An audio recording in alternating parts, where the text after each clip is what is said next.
Boop, and then it turns green. Now it's on.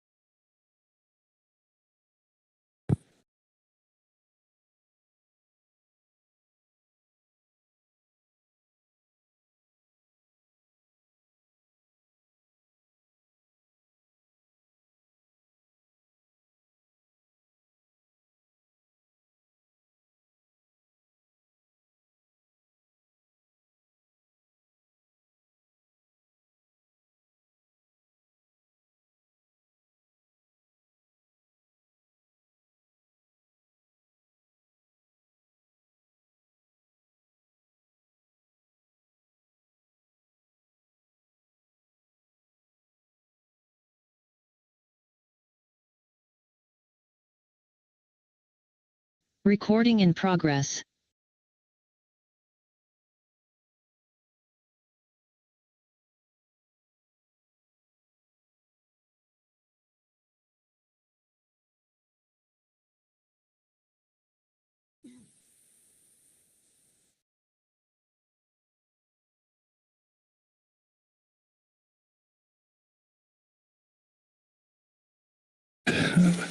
I got the green light from the conning tower back there. So, well, good morning, everyone. And I'd just like to, before we get started here, just go to Executive Director Burton for a very, very important announcement. So, Merrick. Yeah, thank you, Mr. Chairman. Well, I don't know if all of you know, but I think all of you do know, but this is Renee Dorval's last meeting. So Renee has been at the council for 27 years, and by Samantha's count, it is somewhere on the order of 130 meetings. Renee has been a instrumental part of this council, and it's one of the reasons why everything goes so smoothly. And she is often in the secretariat and is, I think, I'm one of her biggest fans, I'll put it that way. She has been instrumental in what we do, and I know all of you support and believe in her and really appreciate all that she's done for us. So she will be missed. So I just wanted to say that quickly and just say thank you, Renee, and hope you can all welcome me and congratulating her on a stellar career with the council.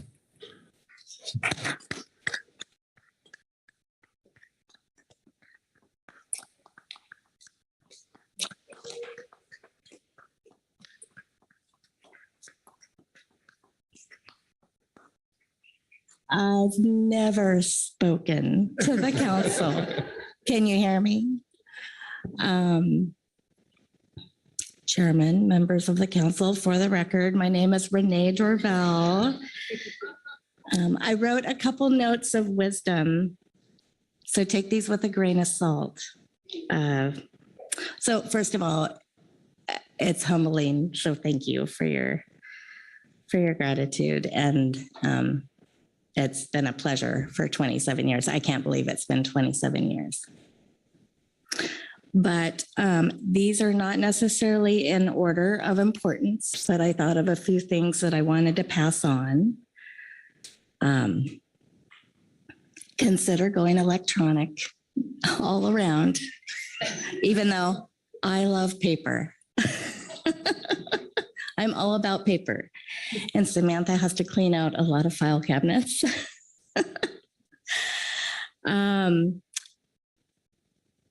Make sure that you always respond to the hotel sleeping room request. Tell whoever asks you, put in your check-in and check-out dates and make sure you write them in your calendar. I think someday everyone would like to see the council shorten their time here, not 5.5 days, just make it less long days, less long of a council. So for everyone, not just public, talk less, be succinct. Please take all that with a grain of salt. And then most importantly, hide your wine and donuts in the meeting rooms because it's fun to have treats. Just hide them. So that is it for me. Thank you so much for everything. It's really been a pleasure, and I will miss everyone.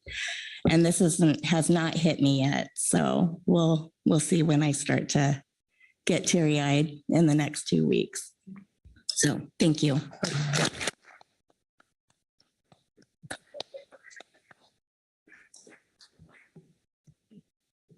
Questions for the commentator?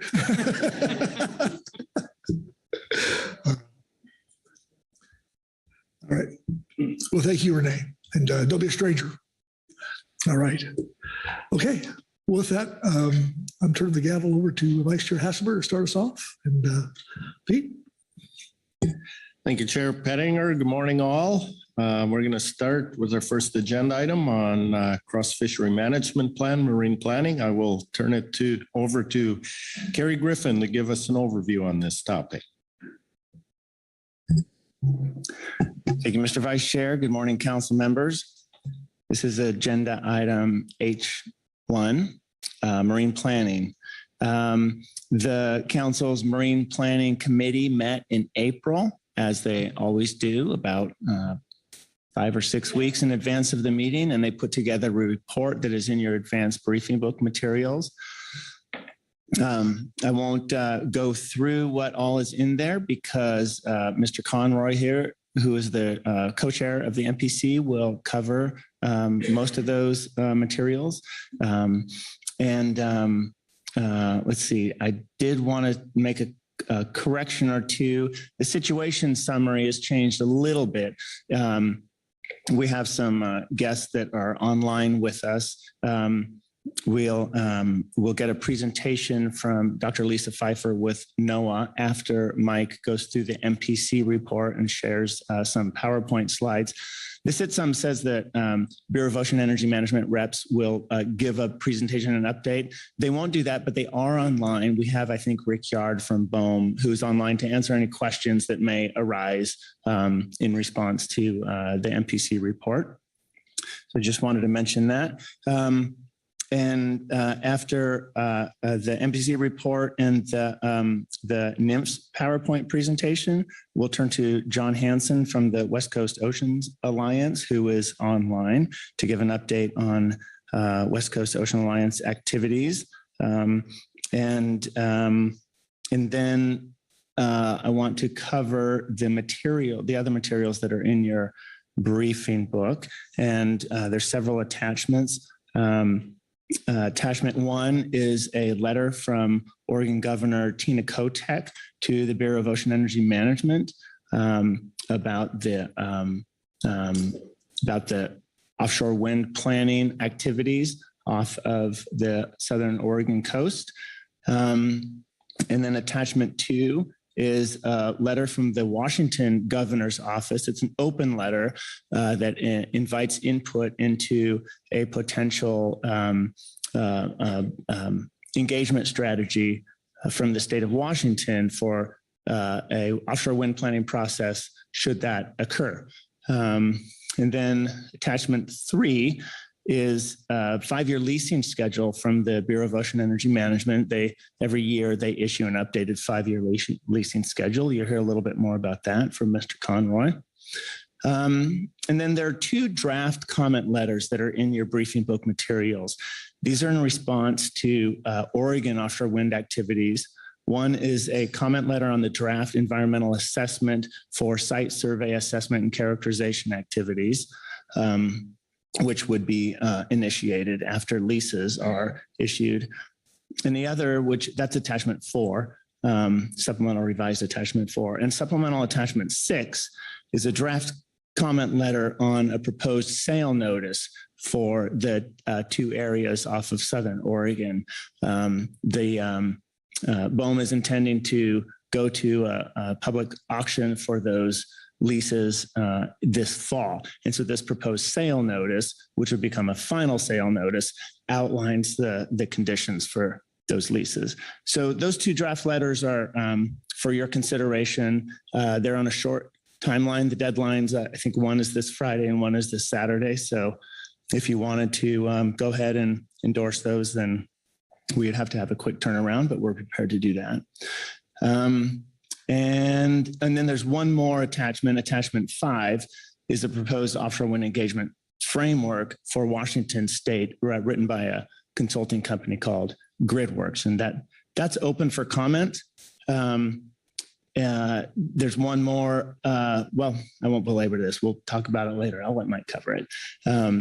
But we don't have a comment letter on that item, but it's something that the council could consider if they so chose. I think that covers my overview. We do have a couple of people signed up for public comment. So the order of events will be Mr. Conroy with the MPC report, and then we'll turn to NOAA and turn to West Coast Oceans. And again, BOEM staff is available if there are any questions, and then we can move to public comment and council discussion. That concludes my overview. I'll take any questions, or we can turn to the MPC report. Thank you, Carrie. I'll quickly look around, see if there are any questions on the overview and the tasks before the council this morning. Not seeing any questions. I will turn it over to Mike Conroy for the MPC report. Good morning, Mike. Good morning, Mr. Vice Chair. Good morning, council members. Are you going to run the PowerPoint? Oh, we do have a PowerPoint. And I'll wait for that to be pulled up. Thank you. As Carrie noted, during our April 18th meeting, the MPC also heard update from NMFS with regard to their West Coast offshore wind energy strategic plan, which you'll hear about after I'm done. And then NMFS efforts along with the California Department of Fish and Wildlife to develop fisheries spatial data layers for utilization and determining areas of least conflict off the California coast. BOEM also provided an update and overview of the leasing process off Oregon. Subsequent to the Marine Planning Committee meeting, BOEM did publish 2 documents related to offshore wind leasing off Oregon, which Carrie noted and we'll be talking about when we're here in just another second.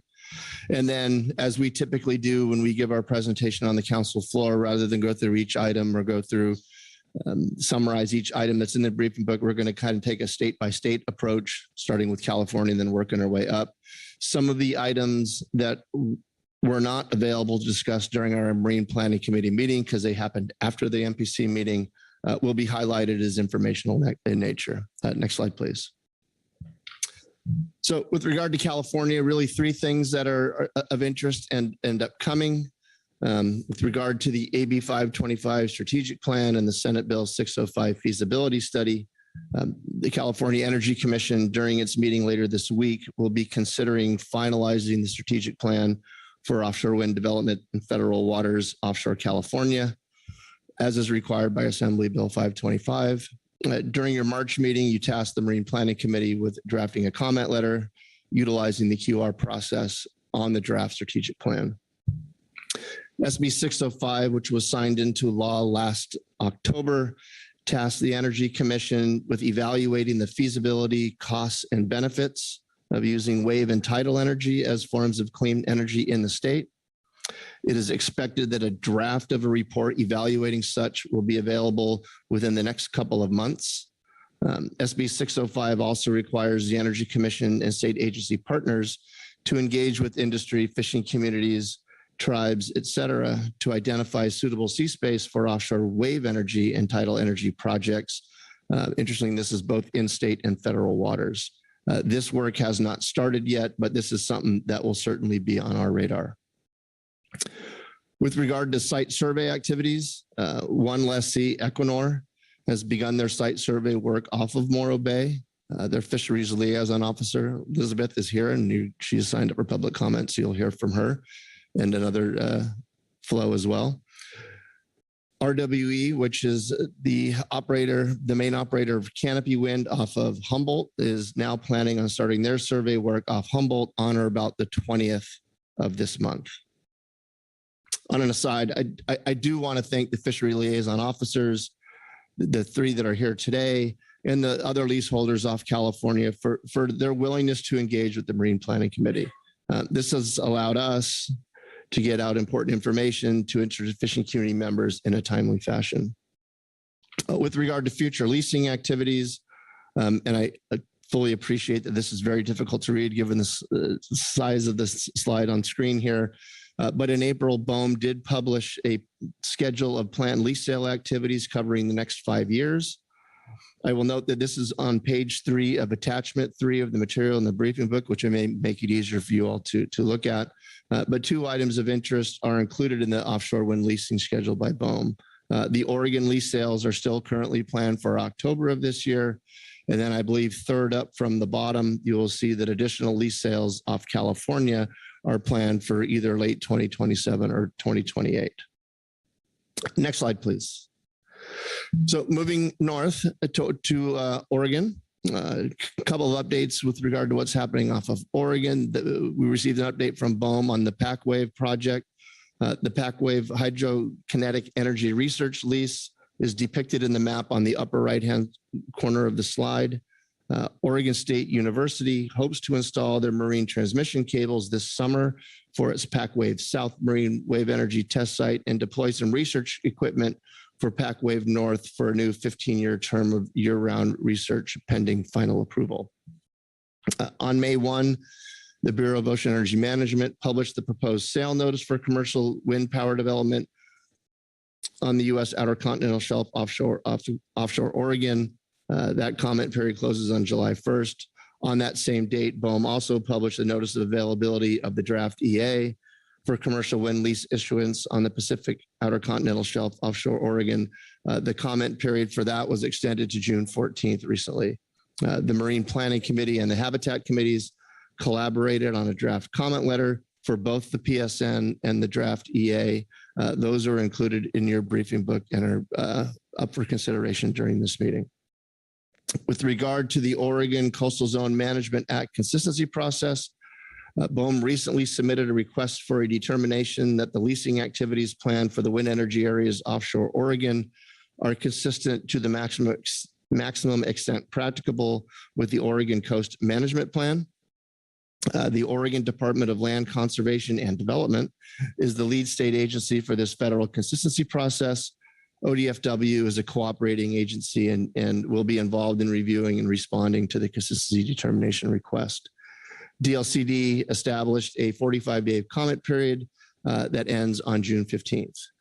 Due to time constraints, neither Marine Planning Committee nor the Habitat Committee has prepared or is proposing a comment letter to the Department of Land and Conservation Development. Should you deem it appropriate to weigh in on Oregon's consistency determination process, an option could be to forward to DLCD your comment submitted to BOEM on the Oregon leasing process. That would be the comments on the draft wind energy areas that we submitted last fall-ish, and the 2 letters that are under consideration for you here today. Included with that would be a request if any of the recommendations contained in those letters warrant inclusion in the consistency determination as conditions. Next slide, please. Moving on up further with regard to Washington, and this is following up on an item that we have previously brought before you. GridWorks has published their draft report, a proposed offshore wind engagement framework for Washington State. This is included as supplemental attachment within your briefing book. GridWorks had asked for written comments on the draft report to be delivered to them last week by June 5th. As Carrie noted, also in the briefing book as attachment 2 is an open letter from the Washington governor to coastal interests and representatives outlining the rationale for the development of the draft report. A number of you, members of your advisory bodies, including the MPC and members of the extended council family, participated in workshops and engagement opportunities with GridWorks that informed development of the draft report. Again, due to time constraints, the Marine Planning Committee did not prepare, nor is it proposing a comment letter on the draft report.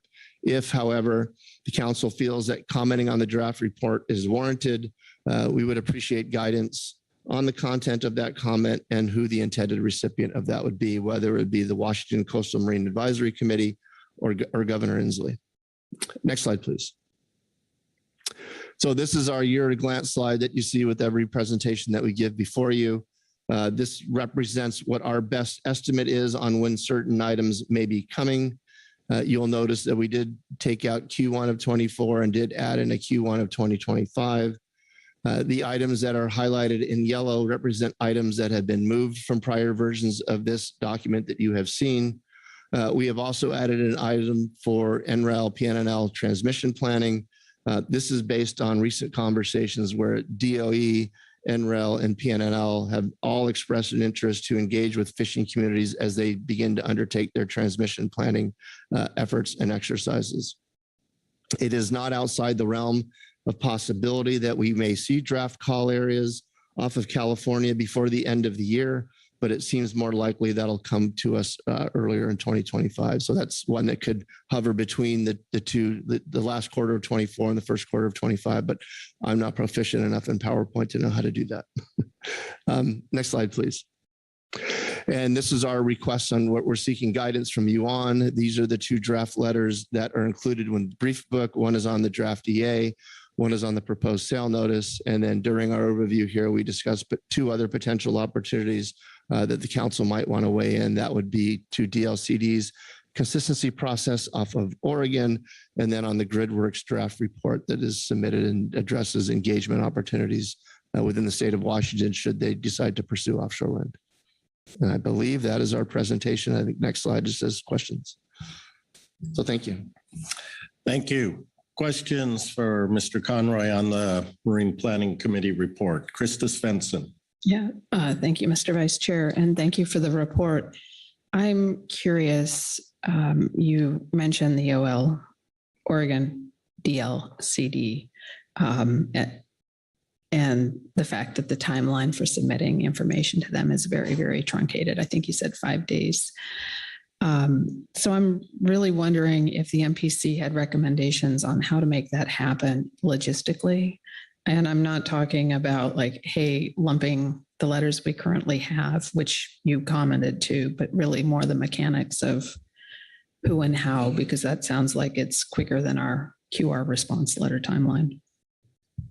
Through the vice chair, yeah, thanks for the question, Krista. In terms of my guess is if you all did want to weigh in the consistency determination process, it would be through a letter submitted to DLCD. Acknowledging that time is tight, 5 days, as you noted. The simplest way to do that and to be able to convey what the council's previously stated concerns are and have been would be to create a letter with one paragraph that attaches those three letters and just say, DLCD, you're the experts in terms of how these recommendations that we've included in these prior letters could fit in to your consistency process. If you see anything that is worthy of including in your conditional or in your consistency determination as a condition, we're all for that. Thank you. Any other questions? Not seeing any hands. Thank you, Mike. Next, we have a NMFS report. I will turn to Mr. Ryan Wolf to introduce that. Ryan. Yeah, thank you. Good morning, everyone. Appreciate the time here this morning for NMFS to share with the council our draft West Coast offshore wind energy strategic science plan. So just a few comments here before I turn it over to Dr. Lisa Pfeiffer, who is a fisheries economist with our Northwest Fisheries Science Center, a member of our NMFS West Coast offshore wind team, which includes staff from both of our science centers as well as our regional office. And she's online today to present an overview of the plan, which was developed by that team. And just before we get into the presentation, just noting that, of course, while BOEM is the lead for offshore wind planning and leasing for the federal government, this offshore wind science plan that we've developed will guide NMFS scientific activities that are needed to inform and support our agency's offshore wind work under our authorities and our scientific activities. And this is an important plan and an important step for helping us prioritize our limited resources and capacity to meet the rapidly growing demands of offshore wind on our agency as well. So pleased to welcome Dr. Pfeiffer now to provide the plan overview. Thanks, Ryan. Just testing if the sound is working. Yes, it's working perfect. Please go ahead. I believe there's some slides. Yep.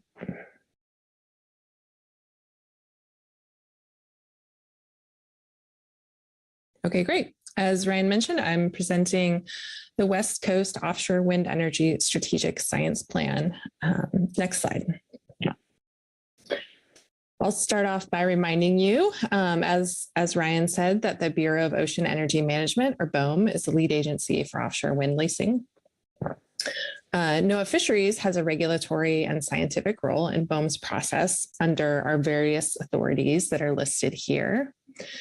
Based on our unique expertise under our authorities, we provide comments during BOEM's environmental reviews under NEPA.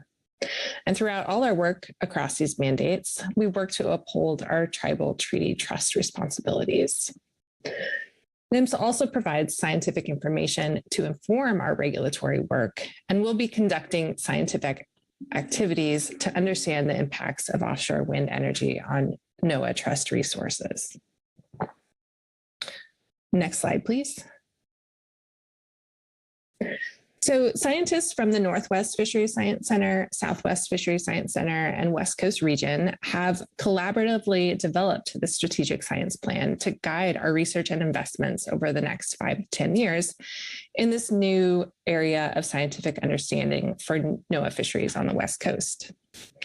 The plan is intended to be a living document and to be adaptive to new scientific advancements, newly identified needs, and the priorities of the federal government and our partners. This plan focuses on the West Coast, as our data and research needs will really be specialized to the West Coast. The focus is on things that we don't already know and on understanding the potential impacts of offshore wind on NMFS trust resources, as well as supporting the development of strategies to mitigate impacts. This plan also focuses on areas of special expertise and scientific capacity that are unique to NOAA fisheries.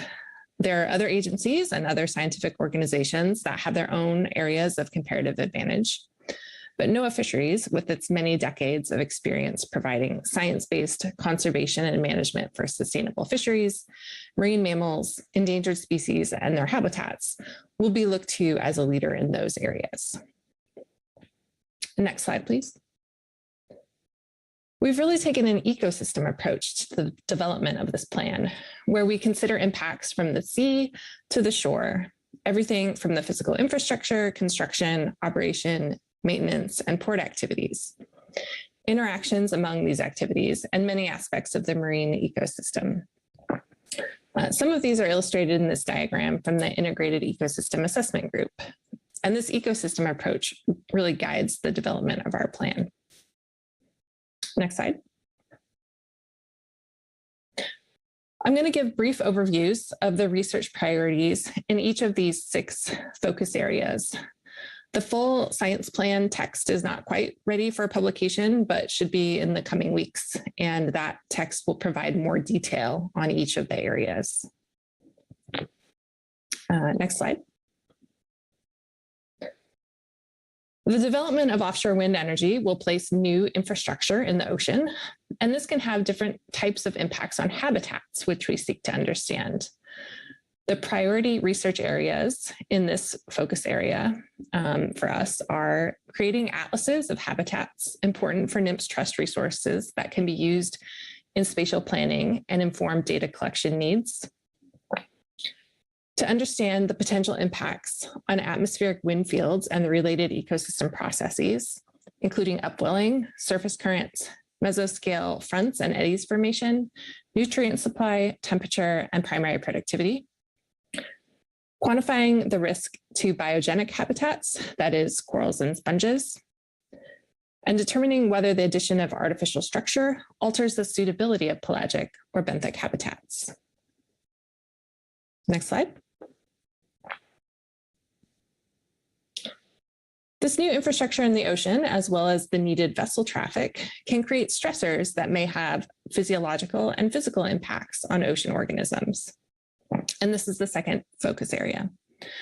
The potential impacts from noise on deep sea communities where West Coast research is needed, as well as electromagnetic fields, again, particularly for West Coast and deep sea species. The possibility of infrastructure acting as fish aggregating devices, haul-out structures for pinnipeds, and substrates for invertebrates is an area of focus. as well as the physical interactions between migrating species and infrastructure and vessel traffic. Next slide.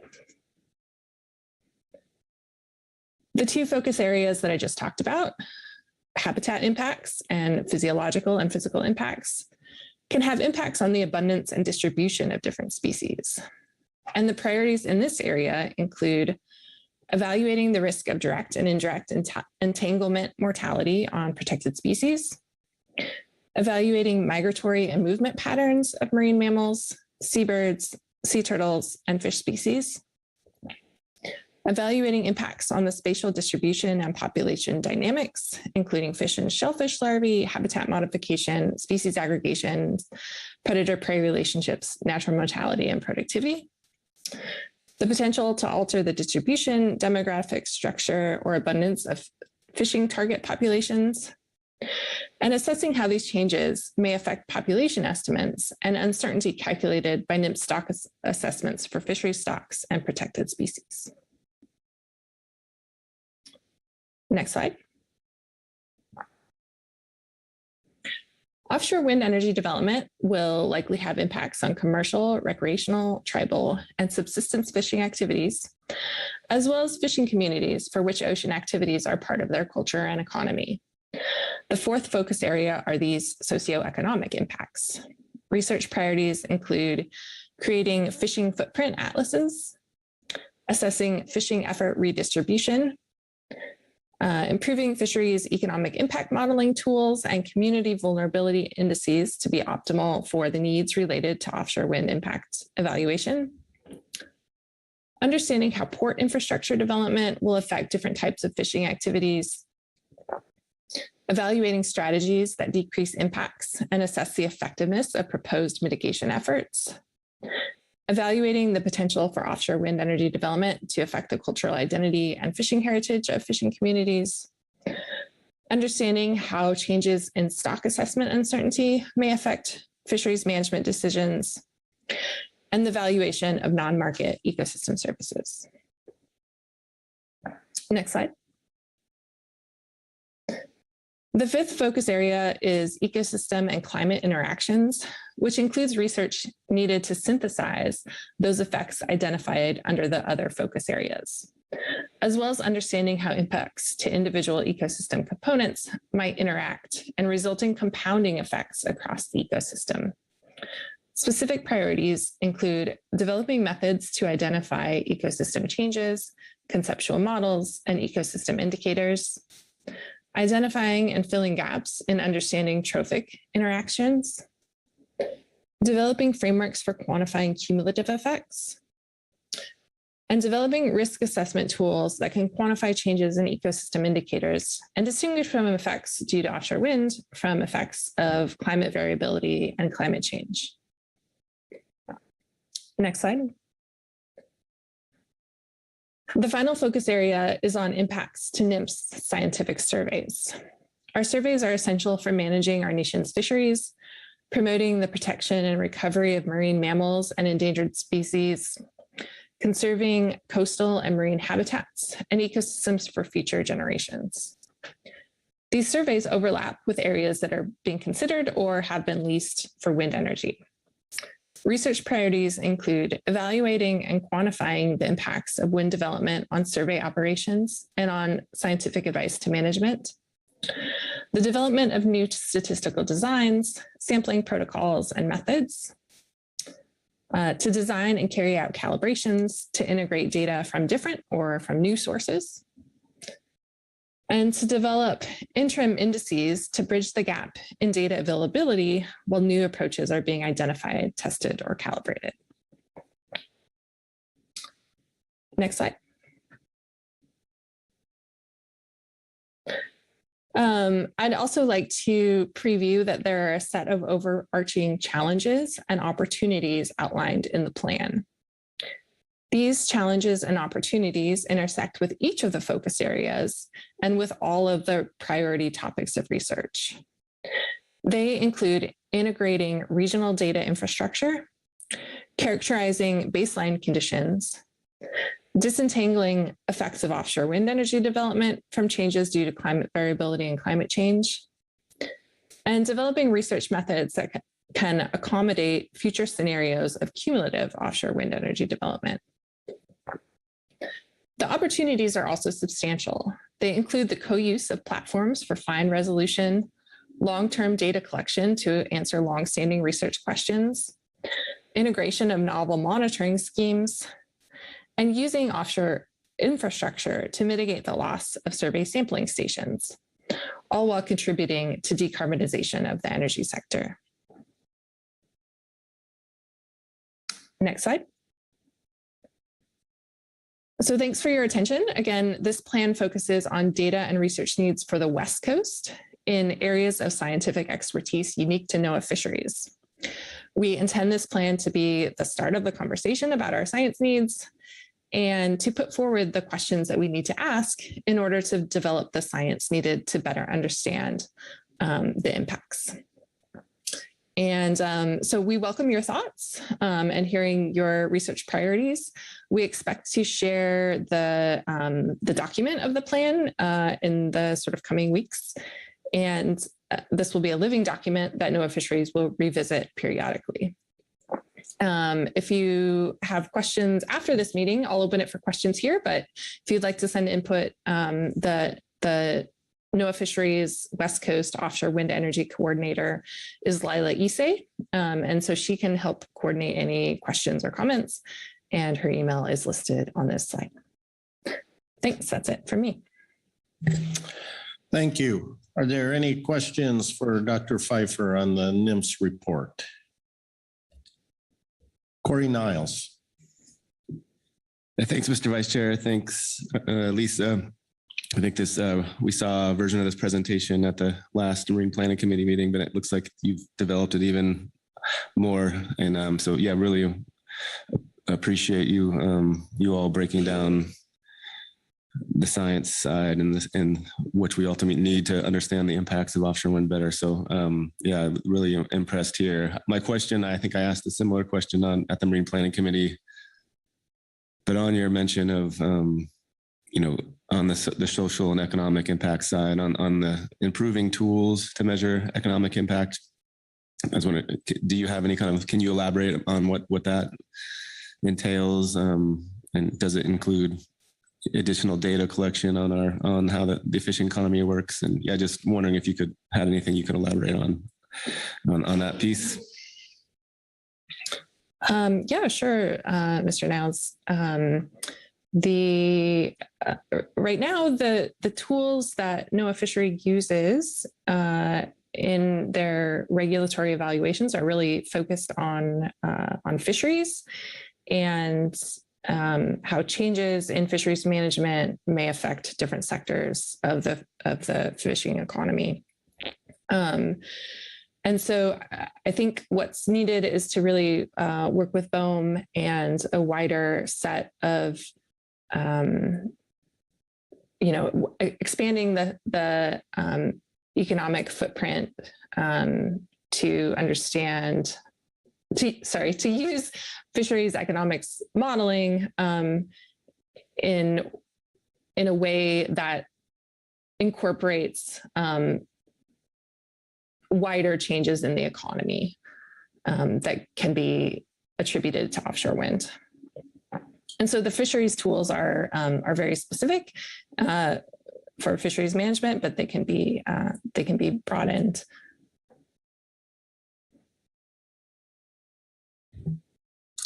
Right, thank you. Any other questions? Phil Anderson.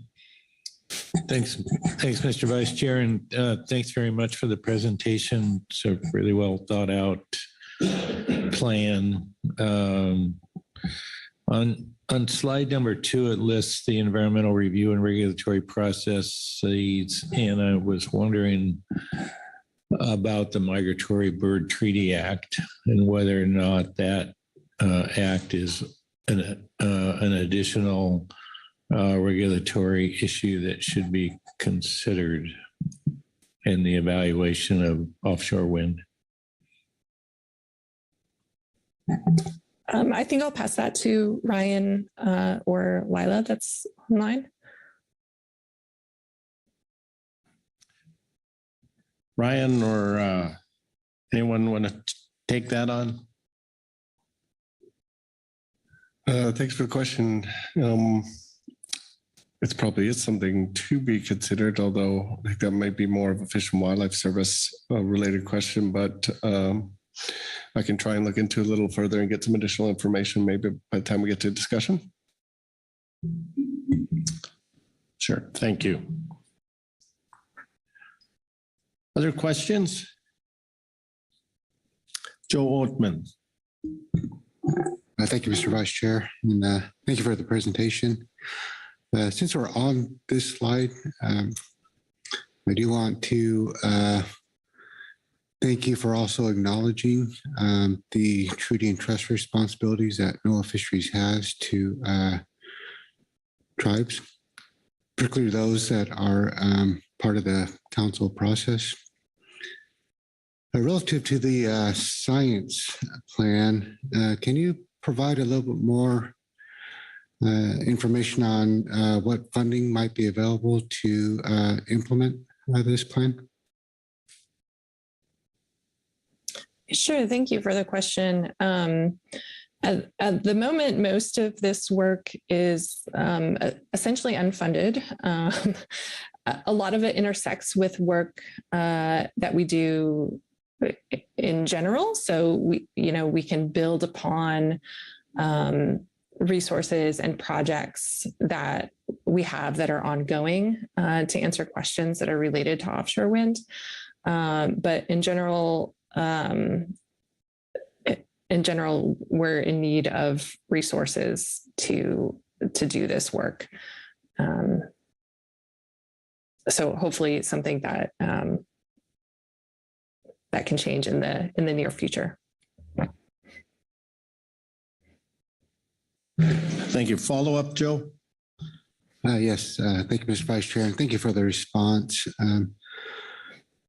So with that said, and given kind of the importance, as kind of described here in that slide, science to support the environmental review, science to understand impacts, it would be essential, I think, for NOAA Fisheries to work with tribes and the knowledge and expertise and science that they bring to bear on this matter that affects their fisheries and resources. Thank you.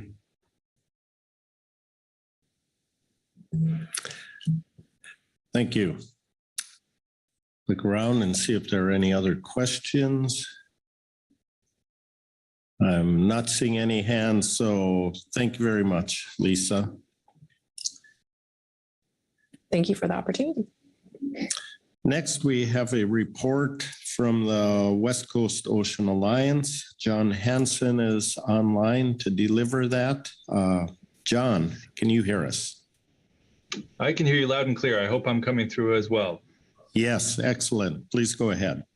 Great. Good morning, everybody. Thanks so much for having me. Appreciate the time. And yeah, thanks to Carrie and team for getting me on the agenda. I'll give a short and sweet update, but as always, happy to follow up with folks after the meeting or offline if you'd be interested in any of the items that I give some highlights on today. Just by way of introduction, again, I'm John Hansen. I'm Executive Director of the West Coast Ocean Alliance. We're the regional ocean partnership for the West Coast region, bringing together the federal family along with 3 West Coast states and a number of tribal governments in a discussion broadly around ocean engagement and management. But obviously the topic of offshore wind is a key priority for us. And so I'll focus most of my updates there. But again, happy to share other updates to folks that might be interested in other items we're working on. But in the wind space, and especially as relation to council activities, I wanted to flag a few things that we're tracking and working on and think about next steps in terms of continued coordination with the council and Marine Planning Committee, especially. First up, I'll highlight that we had in April an offshore wind summit. That was a 2-day gathering where we brought together partners from our membership, so federal, state, and tribal representatives, into really effectively a conversation around what was happening in all of their efforts around wind, and really kind of making sure we were operating from the same baseline and understanding, with the first day of updates around science, around management activities, and really information sharing. I will say a special thanks to Mike Conroy, who was able to join us for that day and take the time to travel and be with us in Sacramento.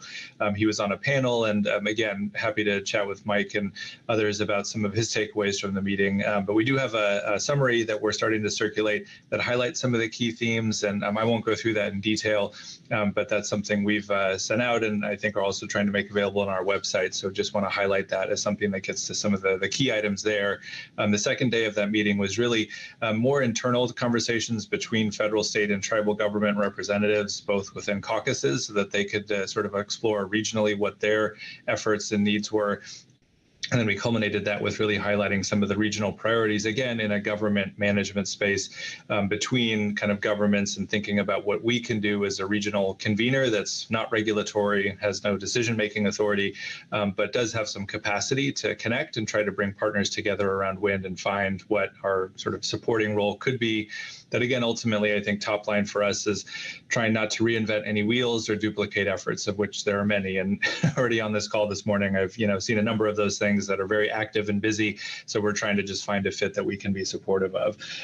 So that was a key conversation for us. And we've had Lila, we've had Corey, we've had others that have stayed tuned into that. And we have a regular offshore wind working group that meets monthly and talking about next steps, thinking about things like cumulative impacts, thinking about science collaboration. And I'll talk a little bit about those in a moment, but also just information sharing, I think, is a key theme we heard. And so we're thinking about informational webinars, other ways that we can bring partners in, learn from what's happening in our region, what's happened on the East Coast that we can learn from, and just, again, having those activities to be, nothing that's going to intrude on existing management or decision making, but try to, I think, support, a more active dialogue that can be informing people around what needs they have. So excited to keep exploring that. I think that's still in the works and evolving, but something we're definitely excited to keep the council and the Marine Planning Committee updated on, as well as get input from, so we can think about what we can be most helpful with. To the item of regional science collaboration, again, that's one I know is on the radar of council members and the Marine Planning Committee. I will just say that we're tracking it as well. I think we're trying to understand what needs look like around regional science collaboration. The NOAA update you just heard, I think, is a great example of a lot of work that's already happening. And I think we've heard from our members, of which, is a broad cross-section of federal, state, and tribal governments. There are needs to understand what that information looks like, who's doing what where, and how we can build and help with that. So we're tracking the California activities around thinking of regional science collaboratives in the offshore wind space, starting in a California lens, but thinking about where Oregon and where Washington are going. And then from a state perspective, what that looks like. Similarly, I think, I won't speak for our tribal government members, but there is, I think, a real key need, needless to say, from tribal governments to understand what they can do to collaborate and inform regional science collaboration. And I will flag that our tribal caucus to draft a letter and send that off to our federal partners to highlight some of their priorities around science collaboration and really understanding what federal activities are looking like in that space, how tribal governments can be a part of that, and ultimately what regional collaboration and a successful lens of not state by state, but really looking broadly around the West Coast region and tribal perspectives on that can be supported in a meaningful way. So again, that's of the discretion of the tribal governments that we work with on the West Coast. But again, we're trying to find a fit from the Alliance side of what we can do to help with that and understand where there might be some places we can support those conversations moving forward. Beyond that, I'll just share anecdotally. I think folks have started to think about what models and structures are out there. I think folks, are all aware of the Regional Wildlife Science Collaborative on the East Coast, and there have been, I think, increasing discussions around what this looks like on the West Coast. I'll say at this point, we as a Regional Ocean Partnership have not made any decisions and not, committed to any kind of formal link to those sort of stand-up efforts. But I think we are trying to find where we can be a useful fit and build on the convening that we've been doing over the last few years to help inform those conversations moving forward and think about California being first out of the gate, Oregon coming down the pipe, so to speak, and Washington, as you've already heard, doing some initial engagement work, using us as an efficient way to link those things, but also think about where science collaboration is going to go next. So we're in sort of a wait and see mode, but I think it's a busier wait and see mode than it might have been 6-12 months ago. Last item I'll just highlight is cumulative impacts. That was a key theme that came out of our member summit last year and continues to be a theme that we heard at our WIN summit. I think, needless to say, the broad theme of cumulative impacts is a very active discussion on the West Coast, not only in the wind space, but I think more broadly around fisheries, other ocean uses that are emerging. And I think from our membership's perspective, we've heard what is effectively a desire to better understand what those needs might be, how they can be informed by what's already happening in that space in terms of active cumulative impact assessment work. Things like, again, this NOAA update this morning, things coming through BOEM, through their EIS activities, and a number of others. And so our group is, I think, trying to better understand where we can help in sort of defining those needs. And so at this time have not formally devoted funding or committed to anything yet, but we are exploring in our next round of NOAA funding. We're heading into year 3 of our 5-year Regional Ocean Partnership Funding Program from NOAA to look at possibly doing an assessment of kind of what those efforts are, what needs there might be through a West Coast, again, tribal, state, and federal lens around cumulative impacts, and looking at where we can build on existing efforts, avoid duplication, but maybe identify needs around cumulative impacts that may be broader than just wind. I think that's the other piece to this, is that wind is I think, helpful entry point, but there's obviously a lot of other things happening in the ocean, and cumulative impacts is intended to, I think, assess all of those, needless to say. And so we're trying to find, I think, where there could be a fit that we could help inform future work. And I know the Marine Planning Committee has been having similar discussions, and something I'm excited to coordinate and continue talking with that committee and with the council about, so that, again, we can work in concert and leverage funding and activities that we might be able to support, and not working at it from, our own silos and then surprising one another with, hey, we're talking about the exact same thing, when I think really we should look at, where those partnerships can be as effectively leveraged as they can be, especially with the federal funding that we're taking advantage of for the next few years. So those were the highlights I wanted to share. We have other pieces in operation, like our fellowship program. We have a number of fellows working with offshore wind partners, some of them on the council, and other activities that we're excited to share more about in the coming months, and other things that we're happy to provide updates on to the future efforts of the council. But at this point, I think those were the key items I wanted to share, and happy to field questions. But thank you again for the time to share an update. Appreciate it. Thank you, John. Questions for Mr. Hansen on his report? Looking around the room, I don't see any hands. Again, thank you very much, John. Taking the time to be with us. Right, as Carrie mentioned in the overview, we do not have a BOEM report here, but just a reminder, BOEM staff are online listening to this when we get to council discussion. Should you have questions for them, they are available. That completes our reports and takes us to public comment. We'll just pause briefly. I know we have 3 signups there. And I am going to ask Elizabeth Marchetti, Rachel Mailer to come up here together. They are 2 of the fishery liaison officers. They've been around here talking to people. And before I do any more damage to your positions, what you do, I will let you go ahead and introduce yourselves and get started. And remember, on the microphones, there's a button push. The red or the green light will come on when it's active. And good morning and welcome. Good morning. Thank you, Mr. Vice Chair and council members, for your valuable time this morning and providing the opportunity for me to speak about Atlas Wind. My name is Elizabeth Marchetti. I'm a fishery liaison officer. Been working with the fishing community for over 20 years, both as a field scientist and fisherman. And I was also the Block Island Wind Farm fishery liaison, which was the first wind farm off the east coast of Rhode Island.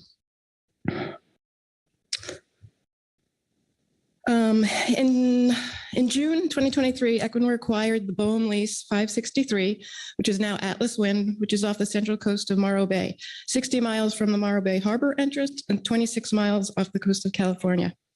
The water depths of the lease range from about to 2,000 to 4,000 feet, and which requires floating wind turbines.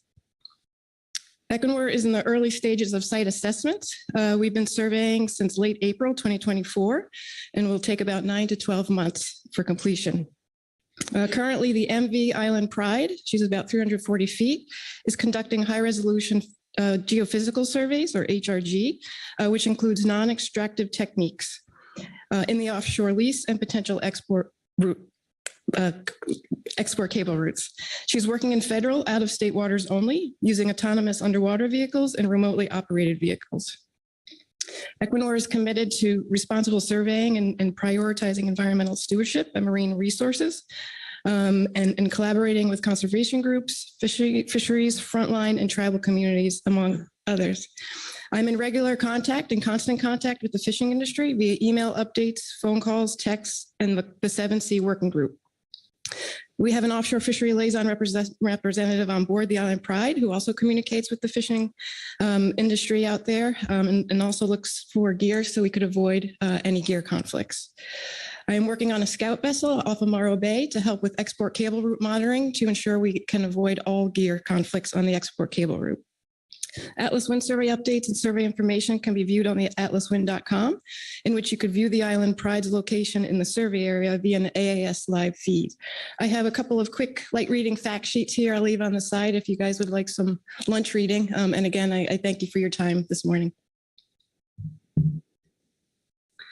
Thank you, Mr. Vice Chair and Council, for this opportunity to provide public comment. My name is Rachel Mailer. I am the Fisheries Liaison with Golden State Wind, a Morro Bay offshore wind leaseholder. I just want to take this time today to announce to the Council that Golden State Wind is expected to start their geophysical surveys utilizing an autonomous underwater vehicle, or AUV. This summer in federal waters, fishermen should anticipate a notification soon with more specifics around our planned operations, including a start date. And as always, I just encourage fishermen and others to reach out to me directly with any questions, comments, or concerns. Details around how I will be communicating with fishermen are highlighted in our fisheries communication plan, which is on our website at goldenstatewind.com under the Information for Mariners tab. You'll also be able to find my phone number and email address in that comment. And I just want to highlight the collaboration among the flow leaseholders here. All three of us are here. We work together to communicate. So thank you so much for your time, and look forward to hearing from folks. Thank you. Any questions for either Ms. Marchetti, Ms. Mailer on their testimony information this morning? And looking around, I don't see any hands, so thanks for taking the time to be here with us. And next we have Mike Okneski. Mike is online. Good morning, Mike.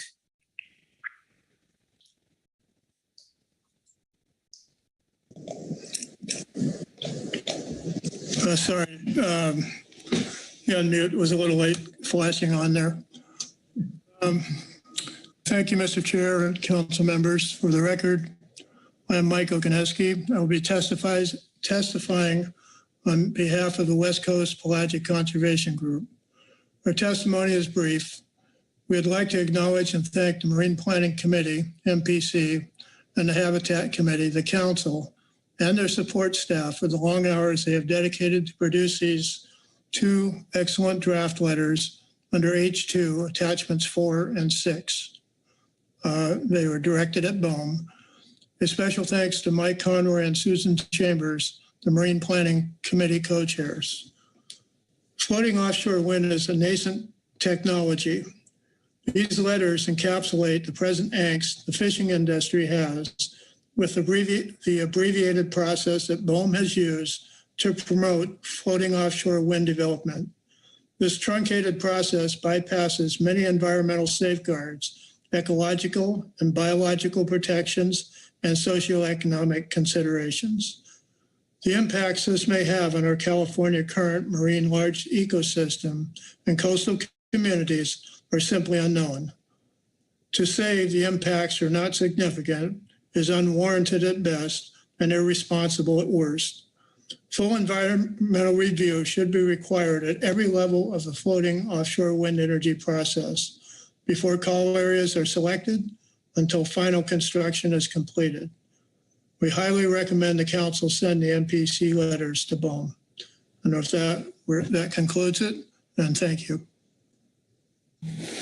Thank you, Mike. Any questions on Mr. Okoneski's testimony?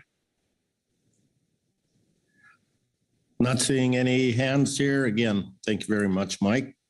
Good morning. That completes our reports, our public comment, takes us into council discussion and action.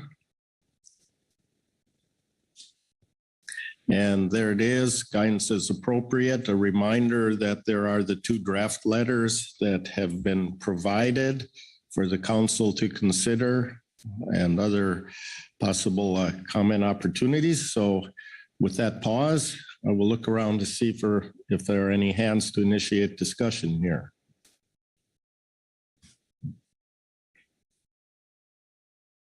It's Monday morning. Krista Svensson. Yeah, thank you, Mr. Vice Chair. I figured everybody I'd give a fair chance at having discussion. I do have a couple of motions ready if we don't have further discussion prior to. All right, thank you. Before we get to that, I think Phil Anderson was trying to raise his hand. Phil? Yeah, thanks, Mr. Vice Chair. I wonder if Michael Clark from Fish and Wildlife Service is with us online this morning. I have a question for him if he is. I am not seeing him online on our panelist page.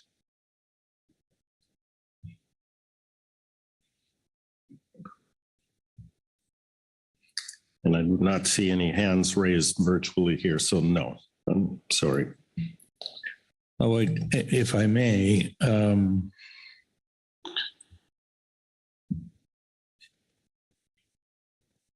I would like to get, I'd like to request that the U.S. Fish and Wildlife Service at a future meeting, not too distant future meeting, provide us some of their thoughts as how they intend to evaluate seabird mortalities of species that are included in the Migratory Bird Treaty Act.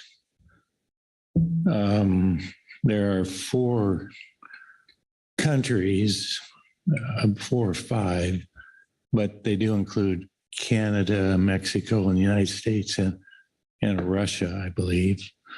But the Migratory Bird Species Act specifically prohibits the taking of species that are covered under that act. And if there is a take, which includes killing, capturing, selling, trading, transport, that it has to be authorized by the U.S. Fish and Wildlife Service. And in considering the number of pelagic bird species that are likely to be encountered by wind turbines, to the tube-nosed families of everything from albatross to shearwaters to fulmars to the petrels, the auklets, miralets, all those species that are included in the protections provided under the Act and would require authorization of takes. I would like to have the U.S. Fish and Wildlife Service provide us an update and strategy as to how they intend to approach mortalities associated with offshore wind projects. Okay, thank you. And I'm going to, ask that would be part of, included with a future Marine Planning Committee agenda item. That seems an appropriate place for it to start. All right, thank you. On that, I'm going to look around and see if there's consensus, general agreement with that, including that report. I don't have the QR or the year at a glance up in front of me, but I'm just guessing that at a near future meeting, we will have a Marine Planning Committee agenda item, and we would expect that report at that time. Now I'm just going to look to Carrie first. Confirm that. Thank you, Mr. Vice Chair. Yes, we have marine planning on almost every agenda item, so we will identify a suitable upcoming meeting for that. All right, thank you. Further general, any comments or discussion before I turn back to Krista for her motions? And not seeing any hands. Krista, go ahead. If I could have motion 1, please. All right. I move the council adopt the draft comment letter on the Bureau of Ocean Energy Management's commercial lease for wind power on the Oregon Outer Continental Shelf, proposed sale notice, parentheses, H1 supplemental attachment 6, and the draft comment letter on Bureau of Ocean Energy Management's draft environmental assessment for the Oregon wind energy areas, in parentheses, H1 supplemental revised attachment 4, as final, and submit them to BOEM. Thank you. That language on the screen appears accurate and complete. Do you agree? Yes. Is there a second? Seconded by Corey Ridings. Please speak to your motion. Thank you. The council offered comments on the draft EA and PSN for lease sales offshore of California. These draft letters provided in the briefing book by the MPC and Habitat Committee are updated and reflect specific considerations needed by fisheries stakeholders related to wind power leases on the Oregon Outer Continental Shelf. It's important to continue to communicate to BOEM our recommendations and concerns related to the activities allowed through leasing. Thank you. Any questions to the maker of the motion for clarification? Not seeing any questions. Discussion on the motion? Mike Harrington. Yeah, you guys are probably, excuse me, probably getting used to this from Oregon a little bit, but I do want to thank Marine Planning and the Habitat Committee for all the work that they've put into making these, to writing these letters and putting them together. And I don't want to show any disrespect to the ideas or any of the concerns that were raised in those letters. But we receive, as ODFW, we receive our direction from the governor of Oregon, and the state already has a relationship through that process and a voice within the BOEM process and through the Intergovernmental Task Force as a cooperating agency in the federal consistency review process. We're going to abstain from a vote on this. Okay, thank you. Further discussion? Not seeing any hands, I will call the question. All those in favor say aye. Aye. Aye. Aye. Opposed? Abstentions? Abstain. Thank you. Then the motion passes with abstentions by Mr. Harrington and Mr. Wolf.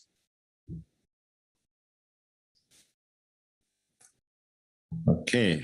Thank you. May I have my second motion, please? All right, the second motion, there it is. Thank you. I move the council draft a comment letter for submission to the Oregon Department of Land Conservation and Development on BOEM's request for a consistency determination that leasing activities planned for the wind energy areas, in parentheses, WEAs, offshore Oregon are consistent to the maximum extent practicable with the Oregon Coastal Management Program, in parentheses, OCMP, conditions applied using Oregon's enforceable policies. This letter would include the November 2023 comment letter on BOEM's draft WEAs off the Oregon coast and the 2 letters approved in the prior motion on the draft environmental assessment and proposed sale notice. Thank you. That language appears accurate and complete. Do you agree? It does. Thank you. All right. Is there a second to the motion? Seconded by Corey Ridings. Please speak to your motion. Thank you. The federal consistency process being led by Oregon Department of Land Conservation and Development is critically important to ensure that activities proposed by BOEM are consistent with applicable state laws. Given the tight timeline between today and the comment deadline, which I asked about earlier as being 5 days, it's unrealistic to task council staff, the MPC, and Habitat Committee with developing a detailed response. The council has previously submitted recommendations to BOEM in writing during the draft wind energy areas comment period, and will be submitting additional recommendations to BOEM with our comments on the draft EA and proposed sale notice. To facilitate the quick timeline for this request, using comment letters the council has already developed and forwarding them to DLCD for their review should reduce the burden with whomever is tasked for this work. DLCD could then make a determination if any of our recommendations could be included as condition in the state's consistency determination. Thank you. Any questions for the maker of the motion for clarification? Not seeing any questions. Any discussion on the motion? Looking around carefully, I don't see any discussion. I will call the question. All those in favor say aye. Aye. Aye. Opposed? Abstentions? Abstain. Motion passes with abstentions from Mr. Harrington and Mr. Wolf. Thank you. With that, I'm not seeing any hands shooting up here, so I'm going to look to Carrie first to see how we've done. Thank you, Mr. Vice Chair. Well, you've done very well. You're on time and actually ahead of time and under budget. So good job on that. So what I've heard today is that the council is endorsing sending the 2 letters that are in your briefing book materials. And I might have misspoken. The EA comment letter is due this Friday, and the public sale notice letter is due later, July 1st, just to be clear. But the EA letter obviously is a quick turnaround. And then the 3rd letter, I'm envisioning a very short sort of a cover letter and attaching the 3 other letters that Ms. Fenson referenced and sending those off by the deadline for the DLCD's comment period. And then the last thing, as far as council guidance, was to get in contact with the U.S. Fish and Wildlife Service and ask if they would provide a briefing at a future council meeting relative to the Migratory Bird Treaty Act per Mr. Anderson's suggestion. Did I miss anything there? I don't believe you missed anything. Phil, did you have something? He didn't. Carrie didn't miss anything. I just missed getting my hand up quick enough before the summary occurred. Now's your chance. Phil Anderson. I just wanted to acknowledge that there is the draft report relative to a proposed offshore wind engagement framework for Washington State that it has been under development through state processes in Washington that included contracting with GridWorks to help develop the proposed framework. It is in process, and the governor will be considering the recommendations that come out of that, along with the comments from the public and the Washington Coastal Marine Advisory Council, which I'm a part of. There may be, it may be useful for the MPC when they meet again to have an update from probably from Corey on how that process is going and what conclusions, if any, the governor came to. So there's an understanding by the council of the engagement framework that Washington would intend to employ when engaging, when and if they engage with BOEM. Right. Thank you. Corey Niles. Thanks, Mr. Vice Chair. Yeah, and I think that Phil's suggestion, we're happy to do that. My listening skills might not be what they are, but Carrie and Mike Conroy did an excellent job laying out the situation.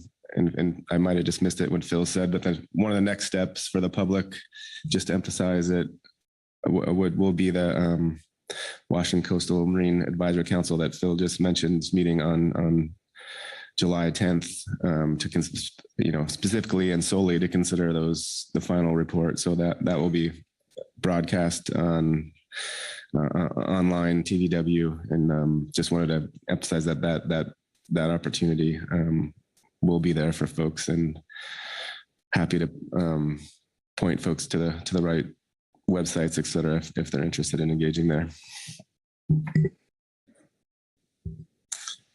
Thank you, Corey. Any further comments, discussion? And I'm not seeing any.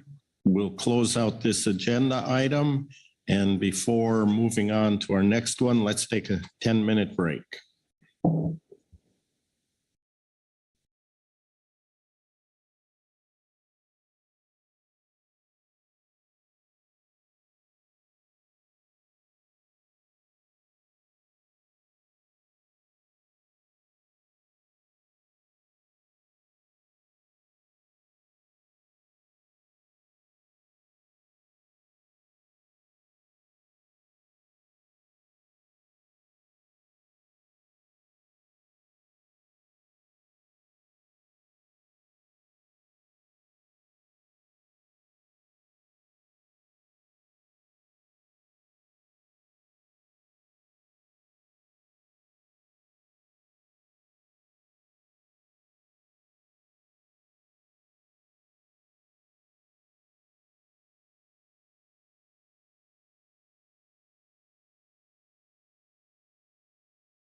was time to be back. Okay. All right, let's migrate back to our seats so we can commence our activities.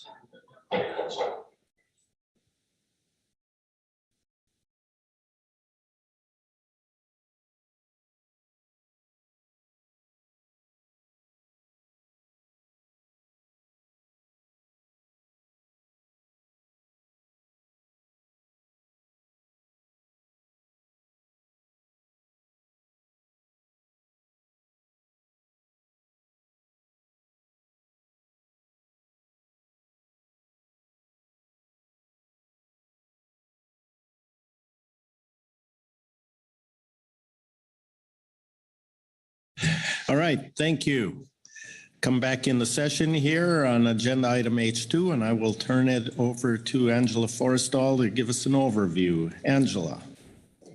Thank you. Good morning, Council. This is agenda item H2, NMFS Regional Equity and Environmental Justice Plan and EEJ Committee Update. In May 2023, the National Marine Fisheries Service released their national EEJ strategy, and the NMFS West Coast Regional Office is in the process of developing a regional implementation plan that will serve as a roadmap for applying the national EEJ strategy's goals and actions in the context of West Coast needs. And also earlier this year, the National Academy of Sciences published a report titled Assessing Equity in the Distribution of Fisheries Management Benefits, Data and Information Availability. The report is a product of a consensus study conducted by the National Academy of Sciences at the request of NMFS, and the report considers the data and information needed to assess equity in the distribution of fisheries management and benefits. Both of these items will be covered in more detail in a NMFS presentation by Maggie Sommer. And the Council's Ad Hoc Equity and Environmental Justice Committee, which was appointed in April 2023 to assist the Council in addressing EEJ issues, and in particular advise the Council on working with NMFS on the forthcoming regional implementation plan and geographic strategic plan, met on June 7th to discuss the implementation plan and NAS report. And the EEJC also discussed the September 2023 adoption of EEJC recommendations pertaining to considerations of EEJ within the Council process, and agenda item C2, Council operations and priorities. So under this agenda item, the Council should consider the update on the regional implementation plan, the summary of the NAS report, and the EEJC report on these two documents, and provide any guidance as appropriate. For your reference materials, there is that supplemental NMFS presentation, as well as a supplemental EEJC report. For management body and advisory body reports, there is one from the SSC and one from the GMT, and we have one public comment signed up. Thank you. Any questions on the overview before we proceed? Not seeing any questions then. I'd like to welcome Ms. Maggie Sommer to the table here, and I will turn the microphone over to you for the NMFS report. Good morning, Maggie. Good morning. Thank you very much. Glad to be here. I have a presentation covering the regional EEJ implementation plans and some brief comments on the National Academy's report. And if you saw the presentation Sam Rauch gave to the Council Coordination Committee, this is going to look pretty familiar. So next slide, please. As you all know, NOAA's national EEJ strategy was developed with extensive public input and released just over a year ago, setting the agency's direction for EEJ in our work. Since then, all of our offices and programs have been working on how to put it into practice, stepping down the strategy's objectives to actions suited to the unique communities and needs in each region. Next slide, please. I'm happy to announce that we have 10 draft implementation plans developed by program offices in each region and headquarters. These plans are currently undergoing internal review. Next slide. We anticipate the plans will be available in late June this year. They'll all be released at the same time and available on a centralized NOAA Fisheries EEJ website. We emphasize that there'll be evergreen documents, which we will update over time in response to new developments and information, including input from underserved communities and the public. And the plans contain many and varied actions, which will take time to achieve. We're committed to making that progress and to continue engaging with communities throughout the region on these efforts. Next slide, please. Each region has gone through its own process to develop the implementation plan. Not expecting you to read all the information on this slide, but just wanted to give you an overview here. Some regions have involved external engagement, such as the Southeast region, and others, including on the West Coast, plan to begin that once the initial regional plans are available.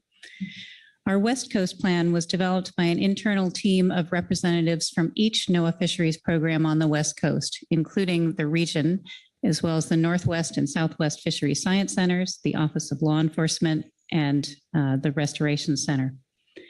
It is intended to be a good starting point for discussion and feedback in the next phase, not to constrain the scope of public input when that occurs. We will welcome and invite new ideas. Next slide, please. And a sneak peek for a few actions that you will see in the West Coast plan when it's released. I'll highlight just a few. One, we want to ramp up efforts to identify underserved communities affected by our decisions.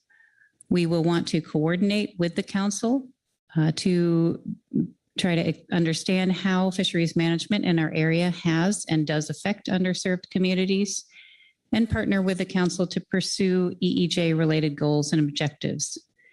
These are just a sample, and I've focused on actions related to the council here. The draft plan will contain many more actions.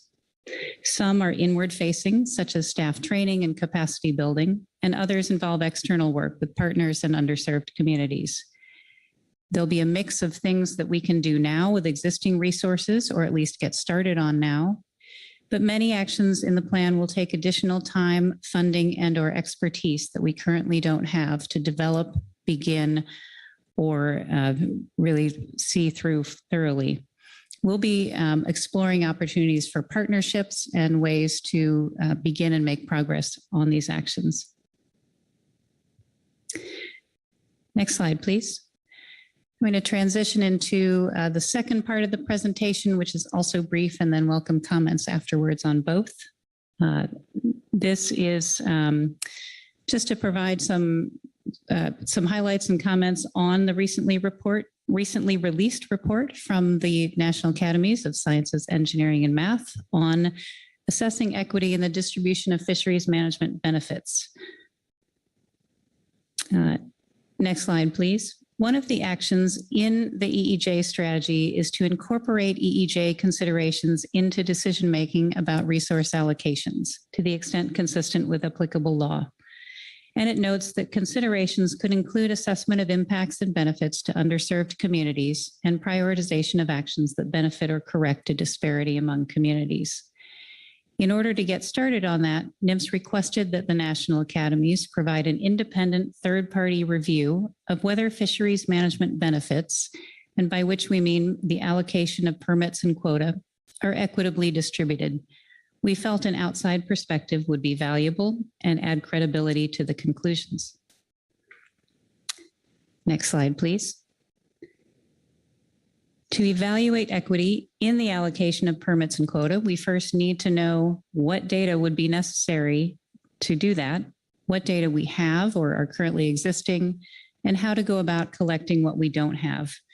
This project was envisioned in two phases, with phase one intended to address this question of data and information availability. There will be a second phase, not yet begun, which will use specific fisheries as case studies to dig into the question of equity in permit and quota distribution. Next slide, please. The statement of task, which, as I just mentioned, will focused on the data.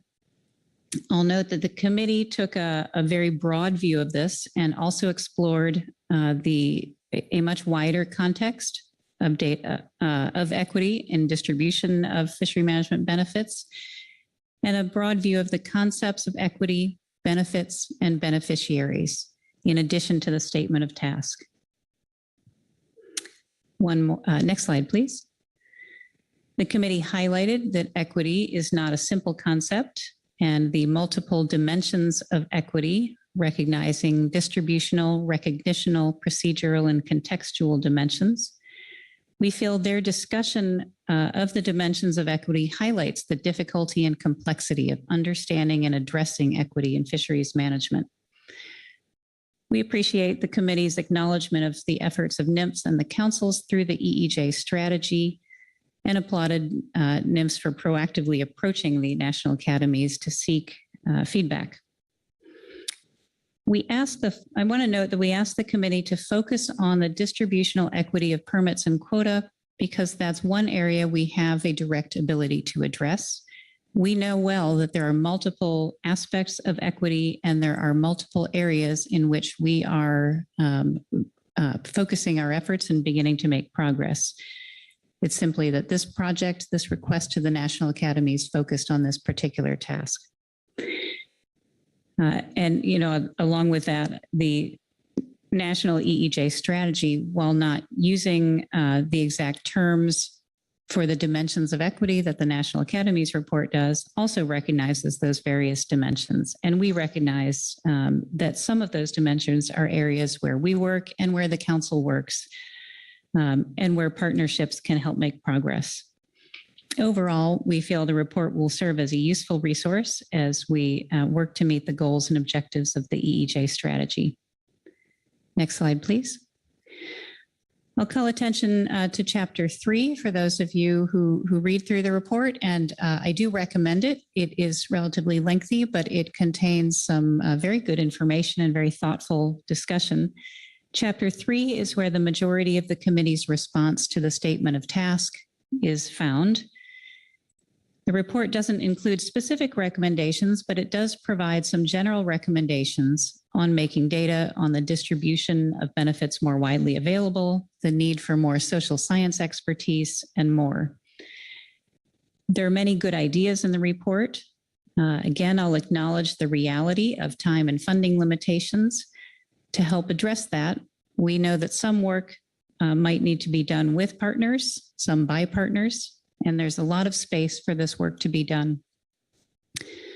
Just as one example connected to this council, I will note that one of the committee's recommendations was to work with partners to generate or improve dashboards or data summaries to provide economic and social metrics for particular fisheries, which is very similar to part of one of the council's IRA proposals on considering the effects of council management actions on human well-being in vulnerable fishing communities impacted by a changing marine ecosystem. So I think there's some overlap there and some opportunity to really think holistically about some of these efforts. And finally, for phase 2, again, we expect the committee to use case studies of select fisheries to provide more tangible and specific details for further thought. And at this point, our best guess is that the phase 2 work might conclude and have a report out in early 2026, but that's a very rough guess at this point. And that concludes the slides. I'd be happy to answer any questions. Thanks. Thank you. Are there any questions for Ms. Summer on the NMFS report? Bob Dooley. Thank you, Mr. Vice Chair. Good morning. Maggie, thanks for the report. I just have a question. I haven't been able to really find it. Is there any place that gives us the scope, what underserved communities are, a definition and the scope of them, what we're looking for, and what a community is? Is it a geographic? Is it a group of people that may be not geographically connected? Just I'm trying to get a handle on the universe we're looking at. Thanks.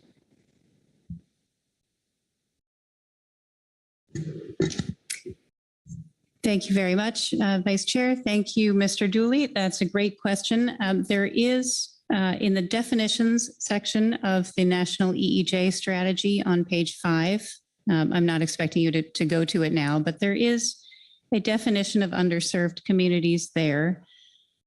And it provides some examples. It does note that those include geographic communities as well as populations sharing a particular characteristic, history, or identity.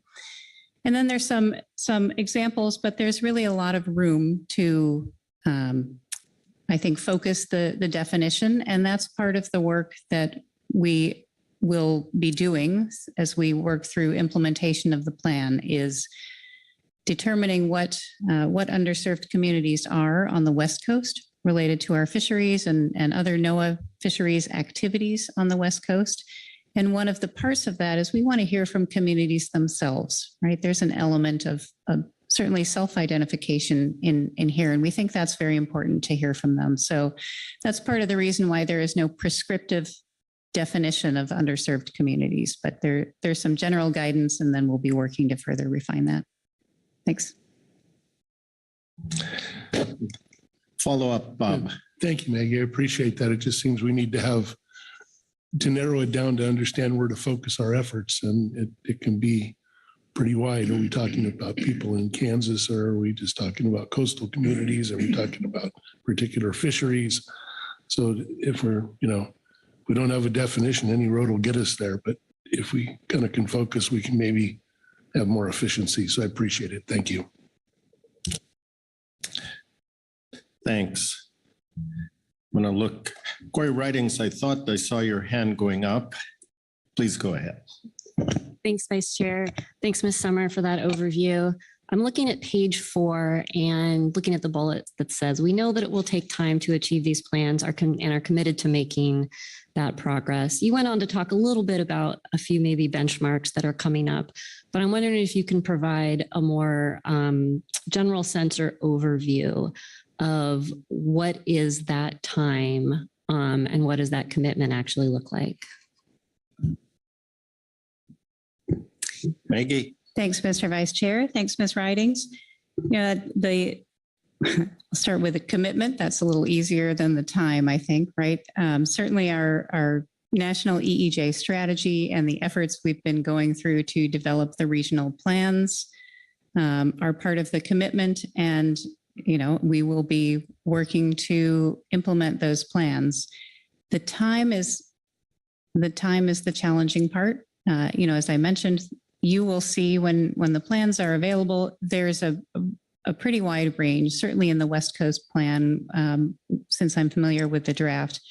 Some actions are ones, again, that we can get started on right away. In fact, in some cases, we have.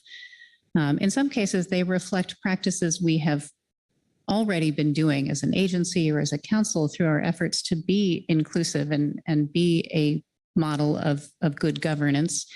And then there are many more. At this time, I can't say what the time will be, how much time it will take. There will be a range of those that are probably going to be medium term and maybe some longer term efforts. But again, we think having the strategy and having the plans out demonstrate our intent, and we are here restating our commitment to make progress on it.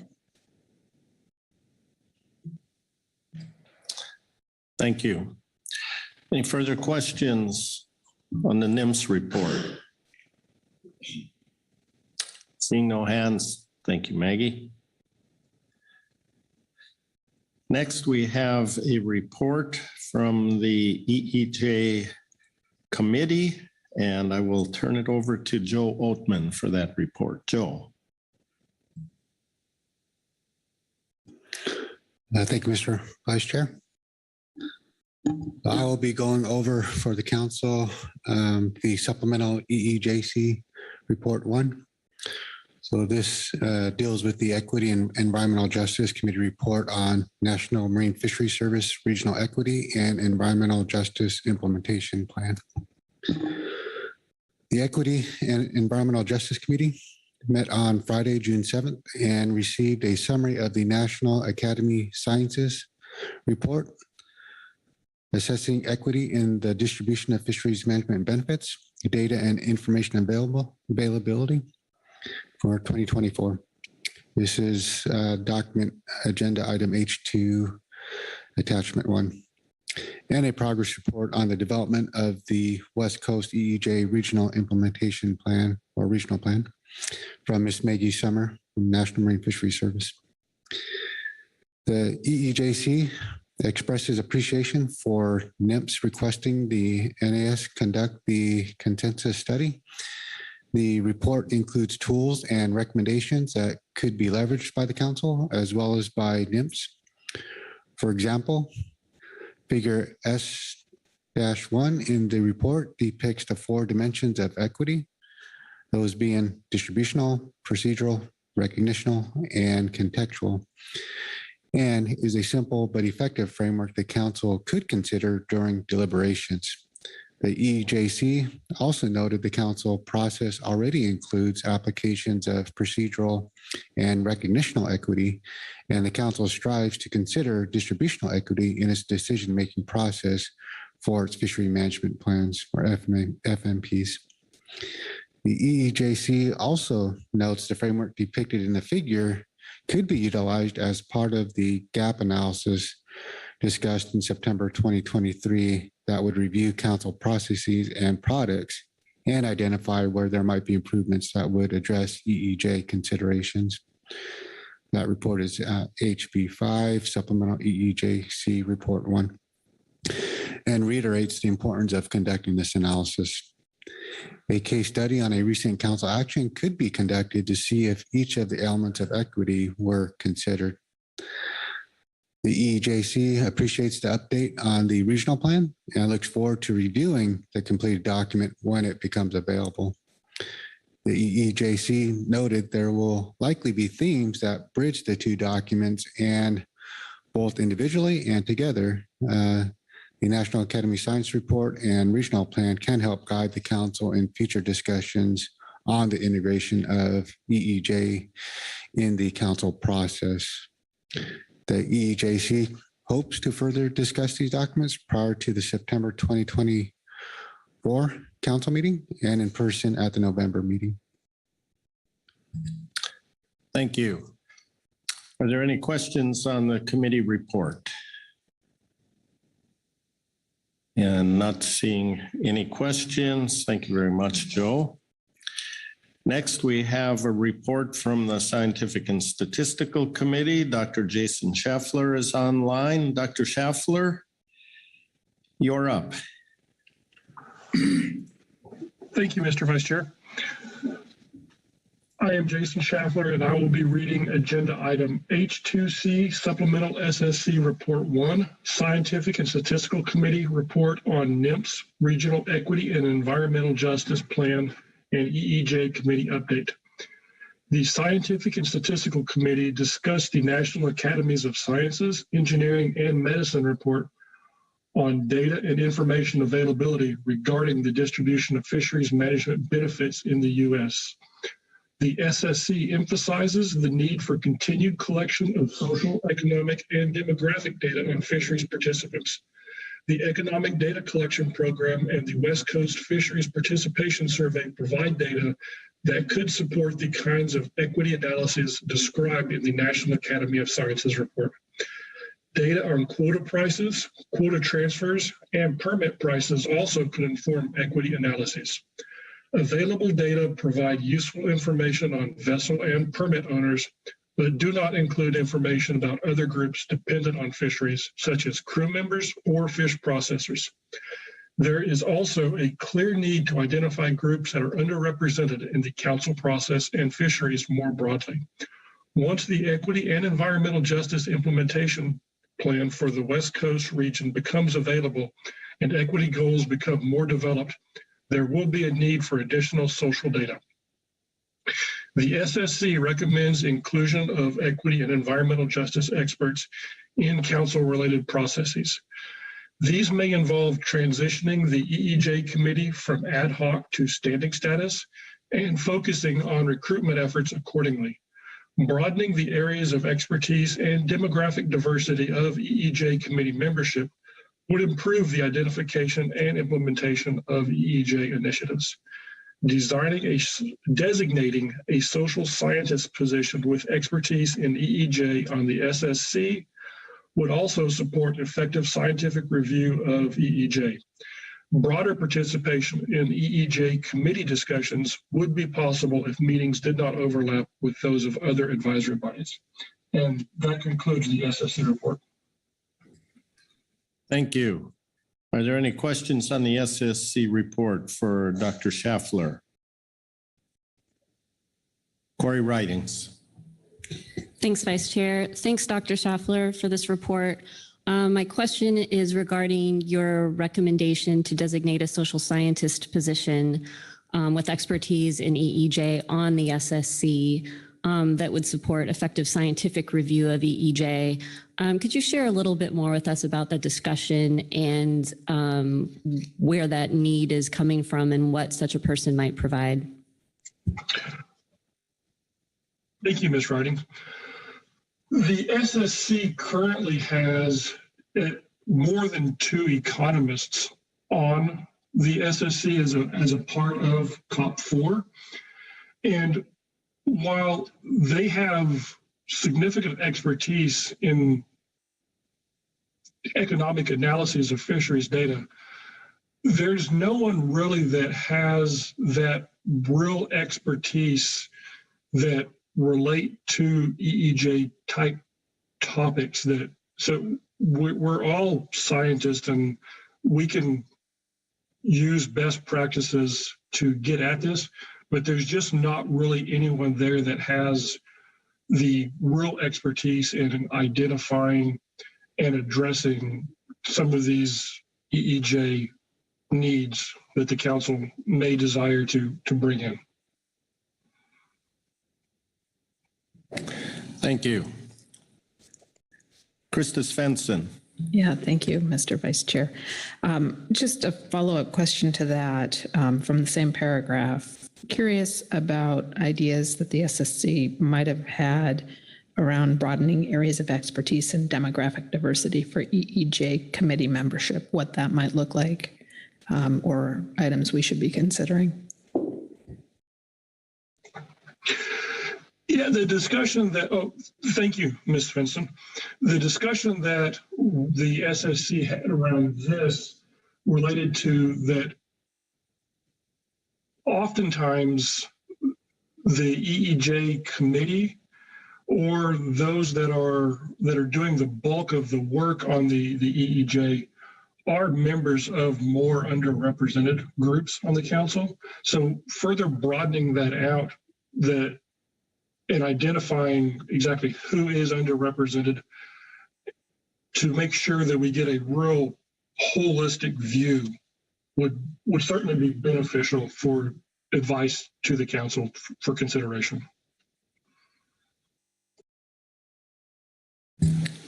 Okay, thank you. Virgil Moore.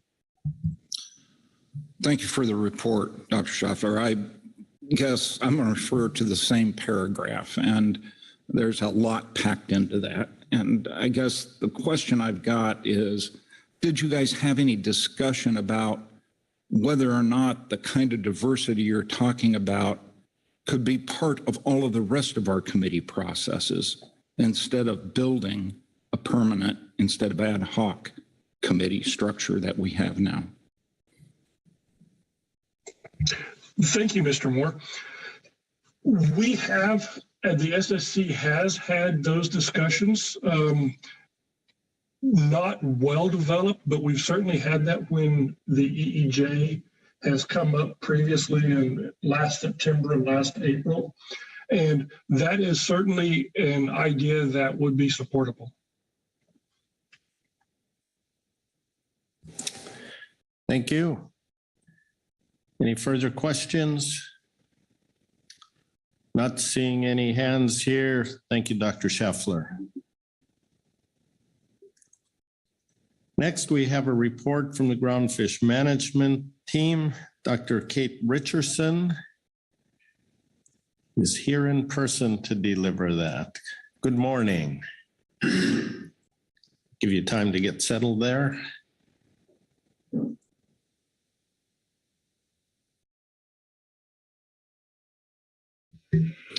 Good morning, Mr. Vice Chair and members of the council. My name is Kate Richardson, for the record, and I will be reading agenda item H2C, Supplemental GMT Report 1, Groundfish Management Team Report on NMFS Regional Equity and Environmental Justice Plan and EEJ Committee Update.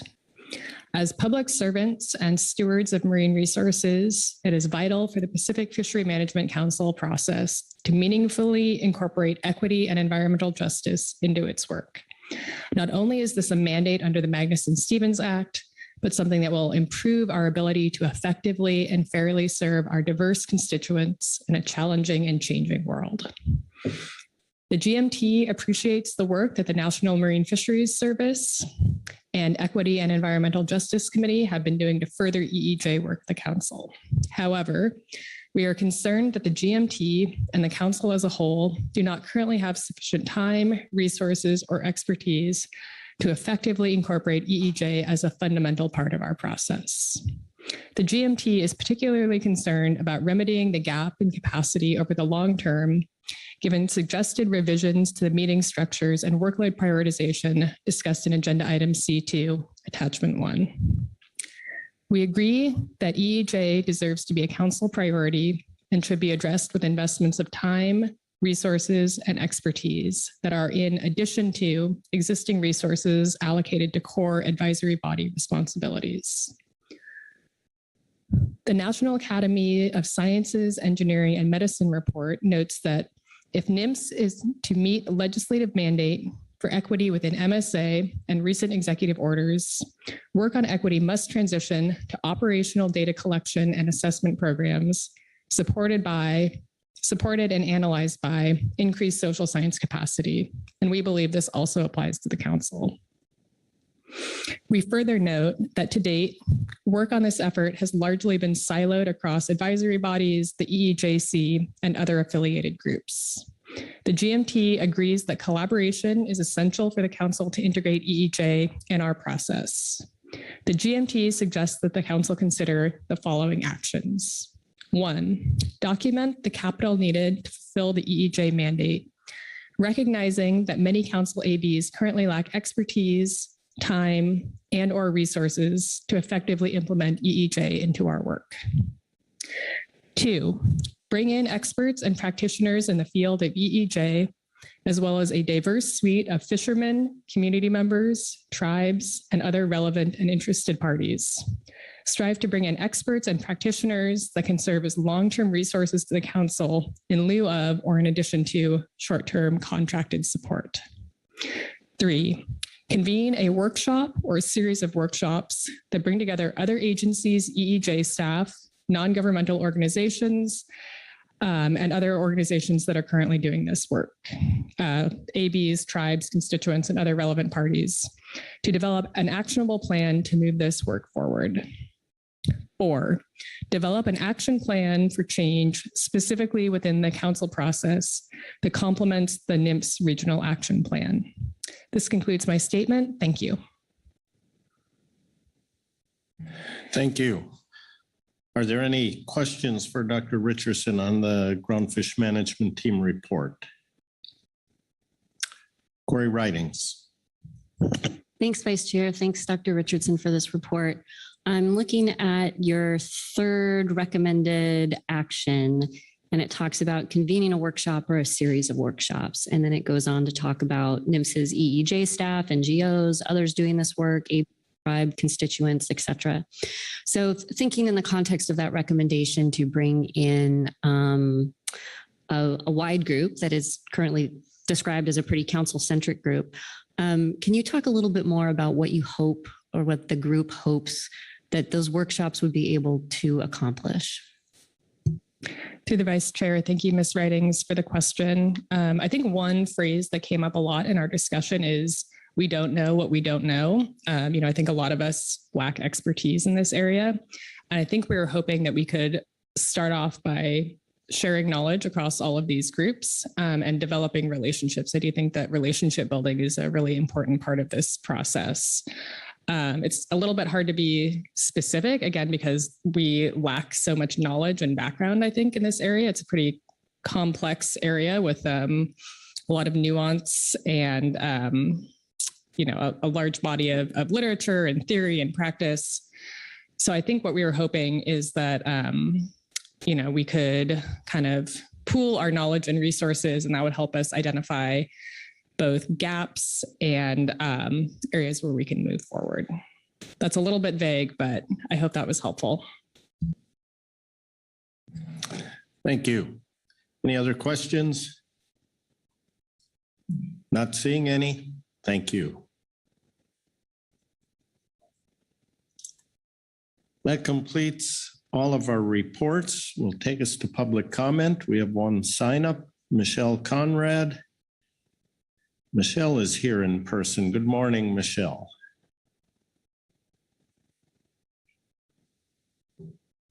Good morning, Vice Chair Hassemer and council members. My name is Michelle Conrad, and I'm providing comments on behalf of Ocean Conservancy on the National Marine Fisheries Service Equity and Environmental Justice Regional Implementation Plan. We want to thank the council for recognizing the importance of EEJ in its decision-making process and outcomes. We note, however, that there does not appear to have been much movement relative to the EEJ committee's recommendations from September, other than meeting with the NMFS West Coast EEJ team. Specifically, the EEJC had recommended developing a proposal for a gap analysis, an evaluation of council operating procedures, and adding an EEJ webpage to the council's website. We hope that the delay in moving forward with these items is temporary and that efforts are initiated soon. As the council responds to the EEJ strategy and forthcoming draft regional implementation plans, which are expected in later June, we recommend the council continue to vocalize its commitment to EEJ and encourage everyone affected by council fisheries management actions to engage with and support the council in its EEJ work. We also recommend the council develop a strategy to address the National Academies of Sciences, Engineering, and Medicine report recommendations and to respond to the draft regional implementation plans for the EEJ strategy. We want to highlight the Groundfish Management Team's excellent report for this agenda item, which seems to align well with the EEJ committee's report and puts a finer point on the next steps needed through their recommendations. Given the far-reaching effects of council management decisions on fishery participants and broader communities, we believe it is critical that the council incorporate EEJ into its outreach efforts and decision-related processes. These processes should include scientific review and data collection efforts, and the development and execution of policy, procedural, and regulatory actions. Specifically, the council should consider how to incorporate EEJ considerations into its decision-making on resource allocations and management. Such an endeavor will likely require additional capacity and expertise, for which the council and NMFS should pursue external support. We also recommend the council consider EEJ in conjunction with improving its process and operations. For possible ways that the council could modify its process to be more inclusive and accessible, we had offered some suggestions in September 2022, which could dovetail with the council's discussion of its process and efficiencies under agenda item C2. Our process suggestions had included holding council meetings in coastal fishing communities by exploring venue options in coordination with tribal, local, or state governments, federal agencies, and non-government organizations, such as conference facilities, regional or field offices, museums, or community centers. Provide public comment and listening stations in coastal communities through partnerships with local governments or community-based organizations. By exploring venue options, consider providing off-site stations for the public to listen to council proceedings and provide comments remotely, and coordinate with government and non-government entities for staffing or volunteer support at those off-site stations. Through partnerships with local-based community organizations, the council could also provide informational updates on council activities at community meetings. We offer these suggestions to stimulate discussion while being mindful that the council's resources to expand its outreach, education, and communication efforts may be limited at this time. Again, we appreciate NMFS and the council for addressing the EEJ mandates for fishery management processes, and I'd be happy to take any questions. Thank you. Any questions for Ms. Conrad on her testimony? Virgil Moore. Thank you for that. You mentioned, I don't know exactly where, that the council seek external expertise. Could you elaborate just a little bit on that? Yes, thank you. Similar to the GMT's comments and SSC's comments for that matter, the council does not really have experts available to them in the way of social scientists and those who are more familiar with ways that the council could improve its processes and operations by taking EEJ considerations into account. We think that there's a dire need nationally by the National Marine Fisheries Service for that support as well and that scientific expertise. But we think that there are resources available, whether it's through National Marine Fisheries Service or through academia, that could be available to help the council through their deliberations. Any other questions? Not seeing any. Thank you, Michelle. That completes our reports. Public comment takes us to council action, which is to review the committee reports, provide any guidance as appropriate. So with that, we'll look to see if there's any hands to start discussion on this matter. Chair Pettinger. Yeah, the Vice Chair Hasmer. CCC meeting this last month in our discussion with Bill Twite, who's State of Washington, Assistant to the Council for North Pacific. He said, you know, the EEJ, we look at that as far as the best example, probably the blueprint of the project, or probably the most successful project in the country is the North of Falcon process. As far as bringing underserved communities into the council process. And I just kind of hit me like, I didn't think about it. We've been doing it for so long. I think I can be mindful about all the things we are doing properly instead of looking at all the things we can do. You know, my wife always asks me more things for me to do, and that's great. Been married for 38 years successfully, but there's a capacity issue. So she's not going to get everything.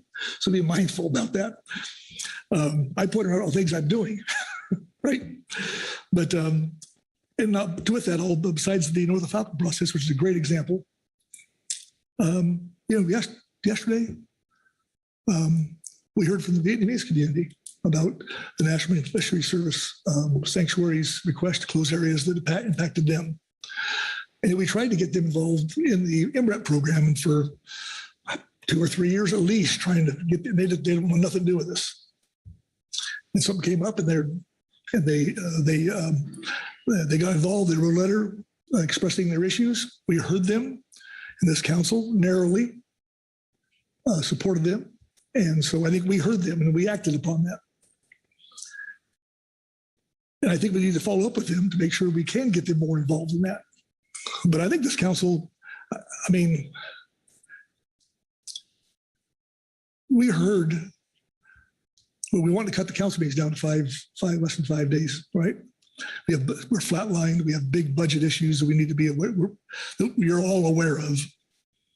That's not going to solve itself. And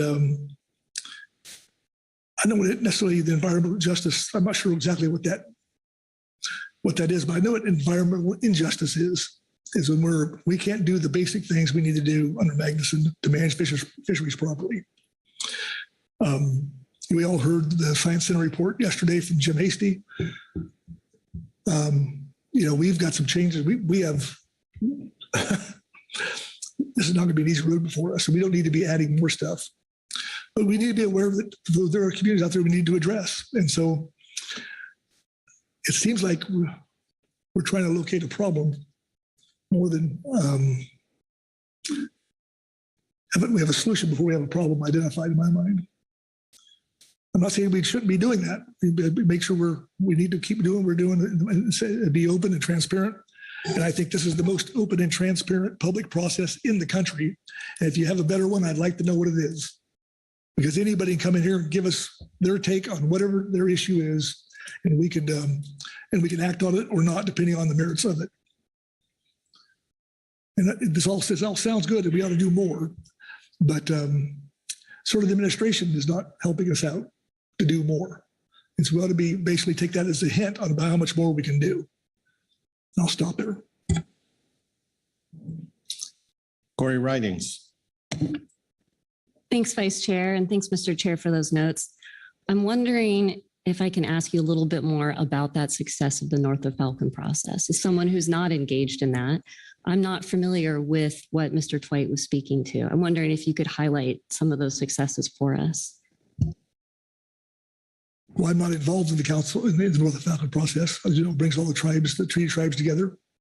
And I could probably turn to maybe Mr. Anderson could maybe he's certainly involved in that and gives a presentation of the MREP program. And we'd probably be more concise if he maybe answered that. So, Phil, if you could.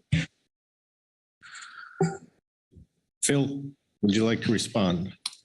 Well, I don't know what was in Mr. Twite's mind when he mentioned the North Falcon process as it relates to the council's current practices of reaching out to a broad set of communities. The North of Falcon process is a unique process that was developed by agreement between the leaders in the tribal among tribal policy representatives and the governor's office and Department of Fishery leadership in 1984 that has evolved over time.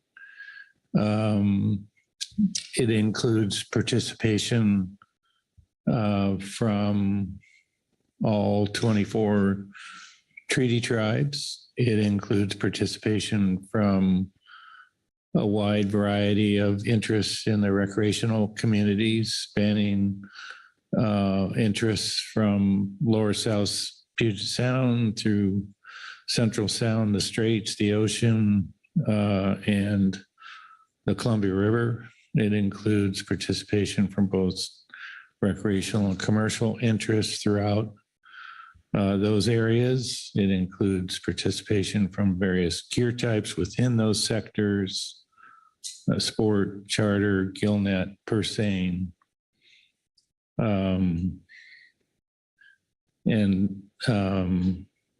from a wide variety of communities, both large and small, throughout the region that I referenced. I know Mr. Twite fairly well, and I would guess that was what was in his thinking when he used the North Falcon process as an example of current activities that are closely tied and linked to the Pacific Council process as it relates to EEJ.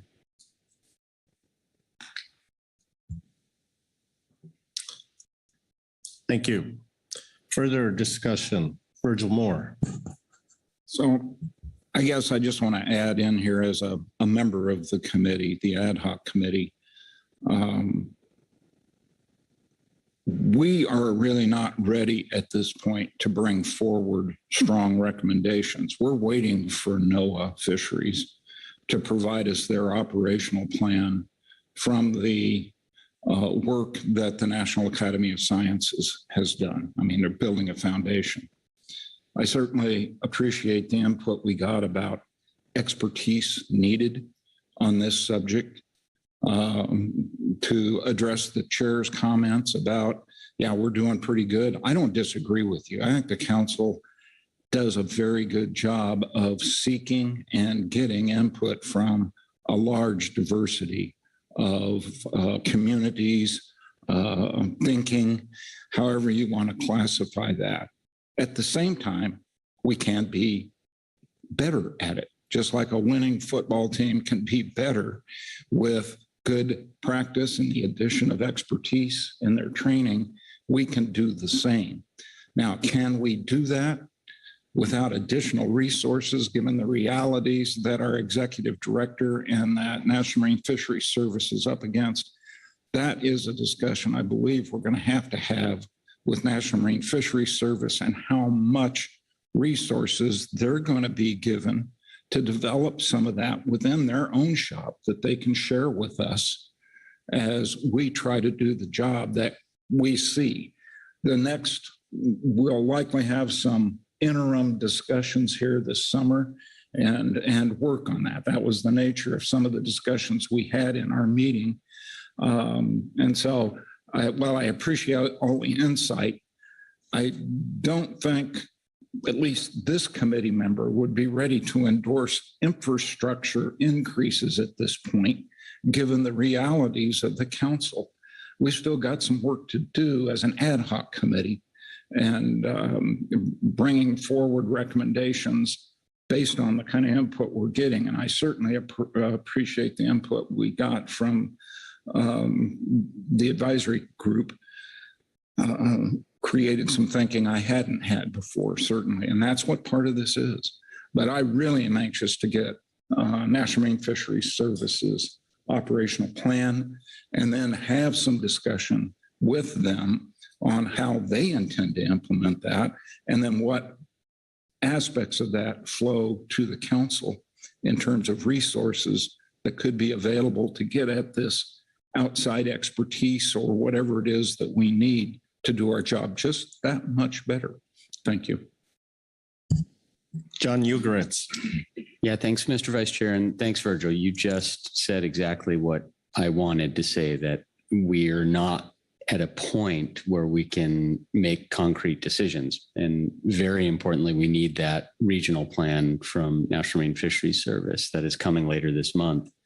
And I think the EEJC's final paragraph lays out a good path forward. I don't necessarily disagree with the good insight and advice we got from the SSC and the GAP and the public.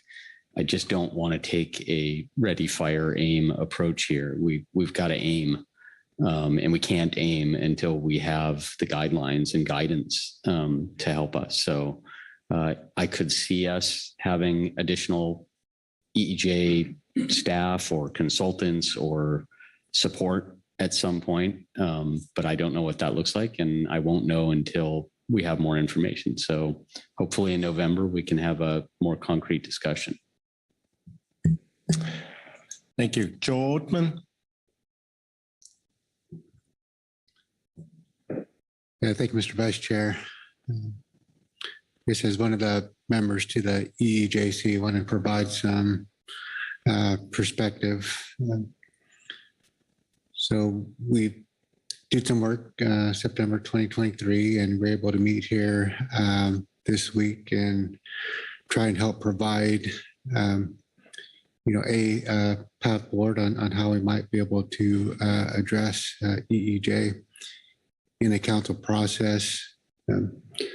So I think what we've heard is that there's a clear mandate and need for the council to consider and address equity and environmental justice in our process, that this should be a part of what we do and who we are and how we do it. So we're trying to figure out ways that we can, embed this work in our process. With respect to the National Academy of Sciences report, that report explains that the contextual equity is important in addition to the other dimensions that were identified, those being the procedural, the recognition, the distributional dimensions of equity, and that these must be taken together. And so when we are thinking about environmental justice, we should also be aware and be mindful of passing equities and marginalization that some people or groups may have experienced. And so to that end, the council needs to be aware of and educated on ways to address inequity and injustice to the extent it may have occurred or is occurring in the council process. And as we've heard, we need expertise in this area. We are not the experts, but we know experts do exist, and we should try and engage them to the extent that we can. So what we've heard in the SSC and GMT report, as well as past reports from other advisory bodies, is that we need to have expertise both in the short term and in the long term. One of the things that we heard at the EEJC meeting on June 7th was that Mr. Jim Seeger is on contract to provide some services in some of these areas. We understand that he is working on developing EEJ definitions and the COP analysis that we included in our September 2023 report, as well as the EEJ webpage. And so we look forward to that work and seeing how that work might help us in this effort to incorporate EEJ into the council process. So maybe a bit further on the gap analysis that we had proposed and the council supported. We do reiterate the importance of connecting this analysis, and that council staff could develop a draft proposal that could be used to solicit, expert support from NMFS or external partners such as academic, contractual, or NGO. And this could include a case study on a recent council action to see how each of those elements of equity were considered. That was one of the things that we had recommended in our EEJC committee supplemental report. So lastly, with respect to the NMFS EEJ strategy and regional plan, the EEJ would like to have a discussion on that plan in August, as Mr. Moore just spoke to, and see how the council can respond to that. Which could include, advice that we might be able to give to NMFS on action they can take that can help meet the goals and objectives of their EE strategy, as well as, thinking about what the GMT recommended is to perhaps, create a parallel document for the council itself on this topic. So with that, I just wanted to kind of share some points, and I think a bit later, we might be looking to offer some guidance to help us move this forward. Right. Thank you. Butch Smith. Thank you, Mr. Vice Chair. I although not as, I don't participate as much as I did in the MREP program, but I still support it. And I think, it's been the goal of this council for quite a while in inviting diversity and I thought we had a pretty good win having first or second generation Americans participate in the process that generally don't. But, there's something else that's going on that's kind of evolved in the last 10 years at least. And we heard it in the testimony, and I don't know if we heard it. But fishermen now are having to work a lot harder and a lot longer to make ends meet. It's not like it was years ago. Even for myself and my own business, if you asked me 10 years ago, would I be fishing in November? I'd say you better go check yourself into rehab. So I think that's an issue that has evolved. And we heard in testimony why some of the fishermen didn't hear what was going on, couldn't testify to the topic, but they were simply out fishing. I know we're in kind of a soft seafood market that's probably hasn't been seen, if not ever, but been a while, where just about all the seafood is down in price. And so I don't know how we account for that, but I think we need to recognize it, and add that to the soup that we're trying to do,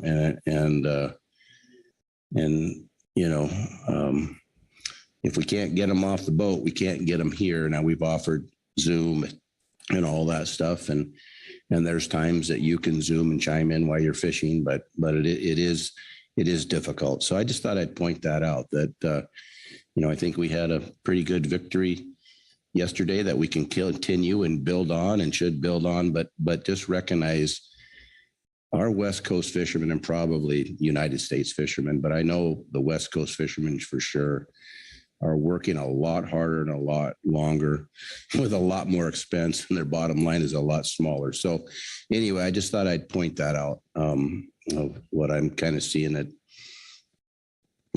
what I've seen in the last so many years. So thank you, Mr. Vice Chair. Thank you. Lynn Mattis. Thank you, Vice Chair. Trying to think about this and how we can move forward, it's kind of overwhelming. This is a big item. It's kind of nebulous, and it can be overwhelming just trying to figure out how to move forward. An experience last week made me really think about how our information is accessible to people. We do a lot of very, very technical writing. That probably doesn't work well with Google Translate. I had the opportunity to speak to a delegation of East African fisheries professionals and enforcement officers last week, and trying to give them a 10-minute presentation on the risk tables we have done through our ecosystem process, and how I could give this presentation to people for whom English is likely a third or fourth language, and or if there was a translator who was going to be translating into French for them. And it was harder than it seemed to come up with 6 slides that were in plain language to try to describe some very complex issues. So I know we need the technical for a lot of things, but language is going to be an issue. We had the discussion about the Vietnamese folks yesterday. During COVID, we discovered there is a large population of indigenous Guatemalan people in the Newport area who work in the processors. I think it took a week or 10 days to find a translator who could come and translate to them to tell them about COVID.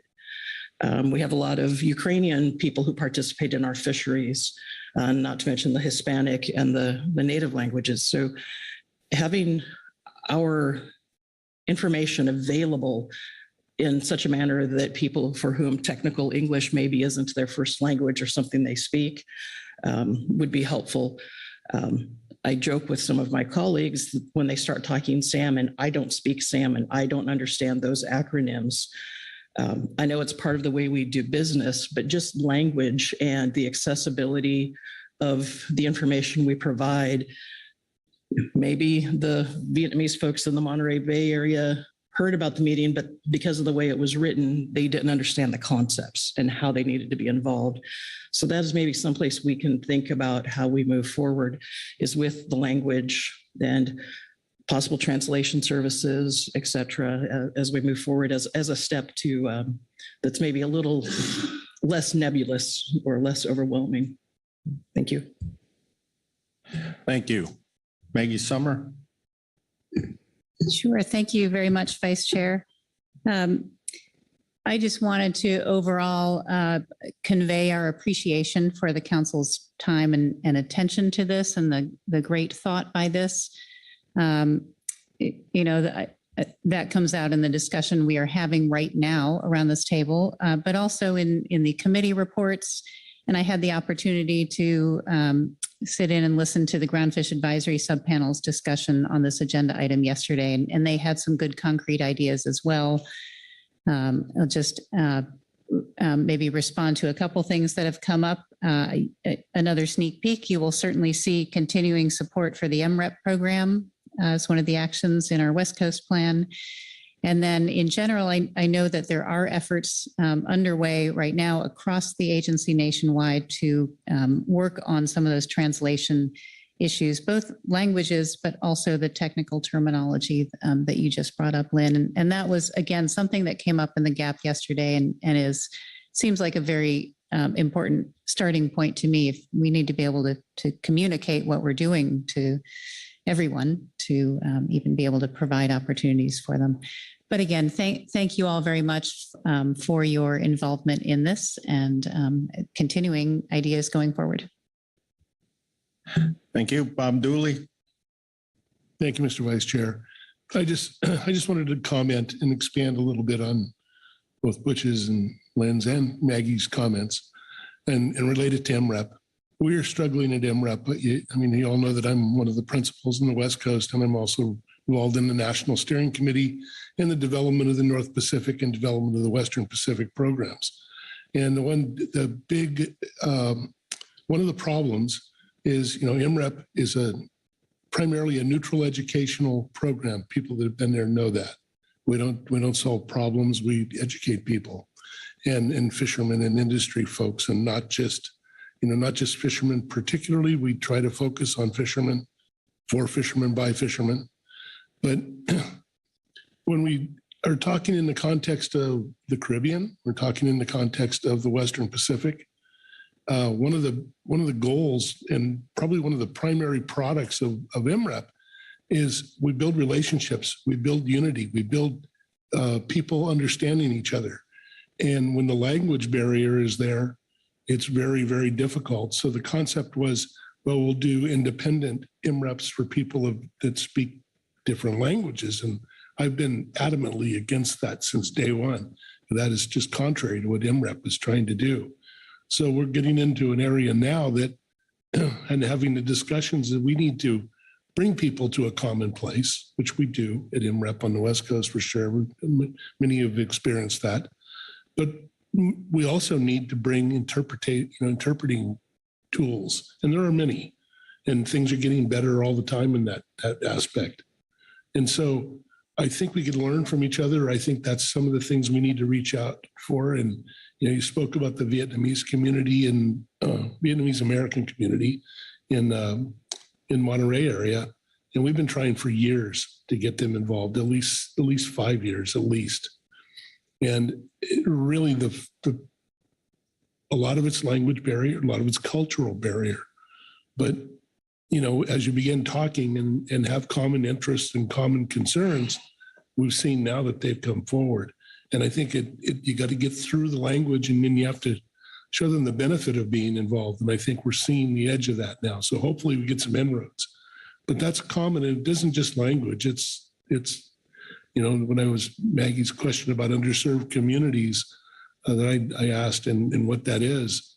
I mean, it could be a group of fishermen that just don't have the wherewithal to be part of a big organization or the desire, but are they underserved or they choose to opt out?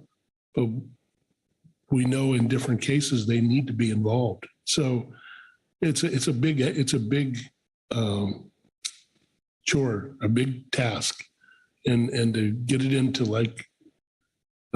reflecting on what Brad was talking about is, do we have the capacity financially and just capacity to deal with this to those degrees? I don't know, but we have a pretty good, if we use our resources and think out of the box, sometimes we might have people that could help us with that, like MREP. As we struggle through it, maybe we can get to a place cumulatively that works for all of us. On a different subject, and I'm a little concerned about this. I've been reading through this document, and they talk about the beneficiaries of commercial and for hire fisheries. And, you know, we've dealt with that over the years in many of the rationalization programs about who gets, you know, who gets the fish, who gets the benefit. And, you know, as being a boat owner for many, many years and being an employer of many fishermen, and the same thing applies to fishing processors. When you look at the benefits, particularly in fishing rights and things, a lot of people want a piece, crew, non-ownership captains, all of that. And it's been a struggle because we don't operate without them. And the same with the processors. They don't operate without their crew and all the people that support them. But you got to take into consideration the responsibility, the investment. So it's not all benefit that they get. It's the fact that, you know, from my point of view and from my experience, you know, over the years, over 40 years of owning boats, you have many, many crew members. The benefit is we have a boat that's well maintained. We have the tools to support it, and we support that. And ultimately, it's a job that it's a job for people into the future. Maybe different people as time goes on, because people come and go, but it's a stable platform to provide that. And I hope we don't go down that road to that degree, thinking that we got to look at that benefit. So, I mean, we can look at it, but we need to be cognizant that if you take the benefits away, the base source of employment and keeping our industries alive are the investments and the operations that support them. So when you talk about benefits, also talk about responsibilities and the financial responsibilities, particularly that people bear to keep those businesses alive and provide, you know, food security, future employment, all of those things. So it's easy to look at just the benefit, but you got to look at the other end of it too. So just wanted to say that because I won't have the opportunity in the future to say that. So thank you. Thank you. Corey Ridings. Thanks, Vice Chair. Just reflecting on some of the things we've read and heard so far today. I think that there has been demonstrated a very clear need for this. There is a mandate across the Magnuson-Stevens Act, especially in the national standards, found in NEPA, found across civil rights law to do this work. And I think the NMFS EEJ strategy outlined that pretty clearly, as did the NAS report.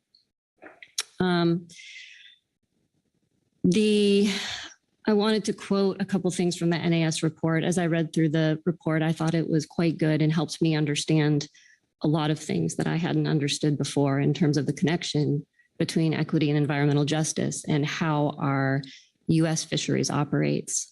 And they note that wholesale changes in the approaches and procedures used in coming to management decisions, including thinking about how to encourage and support broad participation, are likely needed if NMFS is going to achieve its equity goals. We've talked about underserved communities quite a bit. I think that makes sense. That was a key item of the NMFS EEJ strategy. And it's an area where the council can be particularly helpful, I think, in helping NMFS get to their goals. The strategy and the NAS report highlight that being underserved is part of a historical process and cannot be understood solely as a present condition. And quoting the report in terms of looking at where we are with that, the committee heard of very few examples and none that were fully operational at the regional scale of participatory approaches to enhance procedural or recognitional equity that had succeeded incorporating the perspectives of traditionally underserved communities or that could demonstrate more equitable process as well as outcomes stemming from management decisions. So thinking upon those, that to me indicates we do have a clear need here, both to support NMFS in their efforts as one of their primary advisors, as well as how we do business.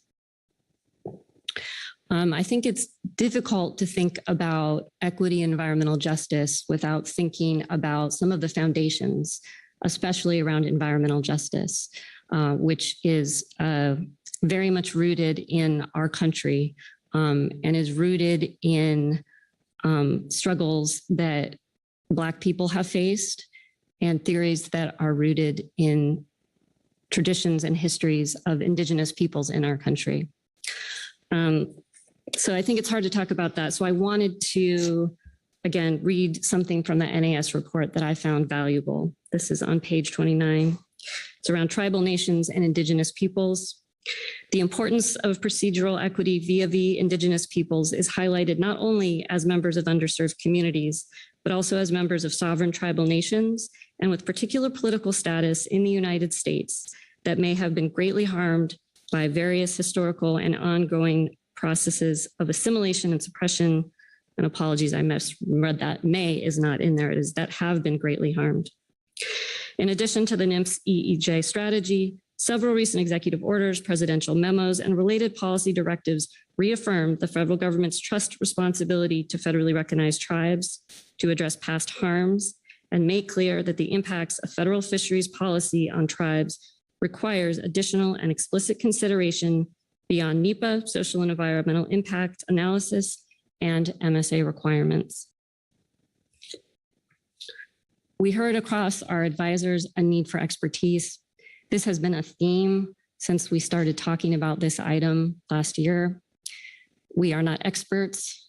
We need experts. We should engage them. As Chair Pettinger said a few moments ago, he doesn't know what environmental justice is. So we need to bring in folks that do. I won't claim to be an expert either. So I think all of us could probably benefit from that. Outreach is important. It's a huge part of what we do. We do it now. We're trying our best, and yet we could probably do better. Outreach is, however, just one dimension. I heard Mr. Dooley talk earlier about this, and I appreciated that, about that translation or language is just one element of EEJ. The NAS report put together 6 challenges, and I want to acknowledge this at this point, that there are a lot of challenges to doing this work. That was very impressed upon me when I read this report that talked a lot about the challenges that NMFS will face and the council faces in doing this work. And it's important to know that from the start. They were NMFS's acknowledgement and awareness of underserved communities. We're here now. Historical privilege and allocation. It's difficult to find those who were excluded, and those with access and power will likely resist efforts to address prior injustices. Engagement and access to services, things such as language, costs, geography, and culture. The highly hierarchical and complex nature of the fishery management process. This underemphasizes the difficulty to integrate qualitative as well as Indigenous knowledge. That permit and quota allocation are only one part of equity. That other fisheries and ocean management has impacts and cannot always be addressed by NMFS alone. I think wind energy probably comes to a lot of our minds when we think about that. And then what we've heard a lot about, especially from our SSC, is the NMFS social science capacity, and consequently the council's social science capacity.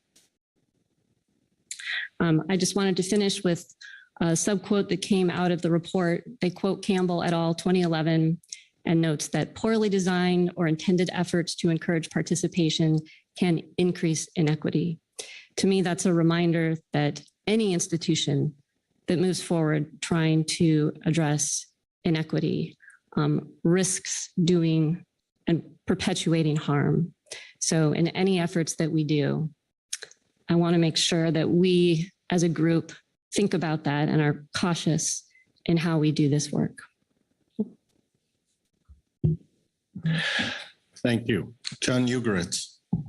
Thanks, Mr. Vice Chair, and thanks, Ms. Ridings. I think your statements and your quotes provide a compelling call for action.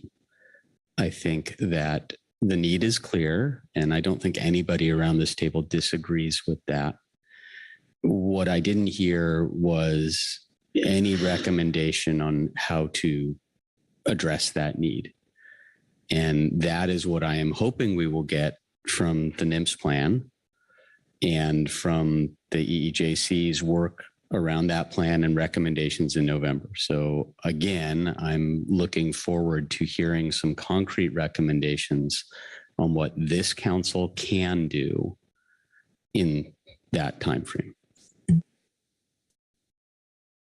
Corey? Thanks, Mr. Vice Chair.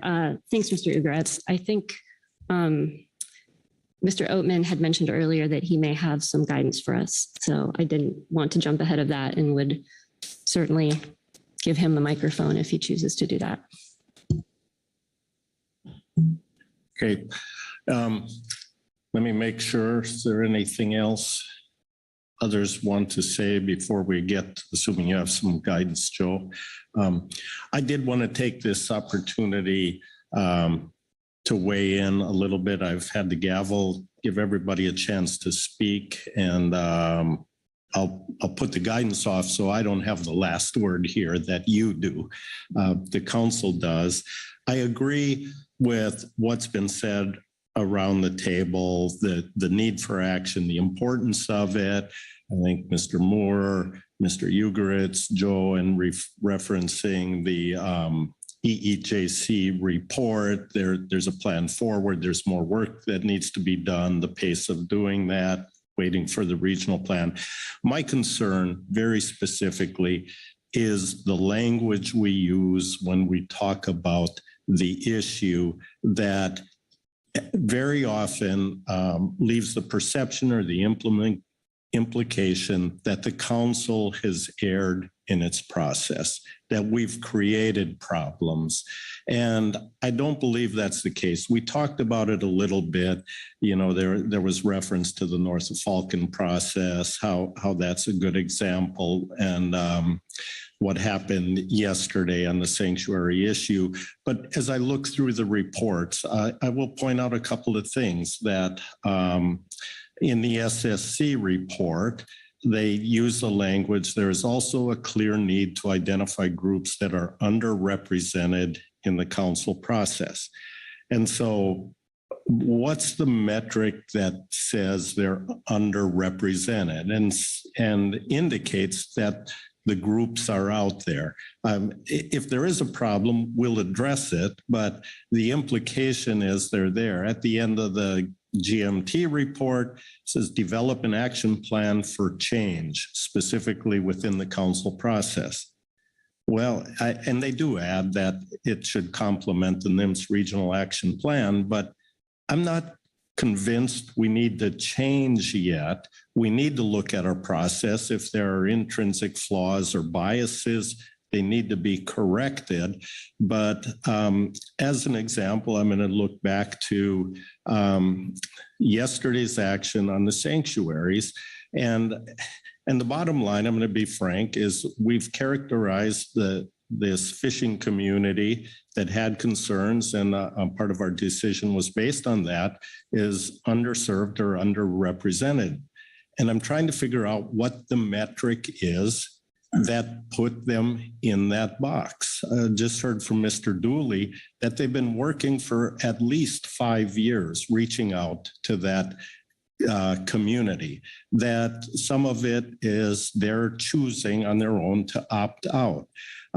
We have open access permits for people to engage in the fishery. We allocate quota to the open access fishery. They are selling on the markets. I have not seen yet any enforcement report that says there are violations, there are fish ticket reporting problems. And so I'm trying to decide how all of a sudden did they become to be underrepresented or underserved when our process all the way along has created these opportunities. What did come up yesterday when they said, well, why didn't we hear from them earlier? There was one specific example was They don't have access to computers and the internet and smartphones. Well, there's the solution then. IMSS will cast a Wi-Fi cloud over the entire coast and provide computers and fix that problem. So the bottom line is, let's not create problems that don't exist, but let's, and I think what I heard in the EEJ and their path forward is, let's figure out what the problem is and then how we address that and address the things in our process that are broken. And the last thing I'll say is what a statement in the GMT report, which really resonates with me, that the importance of incorporating the EEJ into our work is that it will improve our ability to effectively and fairly serve our diverse constituents in a challenging and changing world. To me, that's the key. We have a diverse group of constituents. We have to pay attention to them all and in this world. So apologize for taking that time, but I do have an opinion. And now I'm going to turn it over to Joe Oatman. Joe. Thank you, Mr. Vice Chair. And I think some of what I'll be offering here in terms of guidance, I think sort of gets at, your last points there about, we do have diverse participants and we need to figure out how we can better address their needs and to figure out how we can better integrate this into our council process. So the guidance that I would like to offer this morning is going back to what was in the EEJC recommendations as approved by the council back in September 2023. And so what we would like to see occur would be to develop the gap analysis that was proposed to the council in September 2023, and have it be further informed by the advisory body and management team reports from this meeting. We also acknowledge that this should include identifying, the investments of time and resources and expertise that may be needed for the council to improve how it integrates and considers EEJ in the council decision-making process. As we move forward, and as part of the forthcoming 3-meeting advisory body appointments process, that we take steps to designate a social scientist position with expertise in EEJ on the SSC. And as part of the future meeting plan agenda item, we would like to schedule a virtual meeting of the EEJC to discuss the NMFS EEJ strategy, the regional plan, and scope a workshop as described by the GMT in their report. Also, would like to schedule an EEJC in-person meeting as part of the November 2024 meeting that is scheduled at a time that does not overlap with other advisory bodies and council subcommittees. So hopefully with that guidance, that might provide us, a path forward to put more work into this. Thank you, Joe. It's offered as guidance. We'll look around and see if there's any discussion on that, their agreement with that path forward. It's a long list. John Ugoritz. Thanks, Mr. Vice Chair. And Joe, just a question in looking back to the September 2023 EEJC report.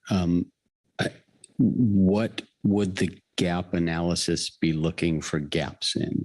And what is the timeline you're proposing to complete that analysis? Thank you, Mr. Vice Chair, and thank you, Mr. Ugoritz. So the gap analysis contemplated a review of the council operating procedures to identify, to what extent, if any, EEJ type of issues are considered. And if not, if there were a potential desire to provide some refinements to that, that might better address those. And so, as I mentioned earlier under council discussion, we do understand that Mr. Jim Seeger is on a subcontract, and he would be helping us kind of do that gap analysis. And I think as we kind of move forward with that that work, starting to also look at the suggestions that we've received from the advisory bodies and management teams to the extent that those relevant to the gap analysis.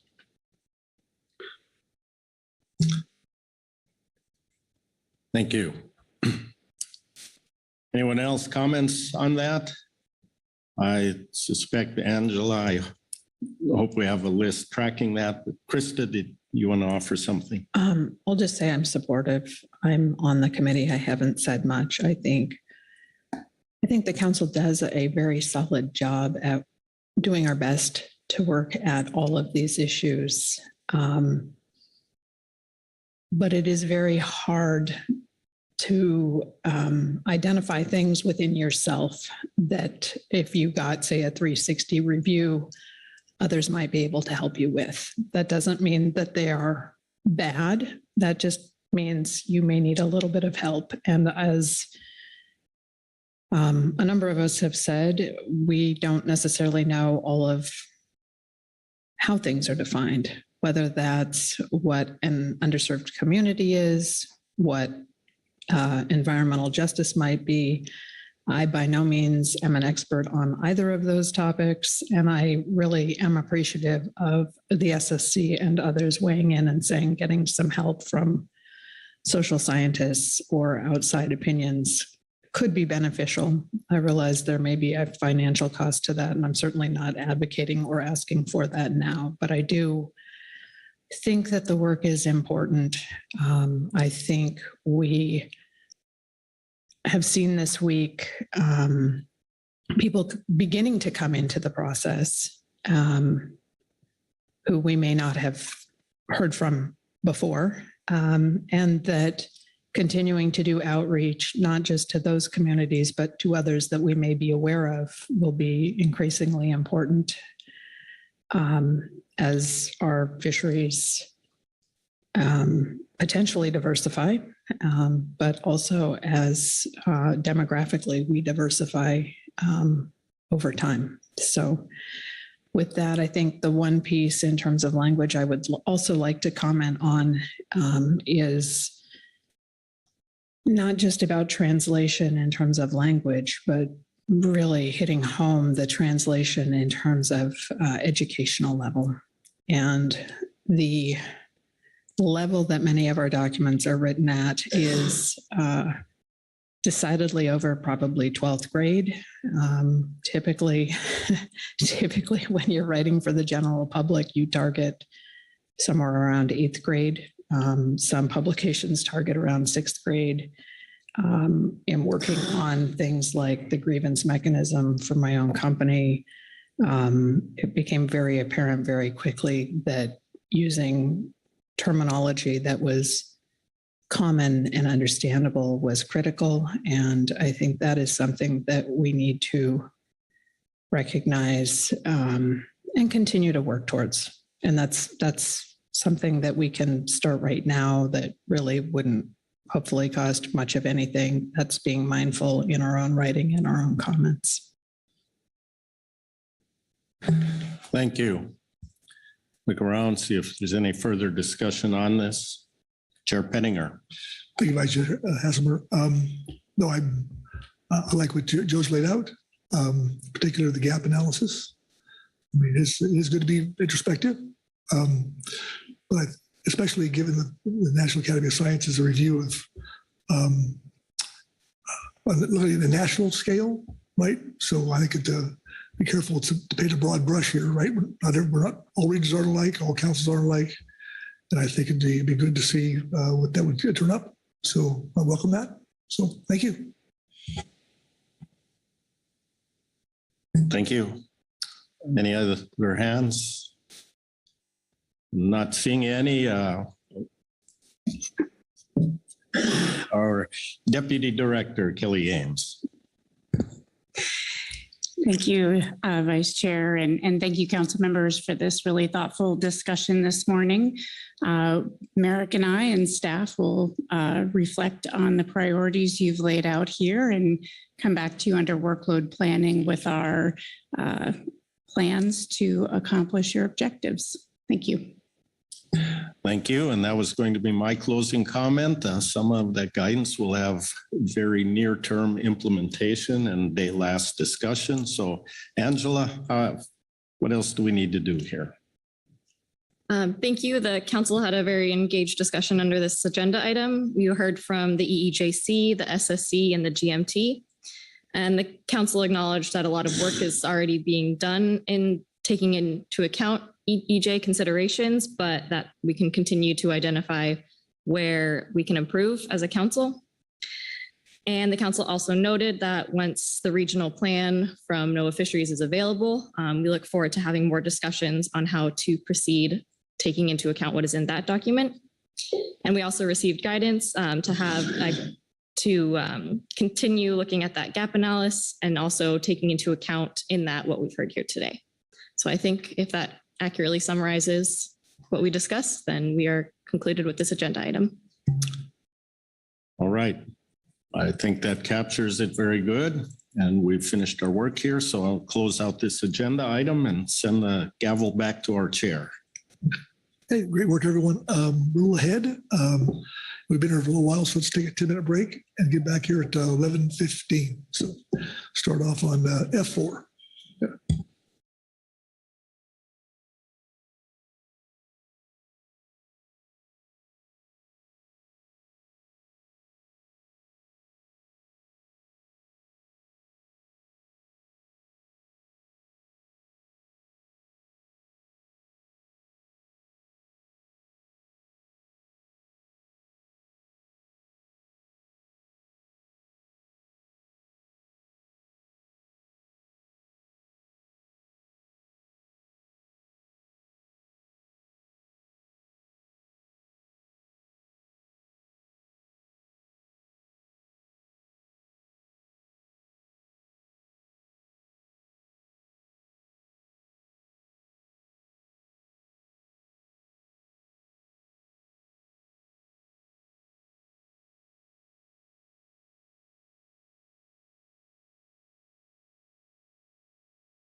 If we could take our seats, we'll get started here.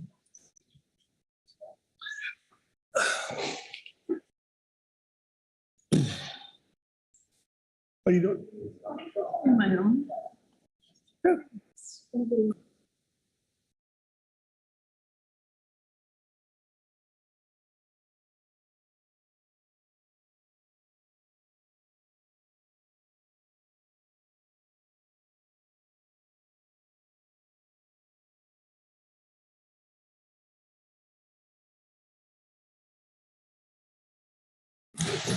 Okay, before we get going here, I just have an announcement. The hotel won't have water for the next 2 hours.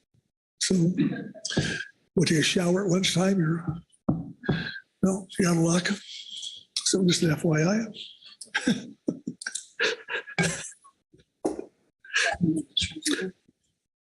Yeah, so be careful not flushing, I guess. That's conservative.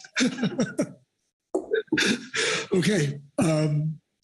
With that, we're back in session on F4, and I will turn to Marlene Bellman. Marlene. Thank you, Chair Pettinger. This is agenda item F4, stock definitions for species assessed in 2025 and 2027, range of alternatives. A proposed amendment to the Pacific Coast Groundfish Fishery Management Plan concerns the appropriate definition of stocks to be assessed in 2025 and potentially assessed in 2027. This is particularly important for NMFS to be able to make stock status determinations for actively managed stocks. The Council is asked to adopt a purpose and need for the proposed FMP amendment and a range of alternative stock definitions for priority species. Attachment 1 synthesizes the current state of scientific knowledge for the initial species identified by the Council in March of 2024 for those which were not yet defined in the FMP. In addition to Attachment 1, you have advisory body reports from the SSC and the GMT, and you should also consider the Council action taken under F3 yesterday for those stocks that were adopted for assessment in 25 and potentially 2027. With that, are there any questions? Okay, thank you, Marlene. Questions for Marlene on her overview? Okay, not seeing any. I would like to point out that Sharon Kiefer is sitting in the Idaho seat. So welcome, Sharon. And I don't know if I addressed that Heather was in the Washington seat. Were you there last time? I'm sorry. How can I miss you? Did I?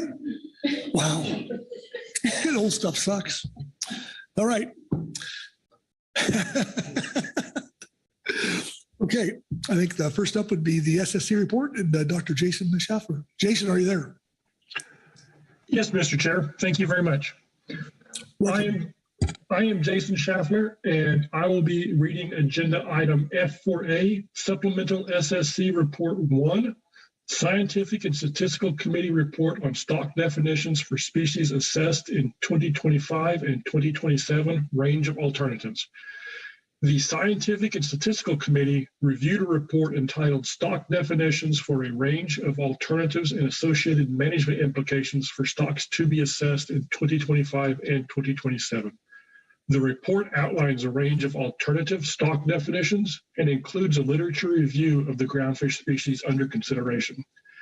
The SSC recommends that future versions of the report include additional information such as trends in survey abundance for slope species by state or north and south of 4010 North as available. Conflicting trends between areas could be used to support multiple stock alternatives. Indicators of the quality of information presented in Table 1, Agenda Item F4A Attachment 1, an updated summary of yellow eye rockfish movement to address inconsistencies in describing adult movement, relevant information on similar species when species-specific data are not available. The SSC has the following specific recommendations regarding the proposed action alternatives. Alternative 2 is not appropriate for chili pepper rockfish, given that only a small fraction of the species is found north of the California-Oregon border. Thus, only alternative 1, coast-wide, should be considered for chili pepper rockfish. Alternative 2 should also be considered for yellow eye rockfish, i.e. 2 separate stocks for California and 1 for Washington, Oregon, due to uncertainty in movement rates. Alternatives will be needed for any additional species chosen for assessment in a 2025 cycle. The SSC reiterates the need for a holistic process of defining stocks that follows best scientific practices. The SSC has not had conclusive discussions regarding the biological attributes to consider when providing guidance on stock definitions.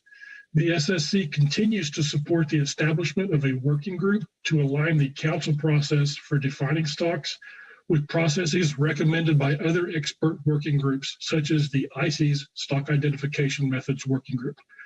The council may want to reconsider stock definitions periodically as new scientific information becomes available. This is particularly important given the lack of evidence for multiple stocks does not necessarily reflect evidence for a single coastwide stock.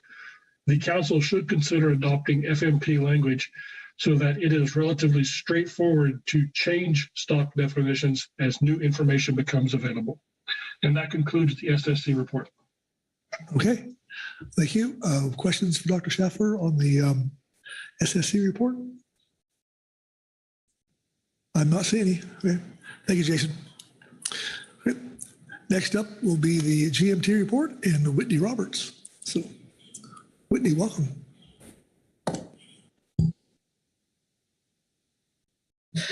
Good morning, members of the council. For the record, my name is Whitney Roberts, and I will be reading the GMT report for this agenda item.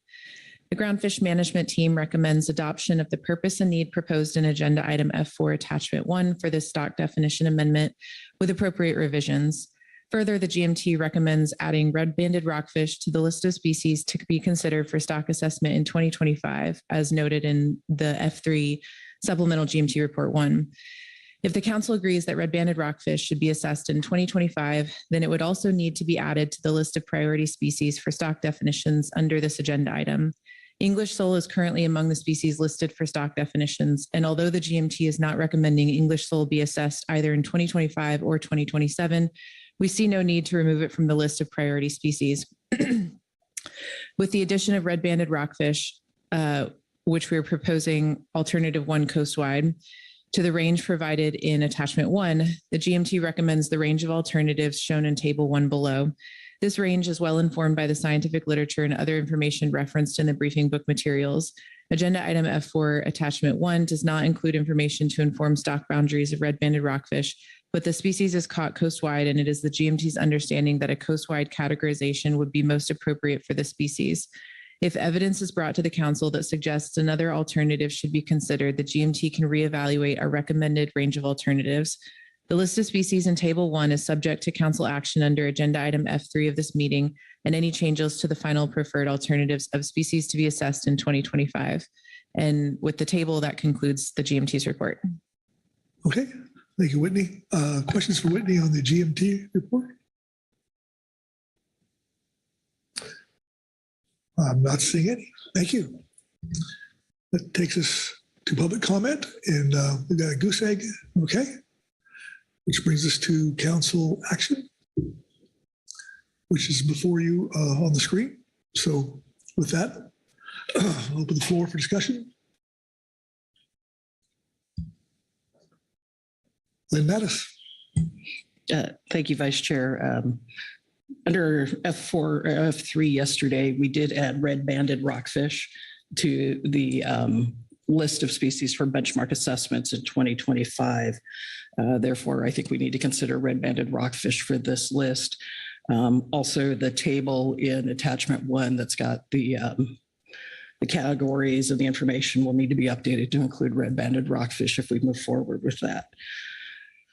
That being said, when it does come time, I have a draft motion ready, but I don't want to preclude additional conversation. Okay. Thank you, Lynn. Anyone else?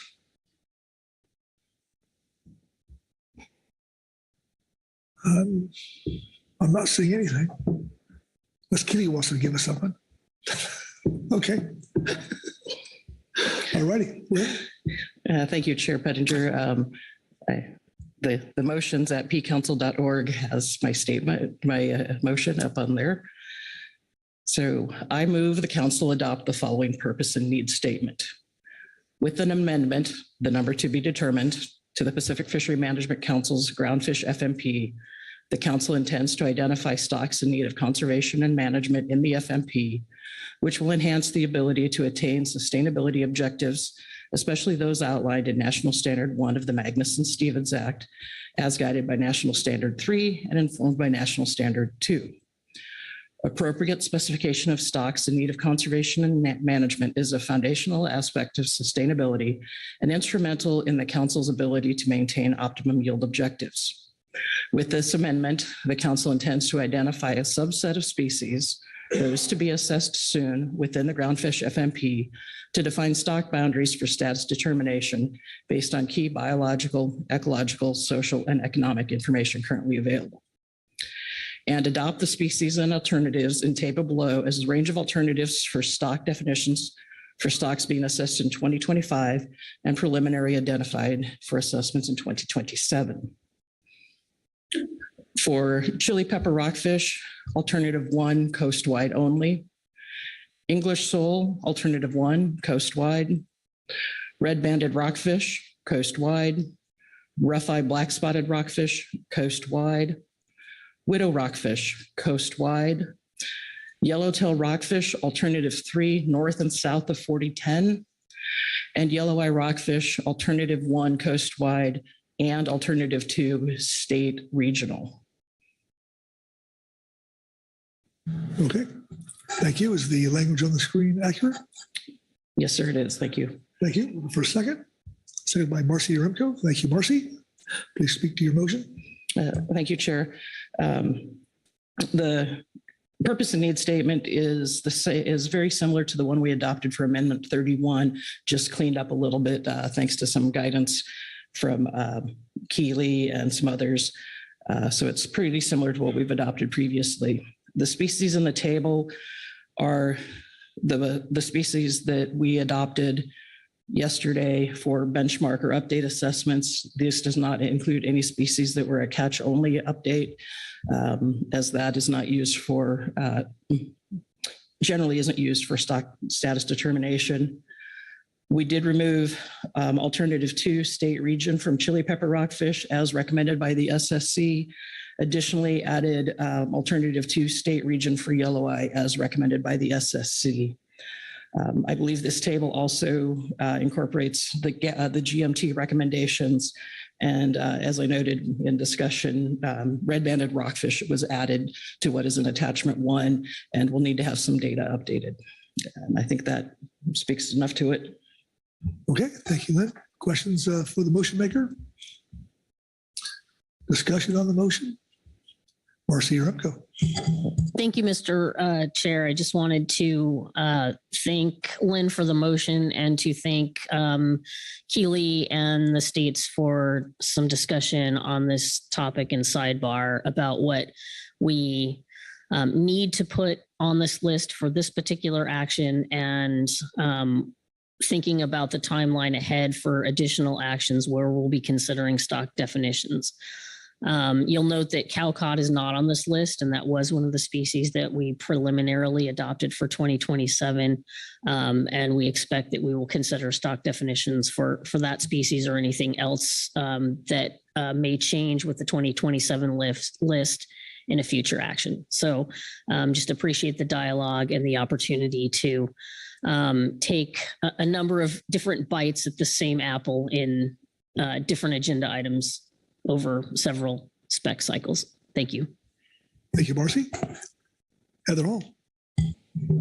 Thank you, Chair Pettinger, and thank you, Lynn, for the motion. I'm supportive of the motion. I also want to comment on the SSC's report and just highlight their comments relative to the periodic review of stock definitions. I think that's really important. We've moved forward on doing this in a way that makes sense for our stock assessments, but I just recall early on, we really had a strong interest in having work groups and some discussions about what this looks like, and how we apply defining stocks. And so just wanted to flag that. I'm interested in seeing those things move forward and appreciate the SSC for bringing them up. Thank you. Thank you, Heather. Anyone else? All right. With that, I'm going to call for the question. So all those in favor signify by saying aye. Aye. Those no. Abstentions? Okay, motion passes unanimously. All right. Marlene? Thank you, Chair Pettinger. I believe that concludes the requested council action with the motion adopted. Wow. Well, very good. Great work, everyone. Well, we're going to take a break early because we're well ahead of schedule. And before I do that, I'll turn to Executive Director Burton for any announcements. Eric? Yeah, thank you, Mr. Chairman. Like you just indicated, I think the best course here is to take a lunch break a little bit early rather than picking up F5, but we'll come back to F5 after lunch. That is fixed gear marking and entanglement risk reduction. Once again, no water here in the hotel as of right about now, so we'll have to head somewhere else for lunch. But that's all for me. All right. Enjoy your extra half hour. We'll see you at 1 o'clock.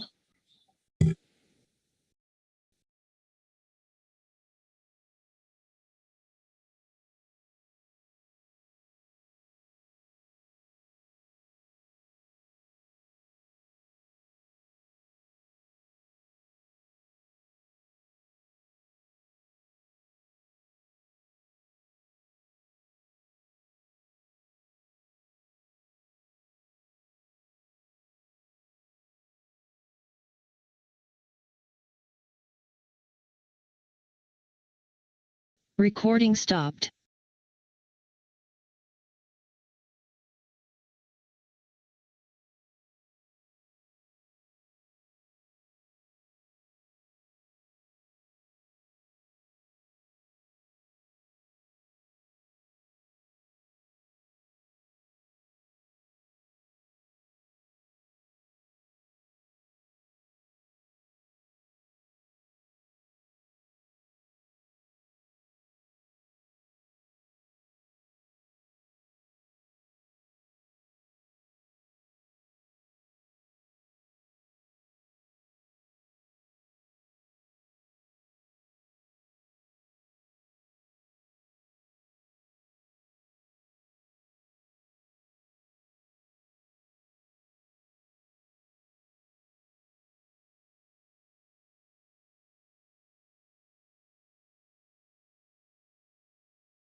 Recording in progress.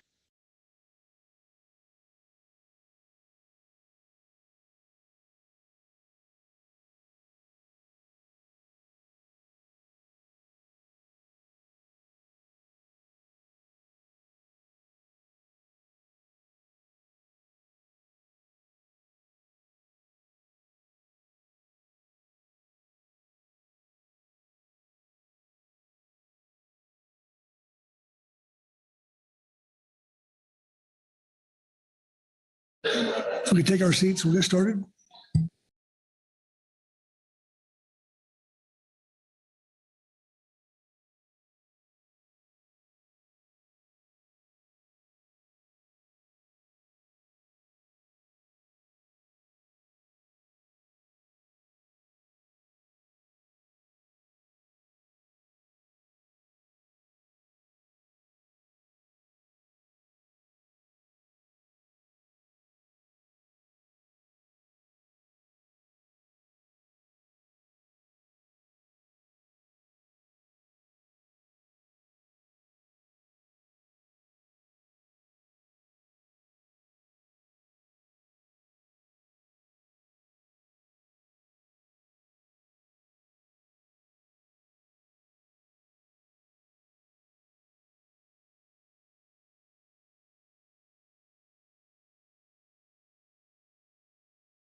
There you go. Okay. Welcome back from lunch. We get started here. I'd like to welcome Lieutenant Carrie Jeffries to the U.S. Coast Guard seat. Carrie. And also turn to Executive Director Burton for the announcements. Yeah. Eric. Thank you, Mr. Chairman. Just want to acknowledge and encourage everyone to, if you have a minute, just to introduce yourself to some of our members of the Inclusive NOAA Fisheries Internship Program that are sitting here with our colleague, Rosemary Kasaka. So if you have a moment just to welcome them, I encourage you to do so. That's it, Mr. Chairman. Fantastic. Well, welcome. So, all right. Well, with that, I'll turn to Jesse Dorfinghouse to get us started. So, Jesse. Good afternoon, Mr. Chair, council members. Gonna put up my PowerPoint here. This is agenda item F5, fixed gear marking and entanglement risk reduction final action. So just to set the stage a little bit, want to talk about West Coast entanglements. Overall, whale entanglements have been increasing since 2013, and a majority of those entanglements have been with humpback whales. From 2013 to 2021, about 50% of humpback entanglements have been identified to the gear, which are mostly pot and trap fisheries. But of the 288 confirmed entanglement reports in that time series, only about 50% have been identified to that source gear. So as I just said, the rest of them are unknown. Groundfish fixed gear. So in this case, we're talking about pot and longline gear. Entanglements are relatively rare. We've had 5 identified entanglements with sablefish pot gear between 1982 and 2022, with no other interactions in that time series with other groundfish pot or longline fisheries. And in 2023, there was an entanglement in halibut longline and sablefish pot gear. And that is actually, the report on that can be found in the informational reports in your briefing book for this meeting.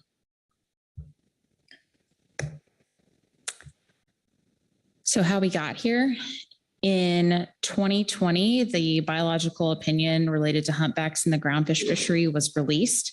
And as a part of that, one of the terms and conditions stated that NMFS and the council must investigate methods and feasibility with implementing additional pot gear marking regulations and encourage testing and development of gear modifications.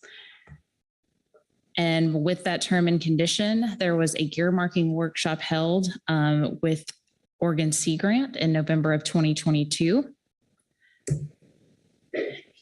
In March of 2023, that workshop report was brought back and the council recommended scoping gear marking and entanglement risk reduction measures for groundfish fixed gear, which was just pot and bottom long line only.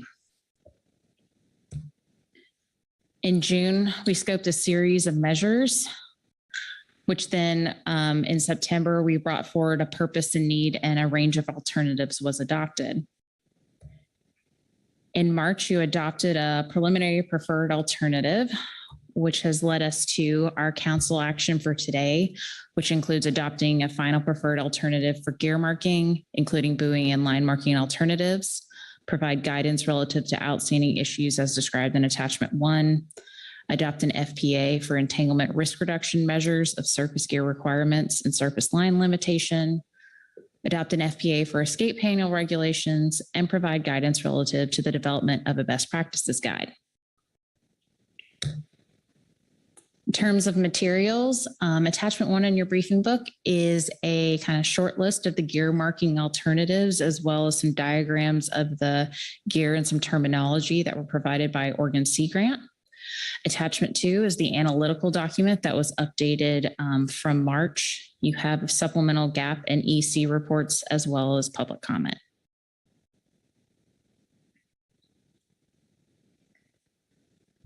So I did just want to go over our scope of our action here. I've mentioned that fixed gear we're looking at here is pot and trap and bottom long line gear. So we are not including any other types of fixed gear, such as vertical hook and line anchored to the bottom. Additionally, this is a groundfish only action. So the vessels must be participating in the IFQ gear switching sector, limited entry fixed gear, or the directed open access sector. With these sectors, there's an average of 303 vessels that have annually participated between 2019 and 2023, the majority of which are directed open access vessels and mostly fish longline. And the statistics on this can be found in table 3-1 of attachment 2. I did want to state that directed halibut boats, even if they are retaining groundfish, are not included in this action as they're not considered directed open access vessels. So if gear markings are maintained while fishing and whale or other protected species are entangled in the directed halibut fishery, then it could be attributed to the groundfish fishery. However, other information may be available to prevent that attribution if it occurs.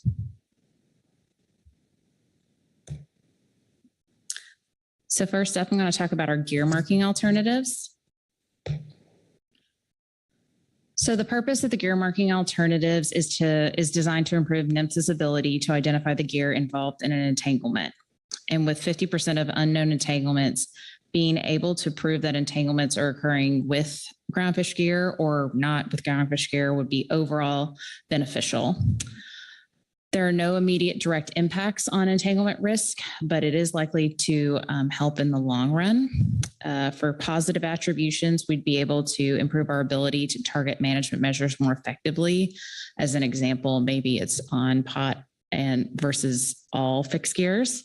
Pot gear versus all fixed gears, but maybe more importantly is the ability to negatively attribute an entanglement. So state that an entanglement is not associated with groundfish gear. And you addressed the importance of this in March of 2024, and we added it to your purpose and need.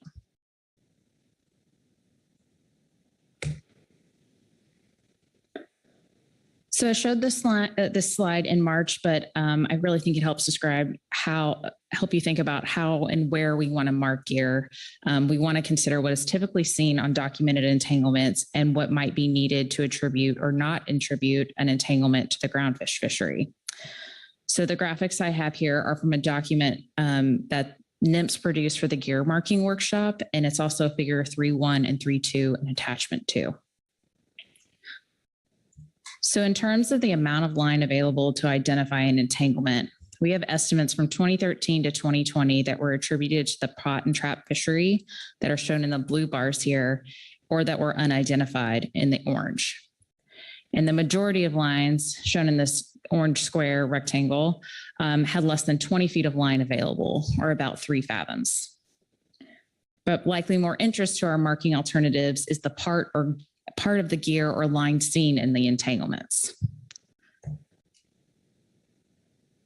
So in this table, we have the area line in the first column, the number of the proportion base in the area line that we're seeing in the pot and trap fishery, unidentified, and then finally the total is in the last column. So overall, 64% of all entanglements were thought to be from the top or upper portion of the line. And the top portion of the line was defined based on available evidence, such as photos, videos, or any recovered gear, as the main buoy and any other parts of the surface buoy and gear. The upper portion of the line was defined as within 5 fathoms of the main buoy. And for the portion that's unknown, which is from the second row from the bottom, that was typically only when line was observed and there was a need to know more about its relative location to the surface or bottom gear to be oriented. So just kind of clarifying what that unknown meant. So our gear marking alternatives relate to buoy and line marking. The action alternatives are gear specific, which means we have different specifications or colors or shapes for pot and long line gears. The council could choose to select buoy marking, line marking, or both action alternatives. And in terms of preliminary preferred alternative, in March, you selected for buoy marking alternative 1 sub-option B, which would have gear-specific cattle ear tags on each buoy of the surface gear with vessel identifying information present on those buoy tags. And for line marking, you selected alternative 1, gear-specific line marking, where the vertical line would be the only line marked. At least the top 20 fathoms of that vertical line would be marked. It would be done with manufactured line, and there would be no transition with manufactured line being required upon implementation.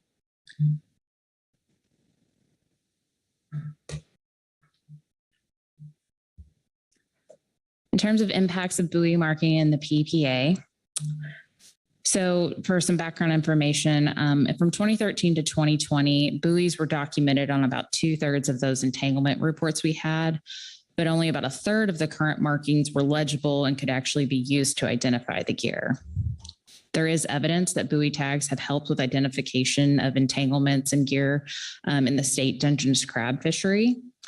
And so for your PPA, this was actually modified in March, where there would be, as opposed to just 1 tag, there would be a tag required on each buoy, which would include 3 to 4 buoys from the main buoy to the high flyer. So if the tag were to fall off or not being able to be seen by photographs, if it were in fact entangled on a whale or other protected species, this increases the likelihood of 1 tag on 1 buoy to up to 8 tags across a full set of line, if you think about 2 sets of surface gear with 4 buoys on each surface gear. So it, again, increases the likelihood of us observing what sector or gear this came from. With the council's PPA requiring that identifying information be printed on the tag or available on the tag, the estimates from March, which were kind of more basic cattle tags, increased to an average cost of about $162 per tag. So assuming an annual purchase of tags and a 25% replacement, annual costs are estimated to range from $16 to $113, depending on sector, gear, and vertical gear setup.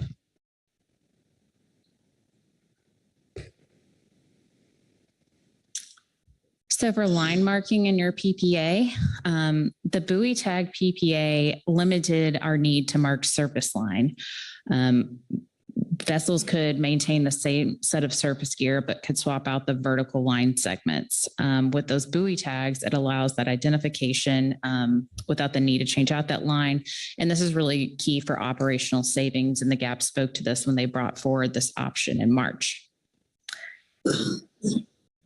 Based on what we discussed on the previous slide, where 64% of all entanglements were thought to be from that top or upper portion of the line, it is thought that 20 fathoms is likely to be sufficient markings to identify if an entanglement were to occur. For the PPA, at least 20 fathoms of marking for vertical line only. A vessel could get about 5 to 10 lengths of mark out of a single coil of manufactured line, depending on if they had vertical gear at one or both ends as allowed under the PPA. So with vessels ranging between 2 and 7 sets per trip, and depending on the type of trip, it's likely that vessels could invest in 1 to 2 coils of line that could cover the necessary requirements under the PPA of manufactured line for a total of $500 to $600 for that manufactured line cost.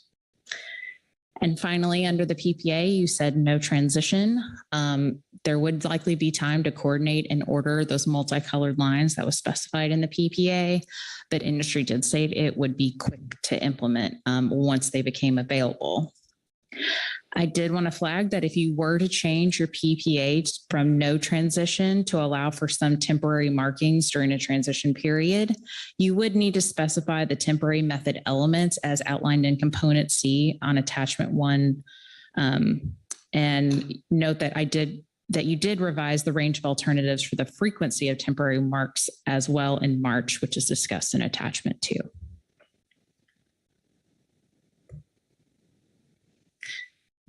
In attachment 1, there are a few outstanding issues listed to be resolved before selecting your FPA regarding the shape of buoy tags and the color of tags and lines.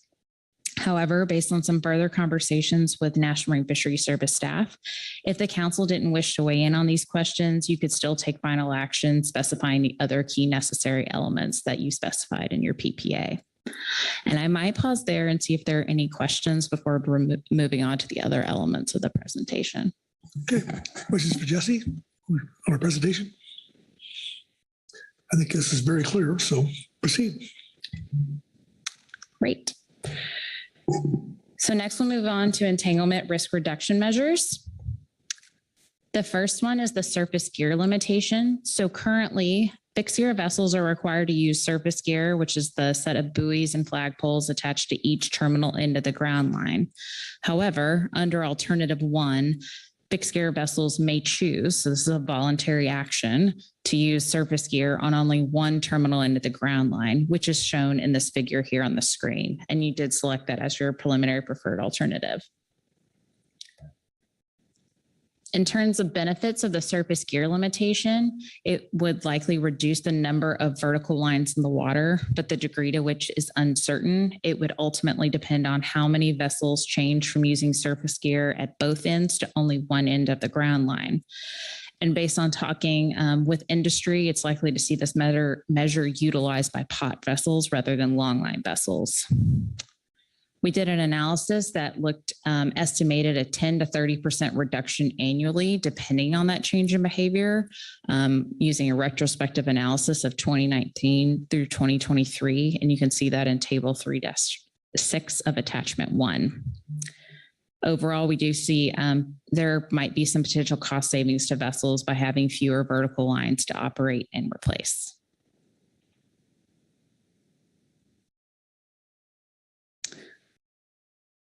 So in terms of cost, potential cost of surface gear limitations, one thing that was raised and discussed by the council in March was the potential for gear conflicts. So under no action, trawl vessels are able to see the start and end of a set and could avoid fishing through that area between the two terminal ends. However, under alternative 1, trawl vessels may not be able to determine the direction of which the fixed gear set was laid out and might trawl through that area. Additionally, the council discussed fixed gear vessels could set across lines, but it was discussed under March that this is more likely in the directed halibut season, which is again not a subject of this action. Sharing location information between vessels could increase, that would decrease the risk of gear conflict. But overall, there's uncertainty with how much information sharing or gear conflicts may happen under this alternative. So the potential economic impacts are uncertain.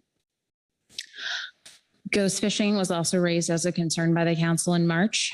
So we went back and looked at the current gear loss rates for fixed gear. Overall, based on West Coast Groundfish Observer Program reports, there's less than a 5% gear loss in all fixed gear sectors on average. And you can see the breakdown in table 3.7 of attachment 1. And so if the observations are representative of the entire fleet, then there is limited gear loss across the fishery under current practices with surface gear on both ends. And even if there were to be an increase in gear loss with a single set of surface gear, we do have those biodegradable escape panels that are designed to limit ghost fishing. And further, and you may hear this from the GAP, is that gear is obviously expensive. So any gear loss would be costly to participants if they were, this is a voluntary action. So the idea here is that they would only implement the surface gear limitation if it made sense for their operation. It's not a requirement. And for enforcement challenges that have been raised, there have the EC noted challenges with enforcing closed areas. There's not quantifiable in terms of a cost, but this may be mitigated to a degree with VMS or vessel monitoring system.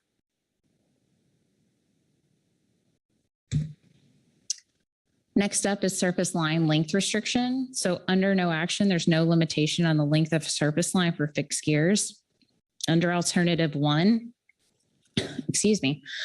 it would limit the amount of surface line permitted for fixed gears to a maximum length of no more than 5 or no more than 10 fathoms, which the latter you selected as your preliminary preferred in March.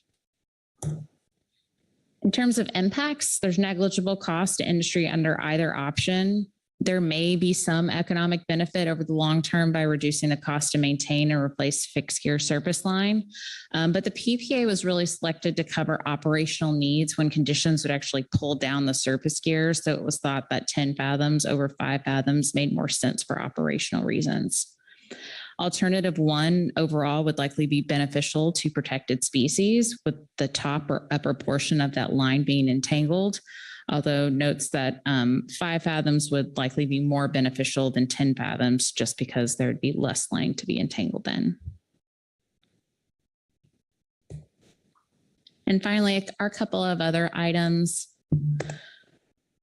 For escape panel regulations, under no action, there'd be no changes to escape panel regulations. In alternative 1, which is your PPA, it would add a clarification to the regulations to prohibit panel placement at the bottom of the pot with an exception for slinky pots. Something that was added in March but not included in your PPA was suboption A, and that would be to change the thread count on the biodegradable panel from number 21 to number 30 or less smaller twine. The alternative, base alternative itself is really an administrative action to specify placement of escape panels in the West Coast regulations and provide clarity for slinky pots, which don't have a standard bottom to the pot. The idea would be to align West Coast regulations with Alaska regulations, and there's no expected cost to industry under this alternative because it's just clearing up this regulatory absence. Did want to quickly talk about the sub option that you added in March related to twine size. So this would really enable fishers who fish both Alaska and the West Coast to use the same gear without having to change out that twine size for the biodegradable panel, which will lead to some operational savings. So this would potentially, with the number 30 being thicker than the number 21 that's required on the West Coast, you could see an increase in the time to degrade, but the time is actually really uncertain. We looked at several studies that showed that thicker twine could result in a longer breakdown, but the time in the water, the manufacturer, the ocean conditions, all that would ultimately impact the rate. Overall, the impacts of this are uncertain, but we don't think they're likely significant. Additionally, with ghost fishing is likely to be limited when the bait is gone. And as I mentioned, there's a pretty low rate of gear loss overall in the fixed gear fishery. And our last item isn't an official alternative, but it was included in your PPA, and that was the development of a best practices guide. And the idea here is that this would include information about methods and techniques that would be difficult to regulate. It could note times and areas of known higher whale abundance or any measures that weren't adopted under final action. Overall, the impacts would be future benefit to industry if it resulted in lower entanglement risk and no need for new mitigation measures, and would indirectly benefit protected species by reducing the risk for entanglement. And with that, your council action for today is to adopt a final preferred alternative, and I am happy to answer any questions. Thank you, Jesse. Questions on the presentation? All right, thank you. All right, that'll take us to the Groundfish Advisory Subpanel report. And Poggy Latham. Welcome, Poggy. Thank you, Mr. Chairman. Thank you, council members. Poggy Lapham for agenda item F5A, Groundfish Advisory Panel's report on fixed gear marking and entanglement risk reduction. We have a table. I'm going to gloss over that and go ahead and get to our kind of the meat of what we're doing. If you want to refer to the table, it's kind of a condensed, less explanatory version of what I will read here. The gap discussion. Most of the gap recommendations are consistent with the council's PPA. The discussion below will identify recommendations different from the PPAs and or the past gap reports and expand on the rationale for PPAs on which we agree simply for clarification and documentation. Buoy and line marking. The alternative one, option B, the cattle ear tags. During the gap discussion that included dialogue with NMFS staff, it was indicated that NMFS would determine the color, size, or shape required of the required cattle tags and the line if no color, size, or shape was specified by the council. The gap understands that the enforcement consultants are recommending engraved and stamped buoy tags for the vessel identification information, but would hope that NMFS consider other indelible methods in the rulemaking that may be able to be seen from afar. Alternative one, option D2, the 5-year transition period. This gap recommendation is different from the council's PPA of no transition period. In March, the gap proposed no transition period, but further discussion of availability of permanent line and other factors prompted the gap to propose a transition period of 5 years or less. The reasoning for this is twofold. One, it will increase compliance and decrease possible violations across the fleet, especially for those participants who have difficulty accessing manufactured line. And two, lessening the environmental impact of line being discarded before it is worn out. Temporary marking would eliminate that discard issue. Enforcement consultants mentioned there is an existing system of different colored line schemes in many East Coast fisheries that could be used as a blueprint. The gap discussed how, by using some of these combinations, manufactured line may be more readily available compared to developing new multicolored rope schemes. The temporary line marking frequency, option C2A. With the selection of option D2, the one I just mentioned, the 5-year transition, there must be a selection of both a manufactured line implementation period and temporary marking options. And for the temporary marking line frequency, the gap recommends option C2A, no more than 2 fathoms between marks, but we would encourage continuous markings. Under a funding issue we discussed in the gap continues to request that the NMFS look at funding sources to help supply buoy tags and manufactured line to the fleet. Specifically regarding manufactured line, this would increase compliance for those vessels that may not be in a financial situation to purchase the line. With funding, the gap also believes this would likely shorten the transition time or the need for a transition time. Under entanglement risk reduction, the gap and the enforcement consultants had good discussions around the idea of using one set of surface gear as opposed to 2, as is now required. The advantage of a single set of surface gear includes decreased chances of interaction with other ocean surface users, the ability to coexist in an area with the midwater trawl fleet, decreased pot loss because snarls occur close to buoyed ends, and most importantly, reduced entanglement risk. Given these positive outcomes, recognizing that fishery participants have strong motivation to not lose gear, and realizing that this is an option and not a requirement, The GAP hopes the council will move this option forward. With VMS and robust communication of gear locations among ocean users already occurring between sectors, the GAP is confident that gear interactions and enforcement issues will be negligible. Under the escape panel regulation, the GAP supported the PPA with the clarifying language that we changed the maximum allowable twine size from 21 to 30 threads in order to further align regulatory language with Alaska. And of course, the GAP continues to express support for the best practices guide if the time, energy, and funding become available. There are many enthusiastic fishermen with good ideas ready and willing to help. That concludes our report. Thank you, Poggy. Questions on the GAP report? Yeah, they're all. Thank you, Chair Pettinger, and thank you for the great GAP report. I have a question about the other marking methods. So the EC, you refer to the EC's report and the permanent marking, and you mentioned other indelible markings that would work. And I was just wondering if you could share what some of those ideas are. Mr. Chairman, if I may. Thank you for the question.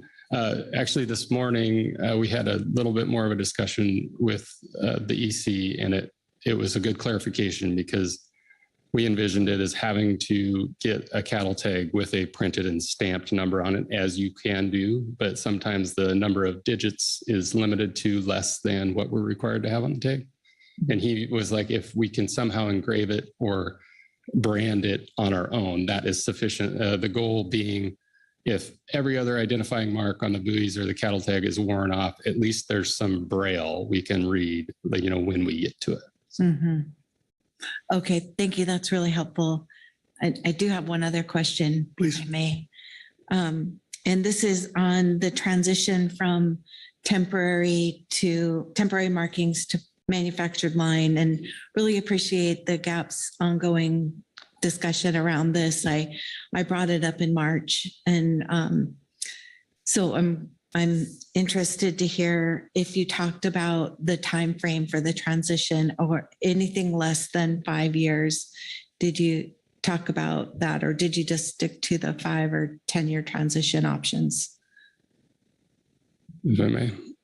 Thanks for this question. We did discuss that at length, and I think we're a little bit victims of that shoot high, maybe end up a little bit lower in that situation. And honestly, the majority of the fleet will get manufactured line. It will be available, and it's going to be easier to implement that for us than it will be to do the temporary markings. But falling back on that one situation where a fisherman has a hard time financially, or he can't get the line in time for whatever reason, he has an option to be in compliant, not just to avoid a violation, but also to achieve the end goal, which is identify entanglements should they occur. Yeah. So we didn't have, to answer your question specifically, 5 years is probably high. We did hear 2 mentioned from NMFS. As a fisherman, we'll go for the longest to make sure everybody can get on board, but we'll accept whatever we get. Thank you. I understand. Appreciate it. All right. Thank you, Heather. Anyone else? All right. Thank you, Poggy. Thank you. Okay. Next up is the EC report, and Mr. Greg Bush. Welcome, Greg. Good afternoon, Mr. Chair, members of the council. I'm Greg Bush with the OLE. I'm representing the enforcement consultants, and I'll be reading our statement for the enforcement consultants report on fixed gear marking and entanglement risk reduction final action. Enforcement consultants have reviewed reports associated with agenda item F5, fixed gear markings and entanglement risk reduction final action, and have the following comments. EC has made prior statements on this topic, including F6A Supplemental EC Report 1 at the March 2024 Council meeting, and appreciates that the majority of the EC's recommendations were considered when selecting the preliminary preferred alternatives. regarding F5 Attachment 1 and F5 Attachment 2, gear marking, the EC supports the PPA for both buoy and line marking. For buoy marking, the EC supports the PPA Alternative 1, Suboption B, cattle ear tag on each buoy with vessel identification information, and the EC suggests regulatory language concerning the cattle ear tags on each buoy, similar to each buoy used to mark fixed gear must have an attached durable, non-biodegradable tag securely attached to the buoy that is permanently stamped or engraved with legibly marked numbers, where there is a physical indentation along with the contrasting color, such as manufactured or applied with ink paint over the engraved numbers. The numbers on the tag may be either the vessel documentation number issued by the U.S. Coast Guard, or for an undocumented vessel, the vessel registration number issued by the state. If the tag information is illegible or the tag is lost for any reason, the gear is not in compliance. It's the experience of the EC that printed markings, such as with the Sharpie or hand painted, will fade over time, sometimes within weeks or months, whereas stamped or engraved markings should last for years with continued use in marine environments. And as the previous person noted, our intent is you could use something similar to a Dremel tool or another engraving tool that would be low cost and maybe readily available. For line markings, the EC supports the PPAs identified in Alternative 1. Regarding Alternative 1, Suboption D, transition period. Should the council consider a transition period with temporary markings, the EC suggests the shortest amount of time practicable. Regarding F5 Attachment 1 and 2, entanglement risk reduction, entanglement risk and reduction alternatives, the EC provides the following comments. For surface gear requirements, the EC recommends selection of the no action alternative and is not supportive of Alternative 1, which would allow the surface gear to only be marked on one end. As noted in our March 2024 statement, the EC recommends maintaining the requirement that both ends of the gear be marked with surface gear. Marking one end would make it difficult to enforce, as unmarked portions of the gear could be set in a closed area such as the rockfish conservation area or essential fish habitat. In addition to the closed area concerns, there are examples of gear being lost, crossed, and or tangled during longline fisheries. Surface line length restrictions, the EC is supportive of the PPA. Regarding the administrative and other items, the EC is supportive of the proposed changes related to the escape panel requirements and creating a definition for collapsible pots, such as slinky pots. Application to directed commercial halibut fisheries. While not included in this action item, the EC recommends that gear marking provisions required for the groundfish fixed gear fisheries also be applied to the directed commercial halibut fishery. This will help eliminate confusion and ensure consistency in fisheries using similar types of gear. This concludes the EC statement. Thanks, Greg. Questions on the EC report? Lynn Mattis. Yeah, thank you, Chair Pettinger. I actually have two, if that's all right. The first one is on the directed halibut fishery, where it says the gear marking provisions required also be applied to the directed commercial halibut fishery. Would that mean they could use the exact same gear, or I'm thinking of like line color and buoy markings, or you're just saying the same type of process and we figure out the appropriate buoy tag color and line color markings? Is it the process or the specifics that you're recommending for the halibut fishery? Through the chair, Ms. Mattis, thank you for the question. We didn't get into the specifics of which would be preferred. We'd likely leave that to the Protected Resources Division and what type of information they'd require. But we have vessels participating in the directed halibut fishery that are also participating in open access, or only participating in halibut, or also participating in limited entry fixed gear. So how to distinguish or recognize that gear that was set for halibut entangled a whale, that would be one of the challenges, in particular when you're looking at vessels that are fishing for multiple species. I would leave it to the council or with recommendation of Protected Resources on how best to do that, so they would get the information they need to identify which fishery the gear was involved in. Because it gets complicated when you're looking at multiple bycatch fisheries that are included with this directed halibut fishery. Okay, thank you. And then the second question is on the surface gear requirements on the markings at one end or both ends. Did you all have any discussion about what the state rules are? So that if somebody was fishing in both state waters and federal waters, would there be different requirements?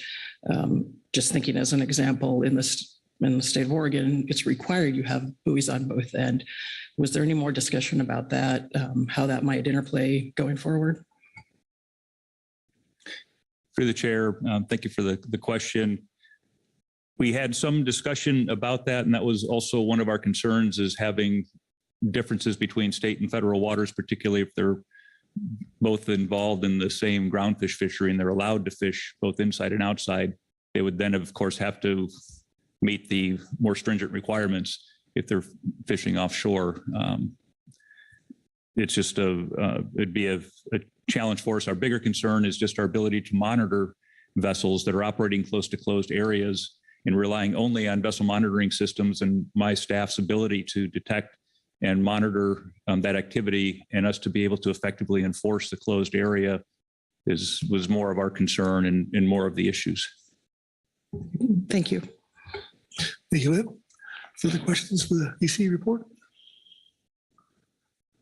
All right. Thanks, Greg. That concludes our reports. We'll take us to public comment. I believe we have 4, I believe. And there they are. First up will be Jeff Chester, followed by Lisa Damrosch. Welcome, Jeff.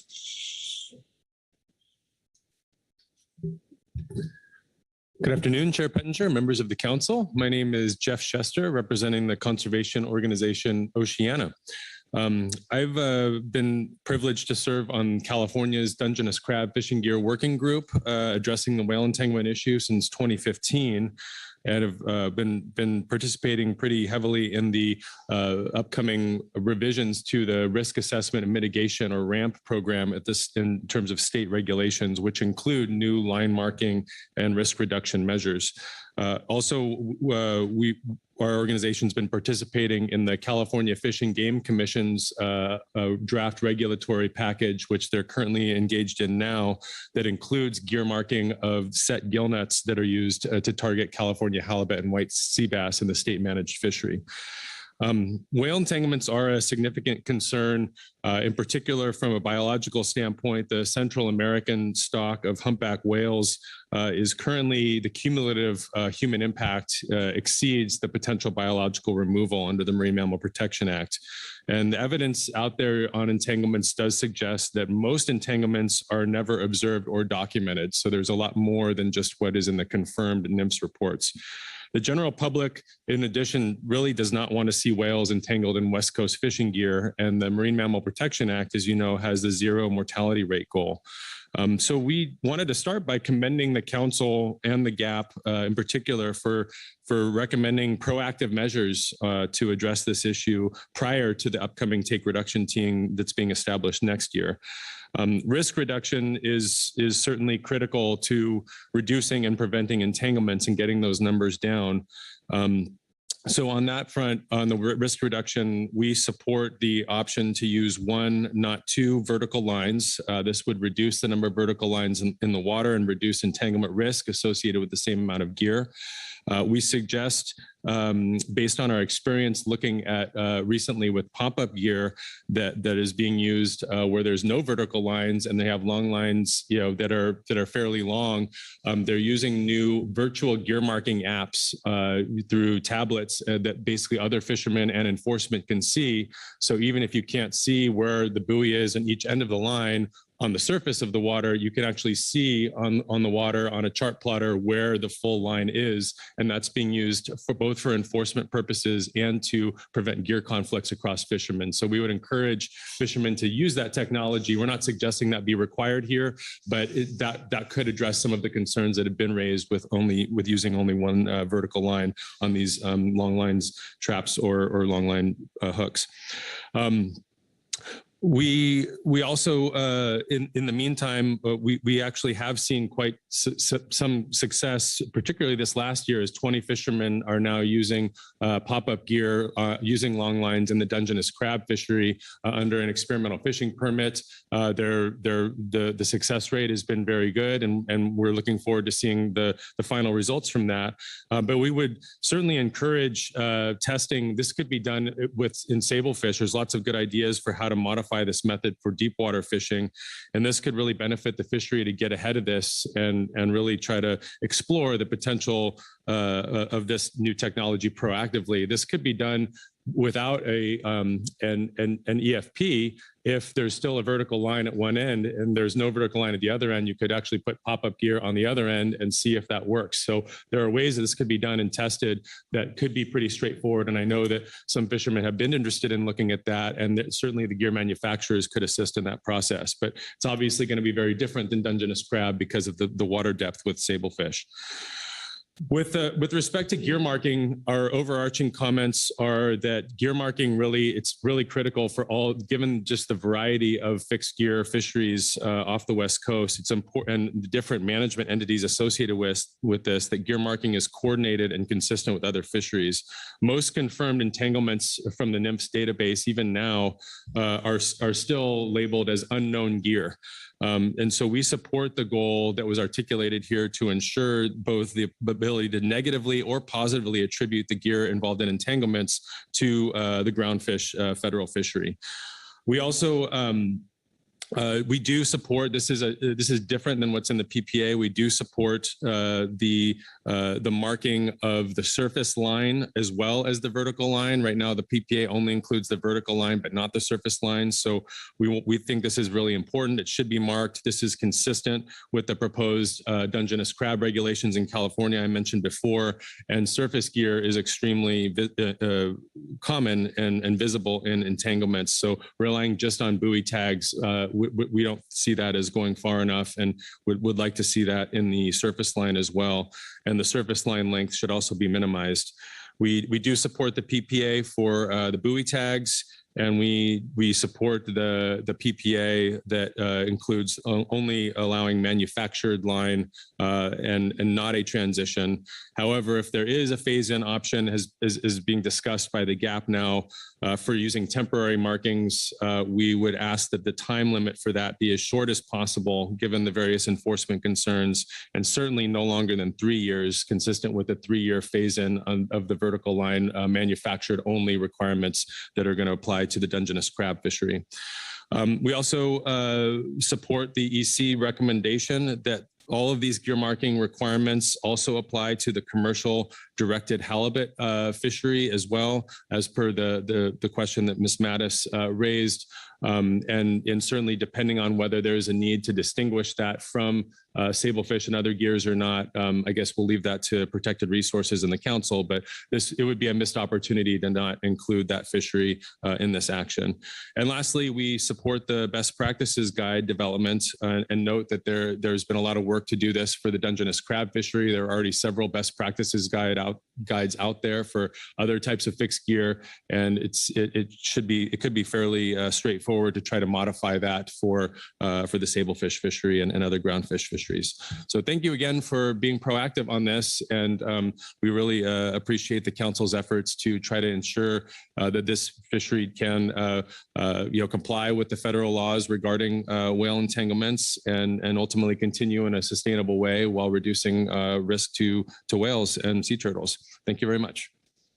Thank you, Jeff. Question on Jeff's testimony? Lynn Mattis. Well, thank you, Chair Pettinger.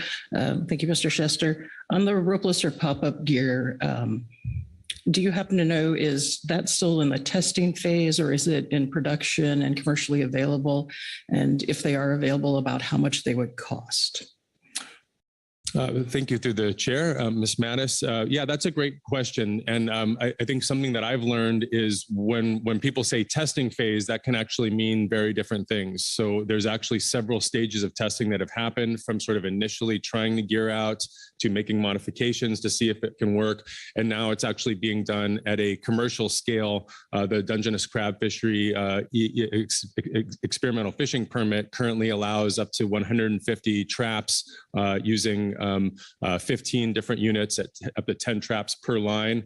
And so that's being done commercially now. And fishermen are out there making money selling Dungeness crab during the season when it's closed for conventional gear. So it's beyond the state of testing, but it is still not fully authorized yet as an alternative gear by the state. So it's kind of at that final stage of testing before it becomes authorized.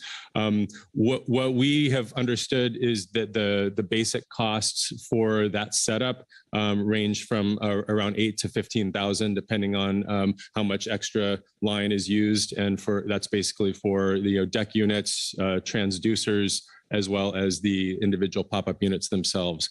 So we're, and we hope to see, and we've actually played an active role with the California Ocean Protection Council in seeking state funding for the testing, so that fishermen that are wanting to use this are able to access it through a gear library, so they can borrow it and try it out, as well as a buyback program. If people want to try gear and buy it and they want to sell it back, they're able to do that to reduce the risk and the economic burden on fishermen for trying this gear out. So we'd be happy to work with folks who are interested in this to try to advance that type of exploratory testing in other fisheries. Thank you. Appreciate that information. Thank you. Great. Thank you, Lynn. Corey Writings. Thanks, Chair. Thanks, Dr. Sester, for this. My question is thinking about that transition time, and it sounds like Oceana is asking for either no transition or a 3-year phase in to match what the state of California is doing. And so my question is, if as proposed by the GAP, there was temporary marking until a 5-year phase in, can you explain to me why you think that wouldn't be adequate or wouldn't meet the same goals?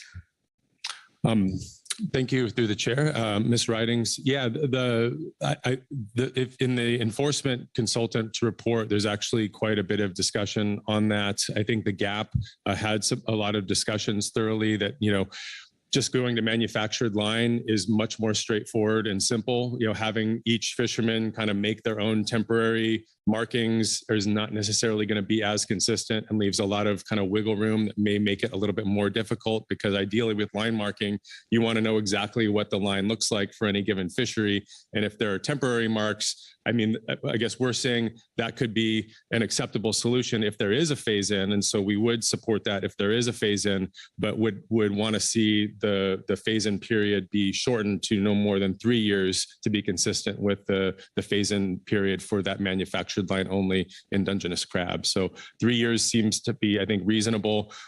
Certainly the GAP, before this meeting had supported no transition period, which, makes sense, but, we certainly wanted to accommodate some sort of a transition to reduce the amount of gear that's thrown away immediately, so that this can be done as people are purchasing new gear, that we really focus on the gold standard, which is to get uniquely manufactured lines. Thanks. Hey, Corey. Anyone else? Marcy, you're up. Go. Thank you, Mr. Chair. Thank you for your comments, Mr. Shester, Dr. Shester, sorry. Was curious to note that you commented on the EC's recommendations regarding the directed halibut fishery. And I think you made a statement that you would leave to NMFS whether or not the same scheme would be applicable to the directed halibut fishery as for sablefish. Maybe you can elaborate. It sounds like you've done some thinking about this and had some discussions, because I'm quite curious, for example, in the event an entanglement occurred, how that event would be attributed in terms of the fishery in which the entanglement would be charged. So maybe you've thought about this, and I'd like to hear more. Thanks. Thank you through the chair, Ms. Yaremko, for the question. Yeah, I think that we've certainly thought about that issue. I think where this came from was, and I think one of the previous March GAP discussions, there was sort of a red flag that kind of came up about, hey, what about the halibut fishery? We're doing all this work for sablefish and other groundfish fixed gear, but this sort of halibut fishery isn't included.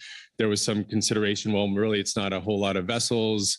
And, but also the fact that there are changes where sometimes people fish the same gear for halibut, sometimes they'll use that same gear. And so would you need to switch out all of the lines? I think it really just depends on kind of in terms of how these entanglements are being attributed and what the tallies are. If you look at the NMFS stock assessments, they have sort of different breakdowns of what they consider a fishery, right? Is the fishery unit all federal groundfish, or is it, sablefish versus other things? And so I guess that's sort of the question, is at what scale are these going to be attributed? Right now, my understanding is that these apply to sort of all federal groundfish. So it could make sense initially, unless there's a good reason to really distinguish it and attribute them differently, to have a consistent gear marking scheme. But that's kind of why I wanted to leave that open in my comments, because if it really is important and there would be significant ramifications of attributing a halibut entanglement to sablefish or vice versa, I don't know enough about what the different ramifications of that choice would be. Mostly it was just pointing out that was in the AC report. We don't want to miss that opportunity, since the council has done a lot of really good work to develop a gear marking scheme, and halibut sort of seemed to be exempted or out of that discussion. So that was the main thrust of the comment. Thank you. Thank you. Marcy, anyone else? All right, Jeff, I think we'll set you free. Okay, next up would be Lisa Damrosch. She's online, I believe, virtually. Lisa, are you there? I'm here. Can you hear me? We can. Welcome. Great. Thank you. Thank you, Mr. Chair, members of the council. My name is Lisa Damrosch. I am the executive director of the Pacific Coast Federation of Fishermen's Associations, also known as PCFFA. And I want to take a minute really quick to introduce, or maybe reintroduce you to PCFFA. We are an organization that brings fishing associations together to address issues that threaten commercial fishing access, port communities, and our ocean resources. We work in all fisheries, state and federal, and have a long history of advocating for conservation and for the importance of the cultural and economic contributions of commercial fishing, and the need to protect a future for wild seafood production. We represent commercial fishing organizations in all active California ports, and our membership includes fixed gear sablefish fishermen operating under all 3 fishery permits: IFQ gear switchers, limited entry fixed gear, and directed open access fishermen. We also represent the California Dungeness crab fleet and have been deeply involved in the issues of marine mammal entanglement in the California Dungeness crab fishery. We are also heavily involved in the Dungeness crab gear working group. I do sit on that group with Dr. Chester. We have been involved in the line marking discussions. I do want to note that the next steps and timelines in that fishery are very much still in transition. And I think the crab fleet has a pretty different perspective than the previous speaker on alternative gear. And that's not really relevant to the action in front of you today. So I'm just going to leave that there. However, we do support in this action the recommendations in the GAP supplemental report, which support moving forward the PPA to final preferred alternative with the modifications that the GAP provides rationale for. We support these changes. We also support the GAP recommendation for a best practices guide. As a representative of commercial fishermen, you have heard me testify before you many times as the need to take advantage of the expertise and innovation that fishermen bring to the table. In this new role at PCFFA, I'm committed to help make that happen whenever possible, and I think a best practices guide would be a valuable project moving forward. We would also like to address the GAP comments regarding funding for gear marking. We do believe it's important to explore funding sources to help supply buoy tags and manufactured line to the fleet. As reported, gear and line marking provides no immediate direct impact on entanglement risk. We do understand the importance of identification and data collection and support line marking, but do not believe the cost for not only the new tags and manufactured line, but we need to keep in mind that there will be implementation costs as well. And we don't believe that all of the costs should fall solely on the fleet. So we understand funding is not within the scope of this action, but any support or direction from the council to address the funding issue would be helpful. We also think it's important to keep in mind that the fixed gear sablefish fishery will be part of the upcoming TRT, and that any action taken now, particularly any action that could have an economic consequence, should take into consideration the timing and potential impact of the TRT process moving forward to make sure that all of the parts moving around line marking are aligned and that we can be as efficient and cost effective as possible in implementing any operational changes to the fleet. Last, I just would like to reiterate that PCFFA is actively engaged in these processes and ready and willing to bring fisheries expertise and collaboration to the implementation of line marking in the fixed gear sablefish fishery and in any other arenas where we can be helpful. Thank you for your time. And if there's any questions, I'm happy to answer. Thank you, Lisa. Questions on Lisa's testimony? Okay. All right. Next up will be Bob Eder. Bob? Welcome.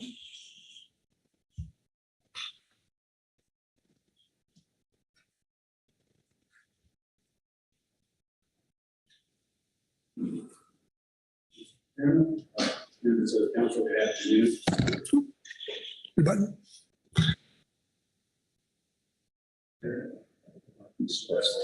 It's on. Now? Perfect. Mr. Chairman, members of the council, good afternoon. I'm Bob Eder, fishing vessel Timmy Boy out of Newport, Oregon. I have been involved in this issue as a crabber for some time, serving on Oregon's Entanglement Advisory Group since its inception in 2017. I've been fishing sablefish with traps since 1979. And I'm here to support the entire package as presented by the GAP. The one change to the PPA, allowing temporary markings, is seen as an effort to engage everyone in gear marking, because if we don't have a general compliance, we will have achieved nothing. This would be an empty gesture unless we can engage all fishermen. There are 303 vessels, we're told, and most of them are open access. And having a temporary mark available in a phase-in, much more likely to have compliance. This package is largely forensic in nature. Buoy tags, line marking will tell us who done it. That in itself, it's important, but it won't save any whales. The measure that will most reduce the chances of actual entanglement is allowing the option to use one buoy line rather than two on both ends. Simply having fewer vertical lines in the water will be most helpful. Single buoy lines have other advantages as well: decreased chances of ship and towboat strikes and reduced interference with whiting vessels, along with the use of less polypropylene. And that's all I got. I'm really happy to respond to any questions. Thank you, Bob. Questions for Bob on his testimony? Heather Hall. Thank you, Chair Pettinger. Thank you, Bob, for your testimony. I'm sure you wouldn't support it if you didn't, but I guess I'm just interested to know or hear from you if you have any concern about losing gear with only having one end marked.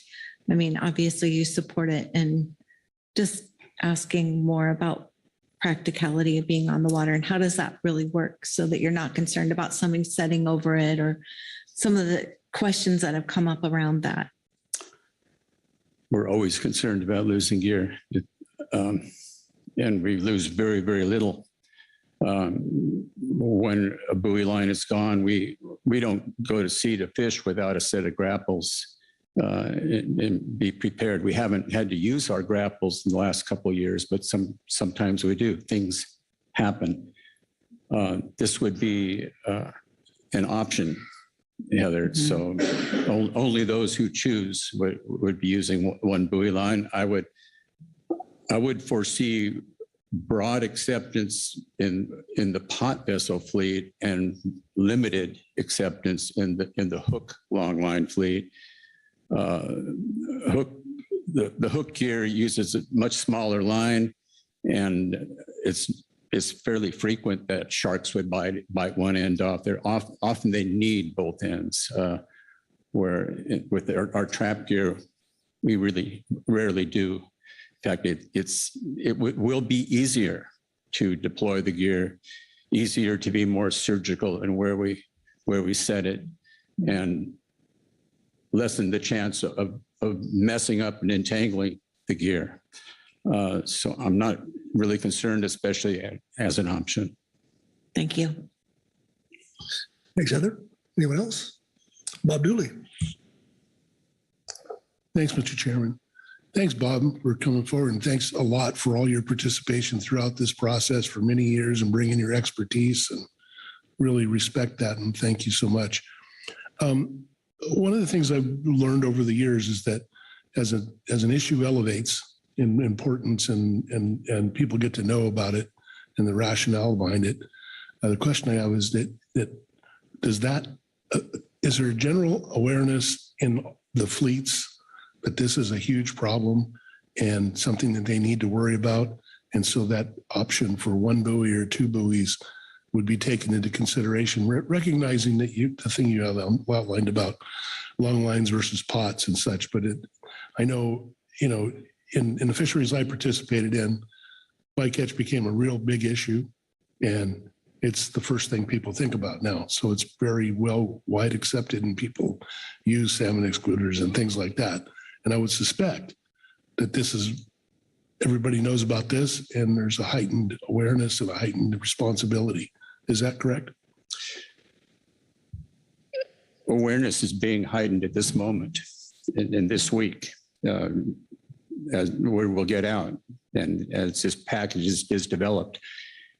Yes, at least in the area that I'm working, there is awareness, of course, and the gear that we use, we're really fortunate to have very little bycatch.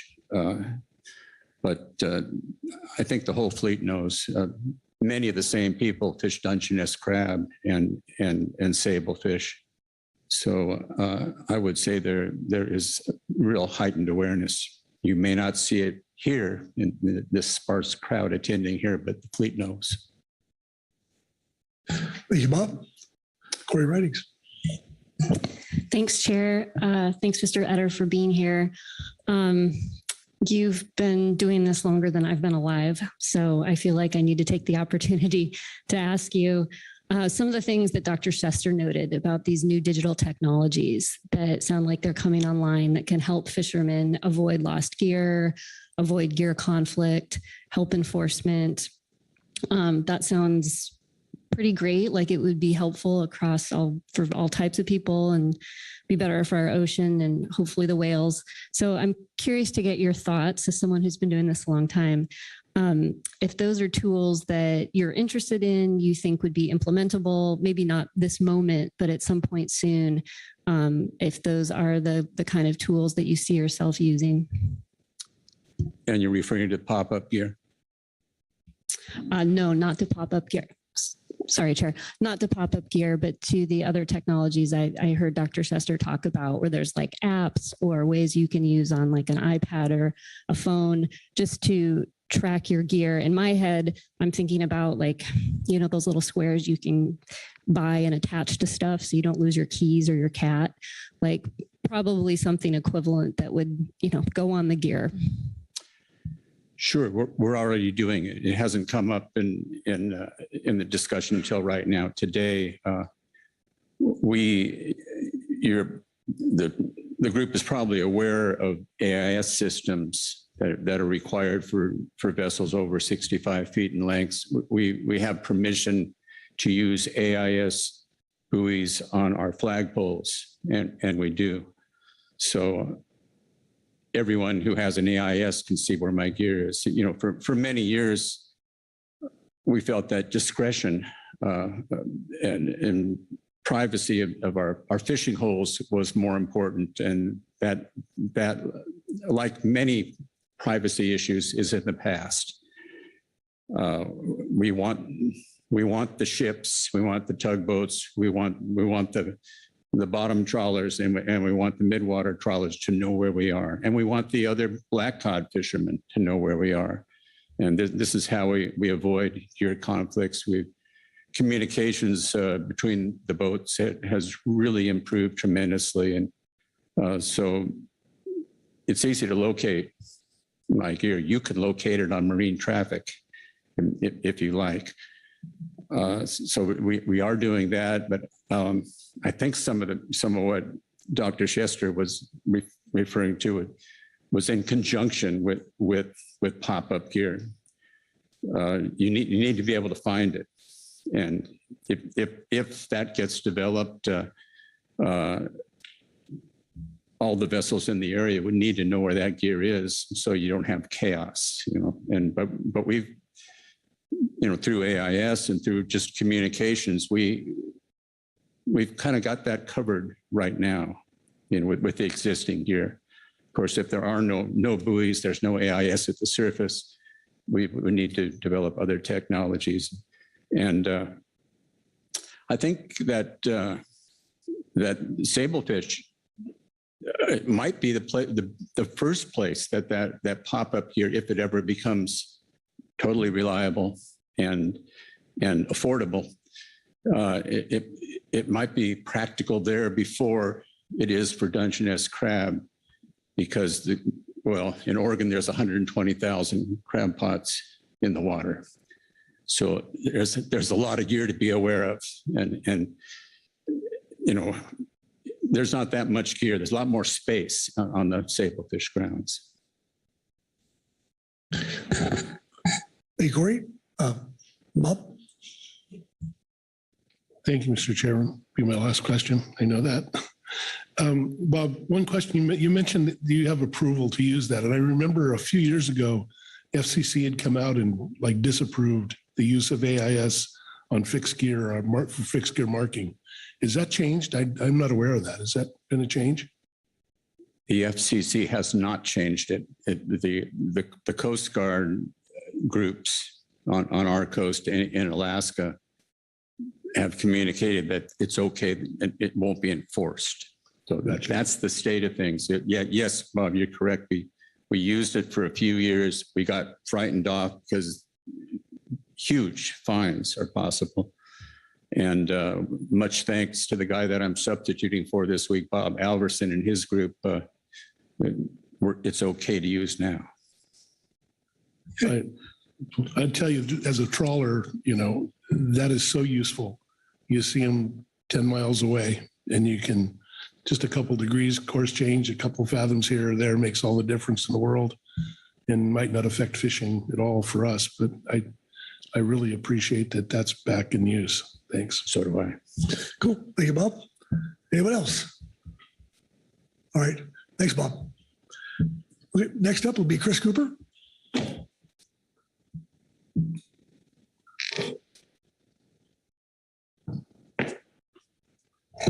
Welcome. Mr. Chair, members of the council, I'm Chris Cooper. I've been a trawler out of Newport for 20 years now. Probably wondering what I'm doing up here providing comment about fixed gear, because I know next to nothing about it, but I do know what it takes to fish around it. And the last few years, we've seen more fixed gear in the areas we operate in the whiting fleet. So I'm just offering support for the single end buoy markings. There's very good communication between the fixed gear fleet and the trawl fleet. Every time they leave the water, they'll send email out to our co-op managers with all their locations. So we get daily updates of their string locations. So I don't see the gear conflict really being an issue with that. And that's all I really have to speak to. So thank you. Thank you, Chris. Questions for Chris? Okay, thank you. Thanks. All right.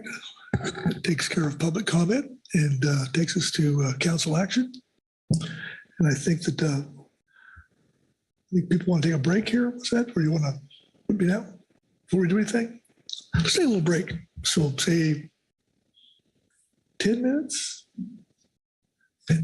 Okay. Take a 10-minute break and we'll see you back here at 2:25.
Okay, we take our seats.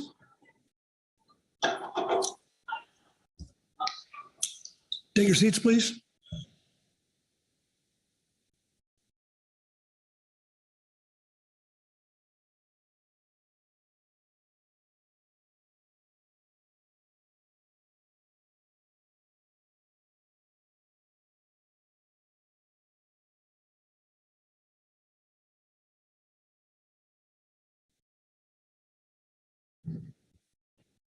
Okay, back in session.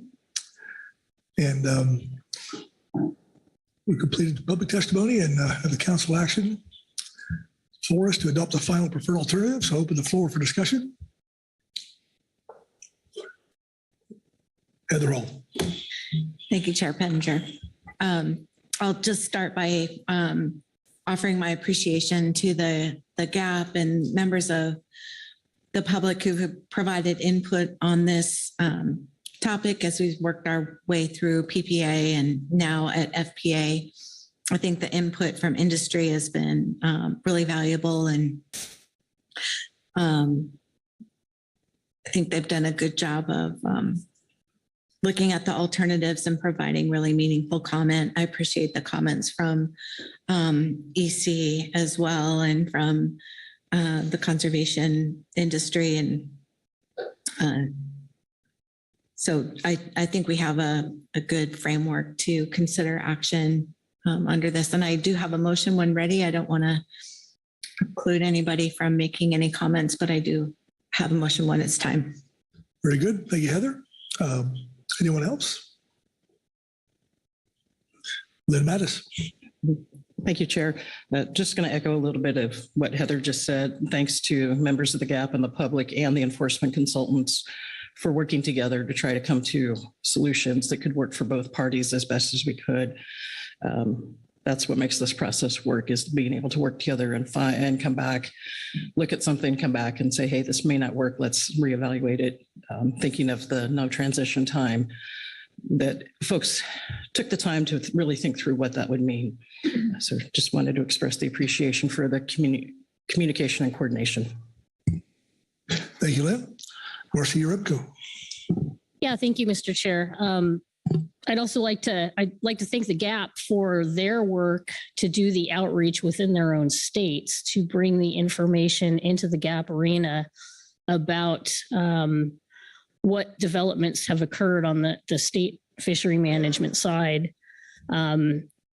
The transition time issue was one, particular colors or configurations that are being recommended in various crab fishery arenas. It's very helpful to have them have done their homework and been able to incorporate that information into the development of the PPA. So I also was hoping we might turn to the issue of Pacific halibut, and maybe I'd ask if National Marine Fisheries Service can clarify. It's my understanding that in this action that whatever line marking requirements, buoy marking requirements that we recommend, that the intention is that these provisions apply to the sablefish fishery and only the sablefish fishery, and that other fisheries would not be authorized to use these color schemes, or not recommended to use these colors. I'm not sure exactly how that is going to come together in the regulations. And so that's kind of part one of my question. And then part two, thinking about halibut, recognizing that sablefish and the directed halibut fishery are somewhat connected.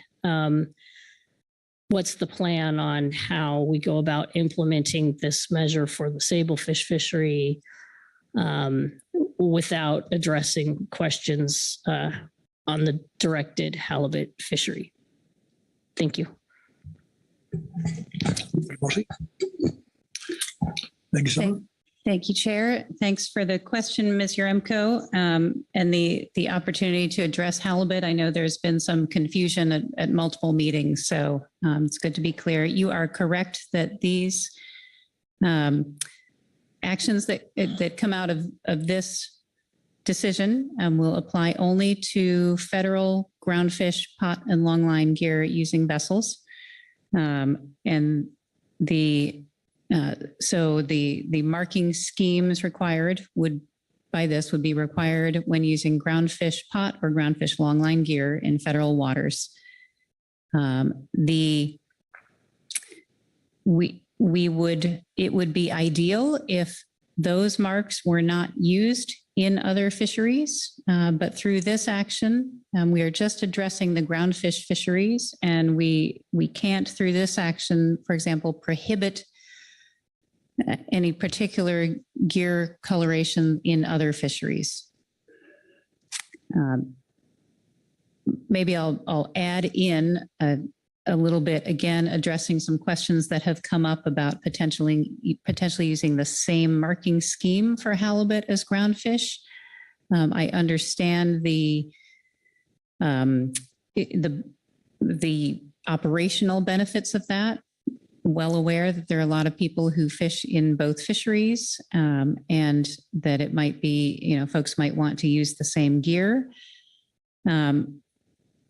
If we observe if there's an entanglement observed, whether through personal observation, photos, or whatever, and that does not allow us to distinguish groundfish from halibut gear, for example, then we would probably be attributing the entanglement to both gears.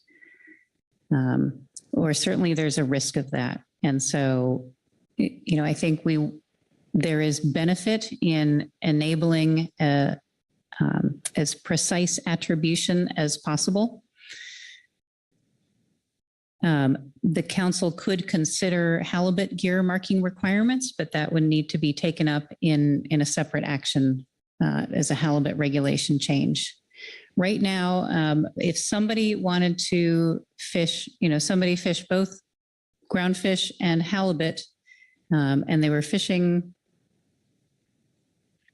maybe let me just stop there before I confuse the matter further. When fishing groundfish with pot or longline gear, they would be required to use the markings resulting from this measure and NMFS regulations implementing it.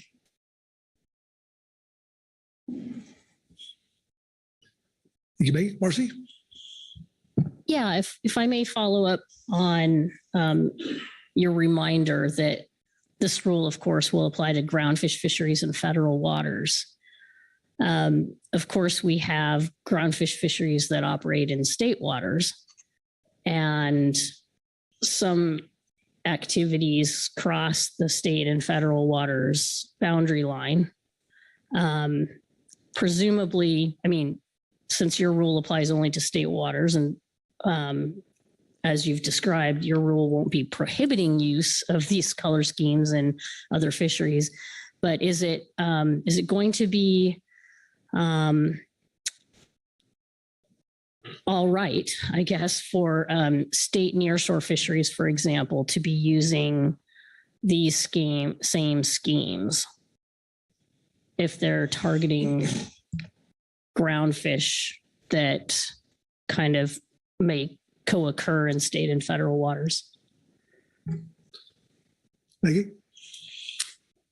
Thank you, Chair. Thanks again, Ms. Yaremko. Again, our regulations will apply to vessels fishing in federal waters. If the states would like to apply the same marking scheme in state waters, they would need to do so through state regulations.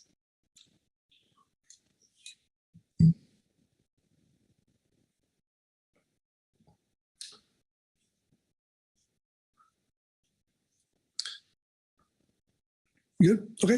Thank you. Thanks, Marcy. Thank you, Maggie. Bob? Thanks, Mr. Chairman. Just a follow up on that to Maggie, if I could. You mentioned they could use the same gear in the halibut fishery, but is there different buoy markings that are required in the halibut fishery? I'm pretty ignorant on that. I'm just understanding that they couldn't use the same buoys or they would have different buoy markings. I'm not sure. I just question. Maggie? Thank you, Chair. Thank you, Mr. Dooley.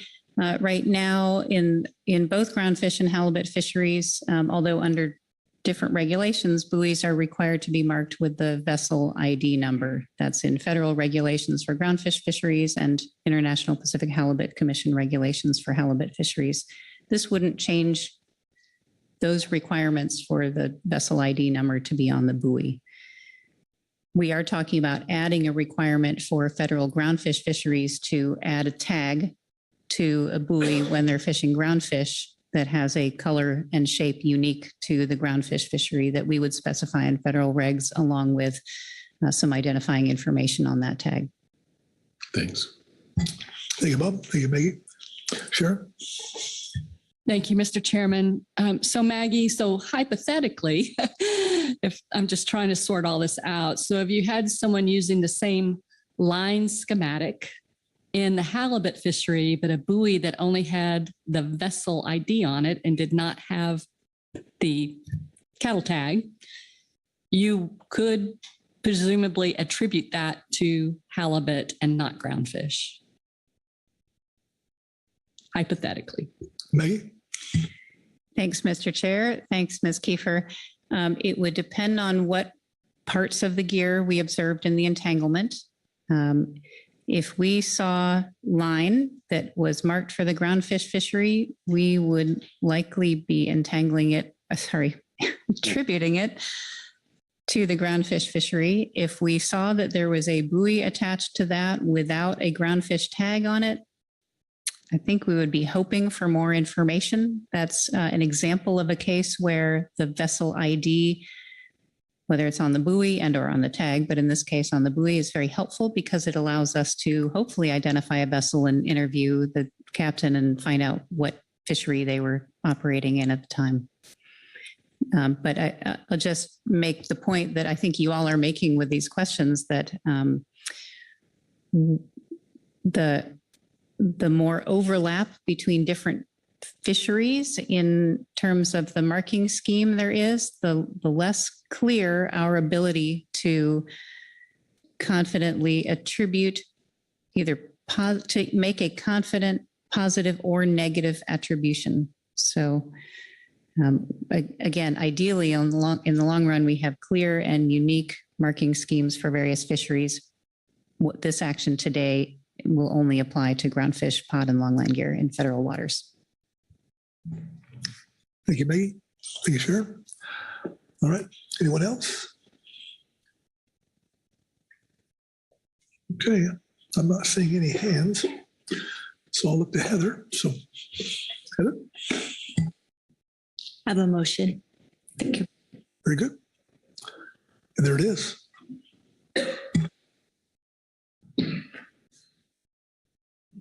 I move that the council adopt the alternatives described in agenda item F5A, supplemental gap report 1, June 2024, table 1, as the final preferred alternatives, except revise the transition period from temporary marks to manufactured line, which is alternative 1, option D, to 3 years, and specify that the temporary marks should be continuous over the 20 fathom marking requirement and consist of alternating bands of the gear specific colors to be determined by NMFS, National Marine Fisheries Service. Thank you, Heather. Is the language on the screen accurate? Yes, it is. Okay, for a second by Phil Anderson. Thank you, Phil. Please speak to your motion as appropriate. This motion really reflects again what we heard back in March, but it's refreshed with what we heard from the GAP this meeting. I asked a couple of questions of the GAP and during public comment about the changes to the transition period and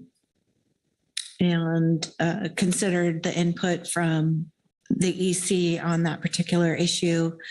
And in thinking about the continuous line marking, really weighed that with the flexibility to have a transition period, but in a way that has a really strong line mark during that temporary transition period.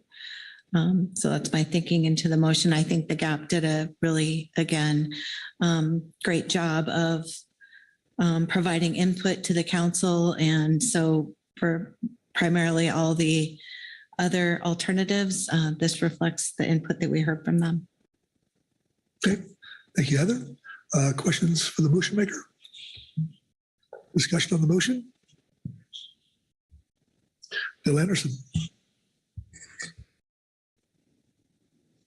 I will be supporting the motion. Of course, I really want to commend the GAP and particularly the fixed gear folks and their alternates for the work that they've done on this. Starting down this road and getting to a place where we have industry recommendations and acceptance of taking this step is I don't know that it's remarkable, but it's admirable. And I just want to, they've helped make our job easier by the work that they have done in coming up with this approach that will ensure us in terms of being able to help both identify where we have entanglements, as well as there are steps in here that will help reduce entanglement. So it's I think a really good piece of work by a lot of people. Thank you, Phil. All right. I'm not seeing any hands, so, Maggie Summers. Thanks, Mr. Chair. I just wanted to address a few aspects of this. I would echo everyone's thanks. I have been part of some really great discussions. There's been some evolution in this, some compromise, and on all sides. And I really appreciate the thought and expertise from both our whale entanglement experts within NMFS who've been advising me, and then the industry and fixed gear fishermen, as well as a lot of the public comment we've received written and verbally. There are a number of aspects of this marking scheme that we have been talking about all along that aren't specified in this motion or in the underlying reports, specifically line color schemes, tag shape and colors, et cetera. I think that's fine. There has been plenty of opportunity for the council to weigh in, and having not heard anything, we will go forward and we will go ahead and consult with the tri-state crab fishery managers to make sure that we are picking colors that don't overlap with the crab colors or any others that might be under consideration for state fisheries. We also welcome all the good ideas from enthusiastic fishermen as we go forward on this. So you can expect to see those things specified as we go forward and work through the rulemaking process on this in a proposed rule when it comes out.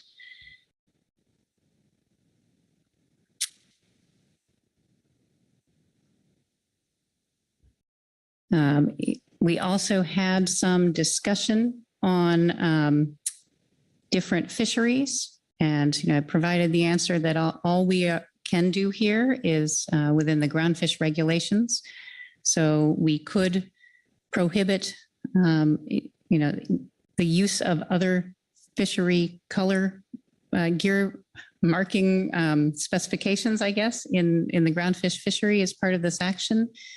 If that seems necessary, I understand that there may be different line diameter, et cetera, used with crab gear. So I'm not sure that is a concern, but it seems straightforward enough to do. And maybe I would just ask for any, if there's any opposition to doing that or any council thoughts on that.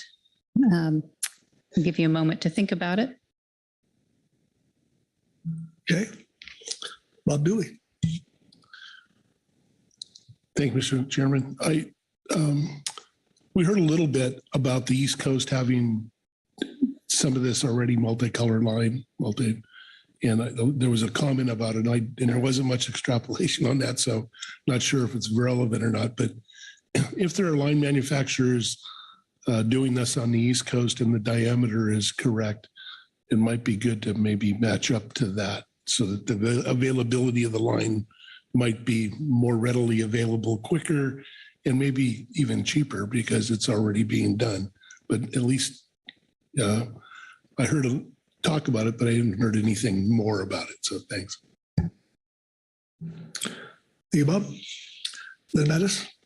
Yeah, thank you, Vice Chair.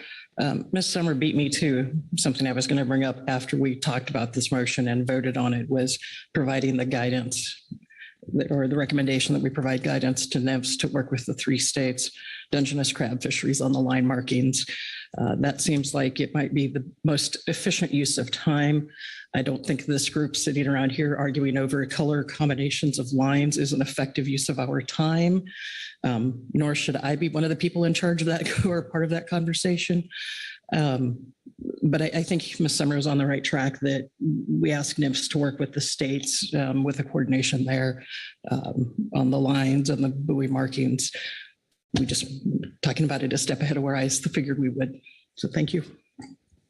Yeah, they're all. Thank you. I do have a few more thoughts to add to the discussion too. Just want to start with the gear marking itself. This does, just since the table isn't shown up here, just going to walk through what this includes in many ways. The use of cattle ear tags that would have a vessel identification on each buoy. I really appreciated the EC and GAP discussion on this. And my recommendation here is that the tags be marked in a way that's as permanent as possible, and really understand that the EC has experience with buoy tags and fading just from our crab fisheries operations and reliance on buoy tags. The motion doesn't include marking the line at the surface. So it's really reliant on every surface buoy being marked in a way that is visible and really meets the intent to be able to identify gear to the fishery. The motion is specific to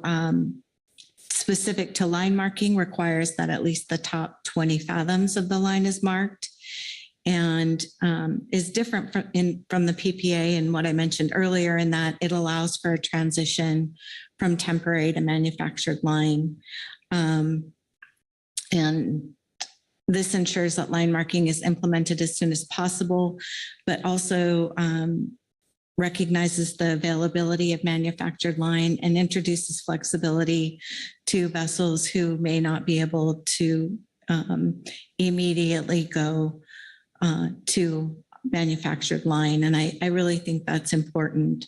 It also could reduce waste by allowing line to be replaced potentially as it becomes worn, but at least within a 3-year transition period. And I think moving from the 5-year recommendation from the GAP to 3 years here was really trying to move in the direction of the original PPA, which is straight to manufactured line, in a way that's a little bit on a shorter time frame and gets folks moving in that direction, but targeting a little more sooner than later on that one.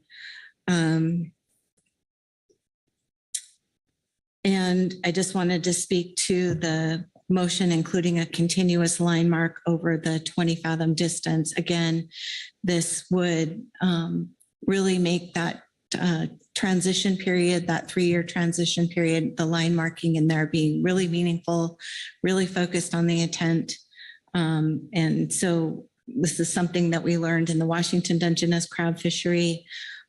Our first line marking rule did not include the word continuous, and we just revised our rule to add that. And I think it's important to add it now.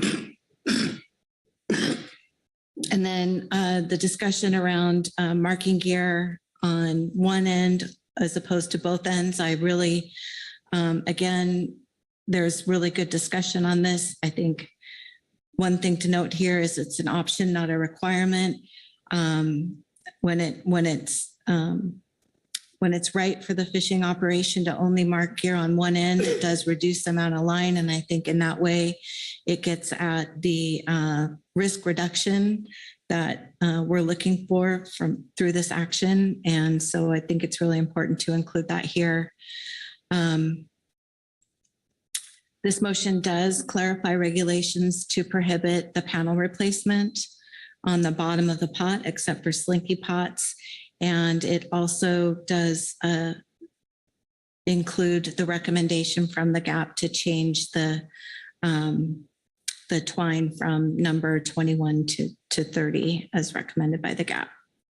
And again, I just would request, similar to what Ms. Mattis said, continued coordination with NMFS and the 3 West Coast states and Dungeness crab fishery managers to help with line and tag colors and shapes that are unique to the federal groundfish fishery, and in a way that, you know, is also prohibits lines that are required, or line marking or gear marking that's required in another fishery. Thanks. Thank you, Heather. Okay. Anybody else? Maggie, I might have misheard you, but you were saying that you could determine potentially what fisheries it's in because of the diameter of the line. You mentioned that earlier. I could. Thanks, Mr. Chair. I just meant to ask if the council concurs with if NMFS went forward with an intent as we write the regulations and we specify the colors, et cetera, as part of that, we prohibit line markings that are required in other fisheries. For example, you would not then be able to use a vertical line marked with Dungeness crab state colors in this fishery. Okay. Thank you. I mentioned that because I know that while Poggy and Bob, the boats are bigger and they use bigger rope. I know some of the smaller vessels use the slinky gear. They do use crab pot size rope. So just make sure you're aware of that. Okay. All right. Anybody else? Well, then I think I'm going to call for the question. So all those in favor signify by saying aye. Aye. Aye. Opposed, no. Abstentions? All right. Motion passes unanimously. Thank you. All right. Maggie. Thanks, Mr. Chair. I just wanted to make a couple more brief comments. And first, I think I owe Ms. Hall an apology for jumping out in front of you before your remarks on the before we voted on the motion. I do want to acknowledge some of the information brought forward and in public comment and discussed here about some of the developments in whale safe gear, including but not limited to ropeless gear. There's a lot of room for exploration there, and I know we're all watching it closely and looking forward to any innovations that can make further progress toward reducing the risk of marine life entanglements in this fishery. We recognize that ropeless gear in particular is probably not ready yet operationally for the sablefish fishery because of the depths at which it's fished. I have reached out just informally to some of the manufacturers and chatted with them about that. But I know there are plans for further testing. And, you know, as I said, going into the future, that's something we will be paying attention to as we know you will. Also, I'd like to acknowledge the ongoing request from industry for funding to support the purchase of lines and tags or for NMFS to provide lines and tags. I want to be clear that at this time, our expectation is that it would be an industry responsibility to purchase and obtain your own lines and tags that meet the specifications that we will put into regulation. We are aware of the challenge that might present to some participants. We will certainly continue to keep an ear open and explore the potential funding sources. And I know there are others who are listening, including some NGOs, for example, who are very supportive of gear marking and who may also have or know of potential funding. And I know any opportunities there would be very welcome. So certainly encourage anyone to make those connections if you have any information to pass along there. And then finally, I just wanted to bring up again, I'm not sure it has come out in our discussion today. It did at the last meeting, that we at this time are anticipating a January 1st, 2026 effective date. That's certainly not a guarantee, but that is what we would be thinking about targeting. We would be working on the rulemaking process between now and then. And we would expect that a final rule would be published in the first half of 2025, providing some time for then gear distributors to order the appropriately marked colored line and for fishermen to go ahead and set themselves up with a line and with tags that meet the specifications.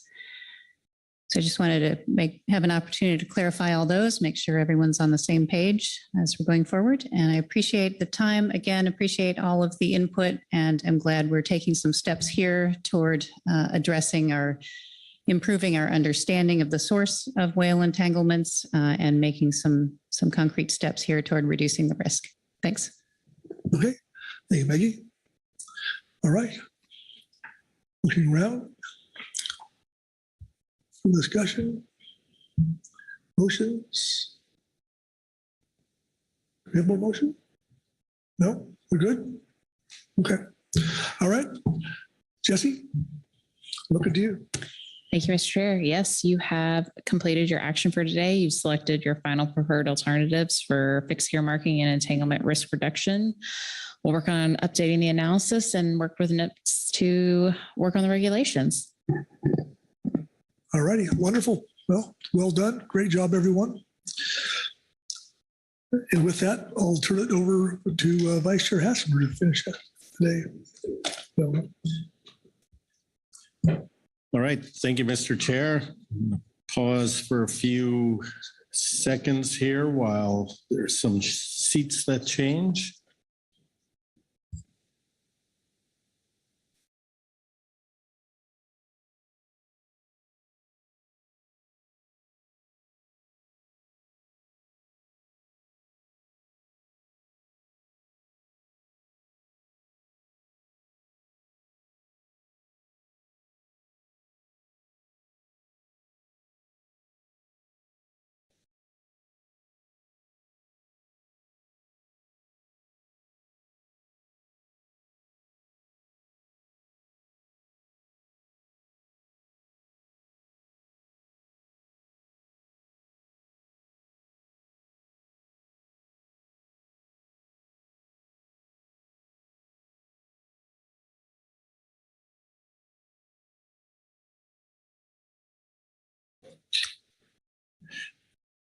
All right, while people are getting settled here into their seats, Executive Director Burden has a brief announcement on the agenda for today.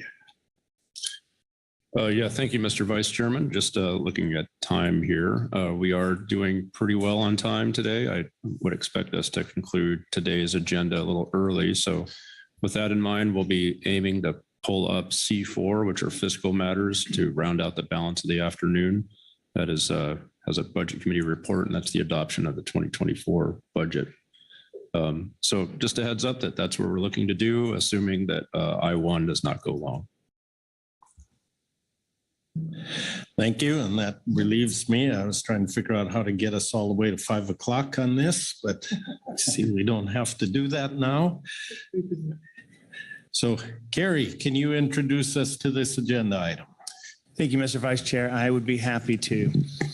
This is agenda item I-1, the stock assessment terms of reference and accepted practices final action. This is for coastal pelagic species. The CPS subcommittee of the SSC met this year on April 17th. It was a virtual meeting to review the terms of reference and the accepted practices guidelines for CPS stock assessments and to consider changes and updates. This is the first time that the TOR has been updated since it divested from the groundfish terms of reference. They used to be combined, then they separated, and now 2 years later, this is the first sort of revisiting of the CPS TOR on its own. There are 4 attachments in this agenda item. They're clean versions and track changes versions of the TOR and the accepted practices document. The attachments 1 and 2 are the TOR attachments 1 and 2 are the TOR, and 3 and 4 are the accepted practices guidelines. And there's also 2 supplemental reports from the SSC and the CPSMT. The major areas considered for change in this updated TOR are around highlighting the STAR panel's chair responsibility to ensure professional conduct for participants, consistent with the council's movement towards ensuring a professional and respectful environment in all cases and all meetings and events that are associated with something under the council umbrella. There's updated direction on bridging analysis in the stock assessment reports, removing data sets potentially, or replacing in some cases data sets from update assessments if they're justified. And there's some information on getting data in the timelines and some suggested deadlines for getting data available for the assessment. And then also there's a request to revisit whether these should be updated every 2 years like groundfish or not. So that was one of the other items that needed to be considered. Do we need to do this every 2 years, every 3 years, as needed, that sort of thing. I already mentioned the reference materials. So after this overview, we can turn to the SSC and the CPSMT, and then public comment. And then the council action is to adopt the final stock assessment terms of reference and accepted guidelines, and then potentially provide guidance on the timing for future reviews. That actually is addressed in the draft TOR. So just FYI, there's already a recommendation in there. Anyway, yeah, that's really your business at hand to adopt these 2 draft documents. And I think that concludes my overview. Thank you. Questions on the overview? Not seeing any questions. Before we get to our first report, I'd like to welcome Josh Lindsay to the NIM seat on this agenda item. Afternoon, Josh. And we will start with the Scientific and Statistical Committee report. Dr. Jason Scheffler is online. Dr. Scheffler, it's all yours. Thank you, Mr. Vice Chair. I am Jason Scheffler, and I will be reading agenda item I-1A, Supplemental SSC Report 1, Scientific and Statistical Committee Report on Stock Assessment Terms of Reference and Accepted Practices Final Action. The Scientific and Statistical Committee discussed the revised terms of reference for the coastal pelagic species stock assessment review process and the accepted practices guidelines. Carrie Griffin was available to provide details on these topics.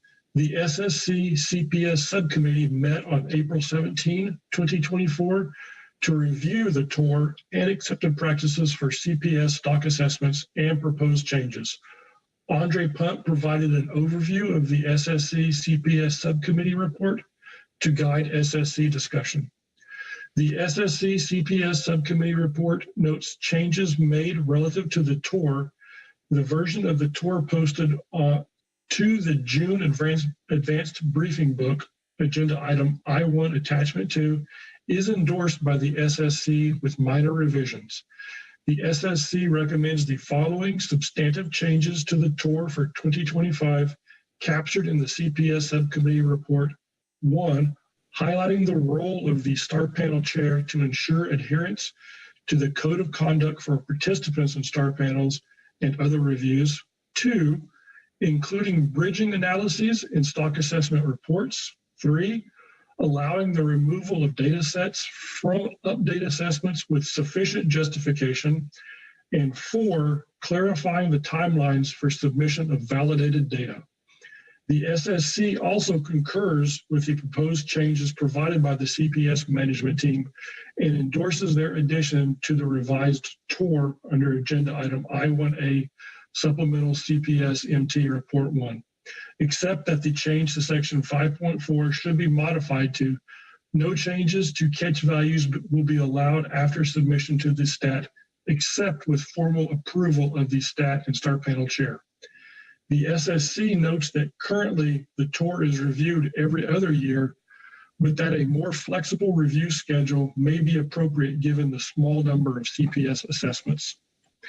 In the tour section 5.4, the SSC recommends the following language to replace the language in the second paragraph on page 14 of agenda item I-1 attachment 2. The stat should work with state data stewards to verify catch information. The stat should work with state data stewards on a data delivery plan that provides sufficient time, 8 weeks preferred, for model development and internal review prior to the STAR panel. Stats, state agency representatives, the CPS MT, and other data stewards should coordinate early in the process to ensure timely availability of data.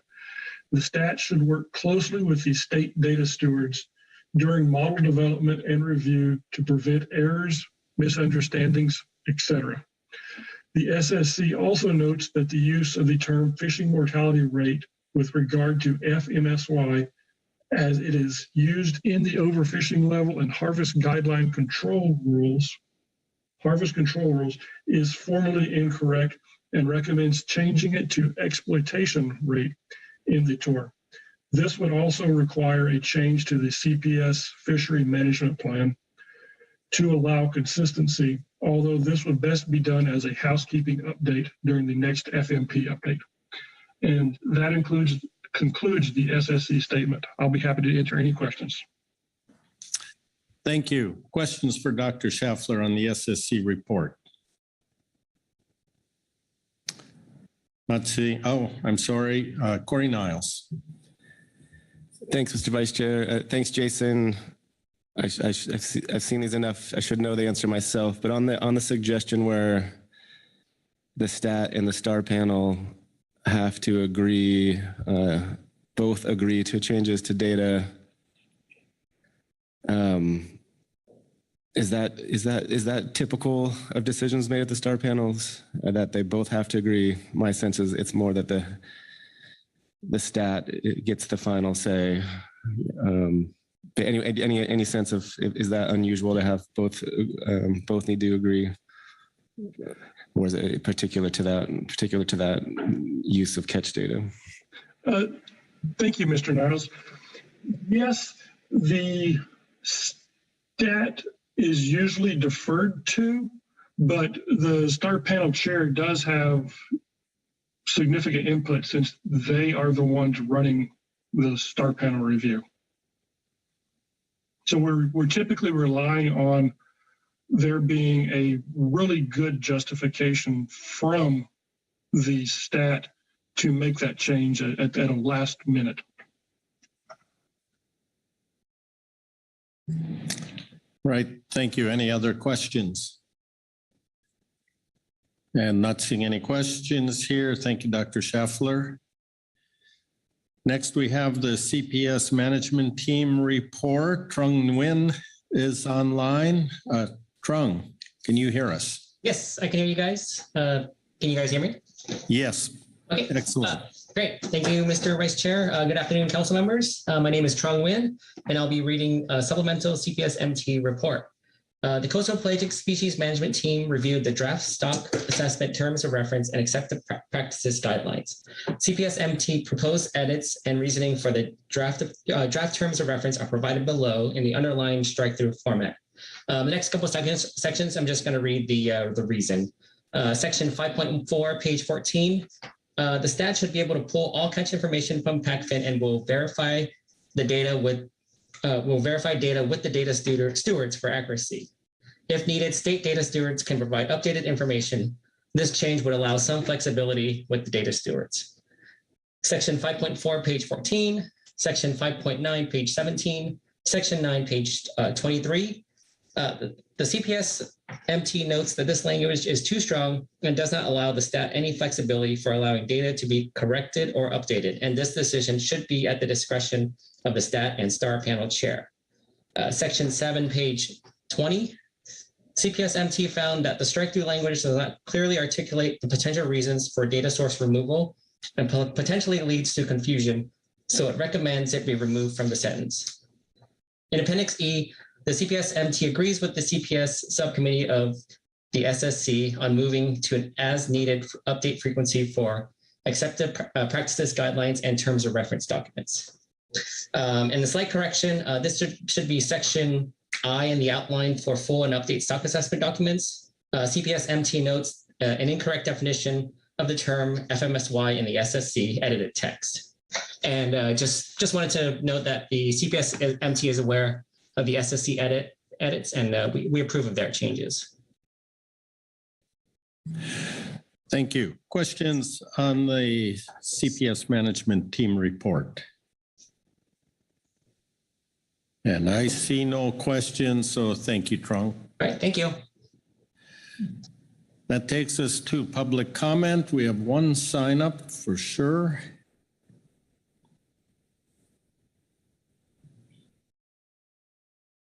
And it is Dr. Chester this afternoon. Good afternoon and welcome. Good afternoon, Vice Chair Hassemer and members of the council. My name is Jeff Chester and representing the conservation organization Oceana.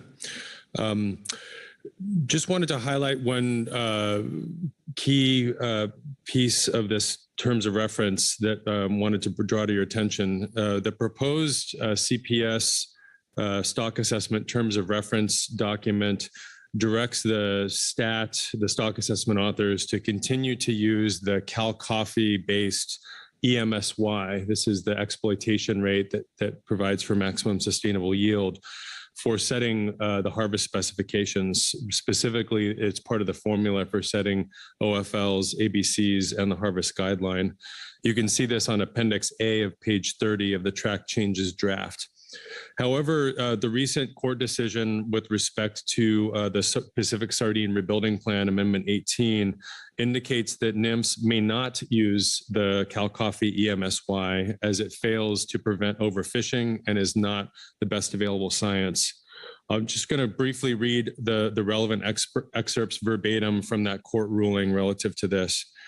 Quote, "The best available science demonstrates that the Cal Coffee data does not yield a reliable measure of Pacific sardine productivity in existing or anticipated conditions. It is not that the scientific information is uncertain or has gaps. Rather, the record reflects that the use of the Cal Coffee temperature index to calculate EMSY consistently and materially overstates the productivity of the Pacific sardine. Furthermore, all of the evidence before NMFS indicates that its current methodology for calculating sardine EMSY produces directionally incorrect results. And finally, NMFS has failed to demonstrate that it relied on the best available science to set the overfishing limits, and that Amendment 18 will not, and that Amendment 18 will prevent overfishing." End quote. So we have been raising this issue with the council for over 5 years now, since the science came out that indicated that the EMSY was flawed using the Cal Coffee Index.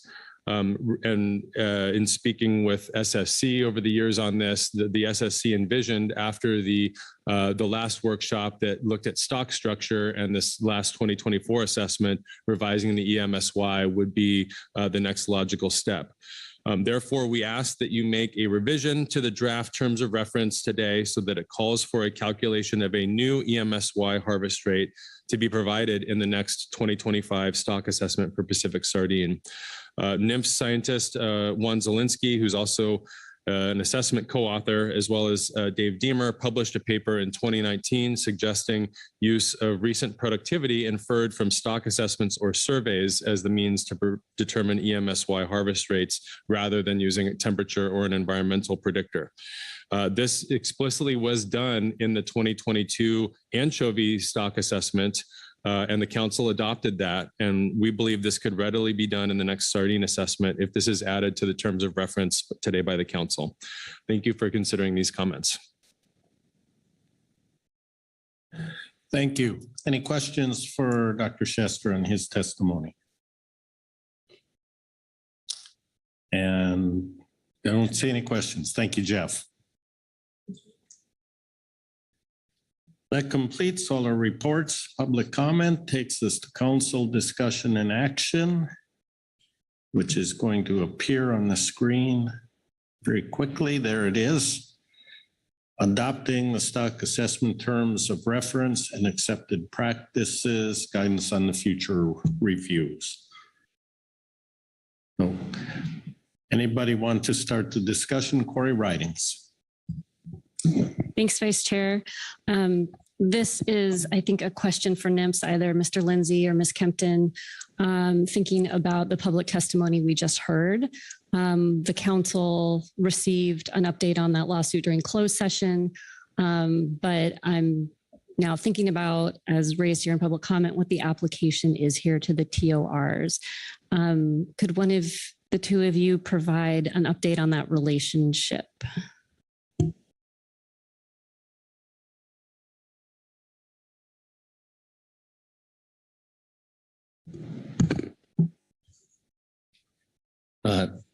Thank you, Ms. Ridings, for the question.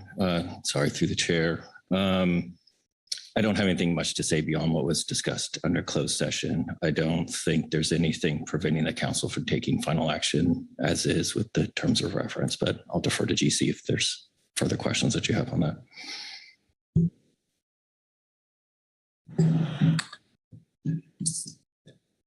Nothing else to add on that? Catherine. Thank you, Chair. I was waiting for the prompt. No, we have nothing further to add. As you know, there is, and this is public knowledge, there is a remedy hearing that's upcoming, and we are waiting for the outcome of that remedy hearing before advising on any further action. Corey. Thanks, Mr. Vice Chair. Thanks both. Proving my non-lawyer self here.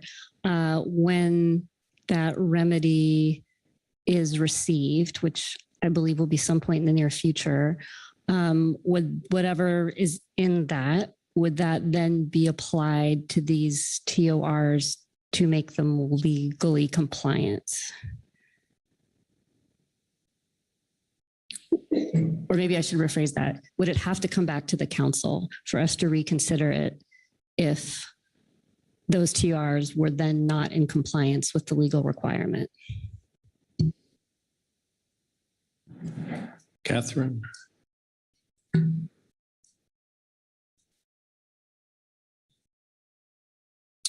Thank you, Chair. Thank you for the question. I'm thinking that only if the court explicitly directs us to take some action related to Cal Coffee, would we have to circle back.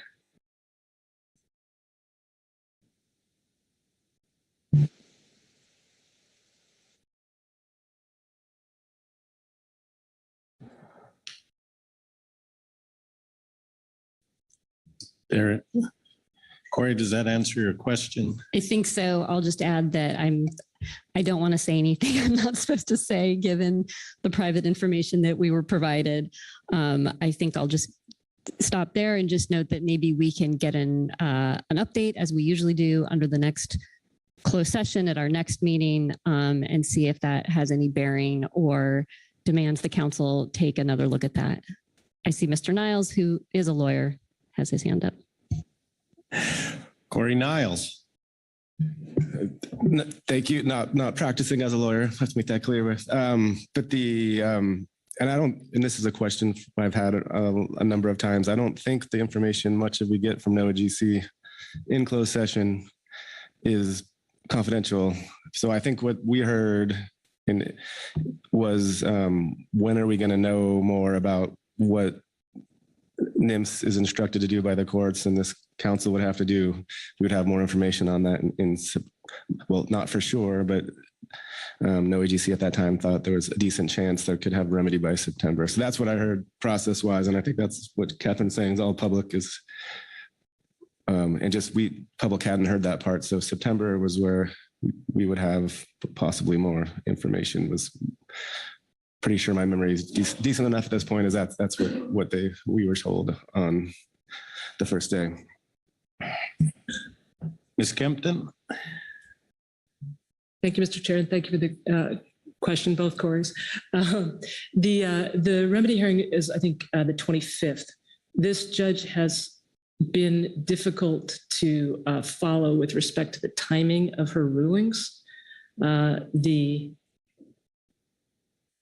ruling on the remedy could be nearly immediate, in which case we would have our instructions, July, well in time for the September meeting, and that there's nothing confidential about that, correct? If it takes months, then we have some uncertainties to deal with by September.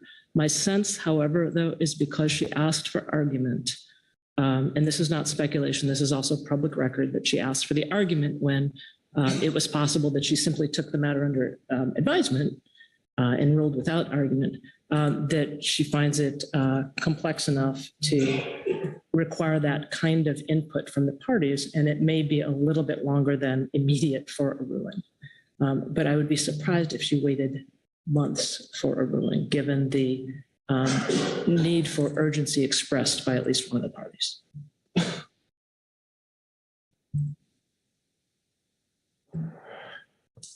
Thank you. Further discussion here. And I will admit, since I have the gavel here, it is a little complex that we did hear in public comment what the judge said, don't use it. And the TOR says, use it. And what pathway that sets us on should we make a decision here. But Josh, you were raising your hand. Thank you, Mr. Chair. I just wanted to state one sort of factual point to this. So both the FMP and the terms of reference provide the formula for calculating the fraction parameter, which is used in the harvest guideline control rule. The EMSY used in the OFL and ABC, that formula is not dictated in the FMP or the terms of reference in terms of cow coffee use. All right, thank you for that. Executive Director Burden. Yeah, thank you, Mr. Vice Chairman. And I think I'm sort of building off of some of the information Mr. Lindsay just provided, but terms of reference, isn't a regulatory document and we can change it. And so the reason that we use it is to, help guide our analysts and scientists as they develop, in this case, stock assessments. And so I guess my thinking, and I'm just going to look at Catherine to make sure I don't really screw us up, but my thinking is that this is still a helpful document, and that if we do get to a point where the court instructs us to do something different, we can take that up and change the terms of reference. Okay, thank you. Catherine, did you want to respond to that? You don't have to. Thank you, Mr. Chair. No clarification is needed. Thank you. Further discussion? And again, at some point, we will need a motion or motions to adopt these, but let's make sure we get all the discussion out of the way first.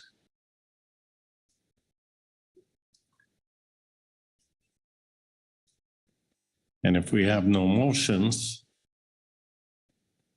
then we don't have to adopt it. Do we need a few minutes to work through this? Let's take a 5-minute break.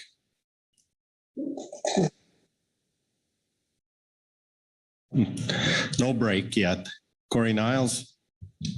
I would thank you, Mr. Mitch. I was going to see if Carrie could help us in what the difference between if we just adopted the SSC report or the management team report would that be sufficient? And I noticed there was some corrections made, but just wanted, would it be that simple for our intent to be clear to adopt these with the advice of the SSC and management team? Carrie. Thank you, Mr. Vice Chair, Mr. Niles. Yeah, I think I agree with Mr. Burden and Josh that there's nothing that should prevent the council from adopting these changes. There are many other updates and changes to the proposed TOR that are, intended to help clarify the process and lend some certainty.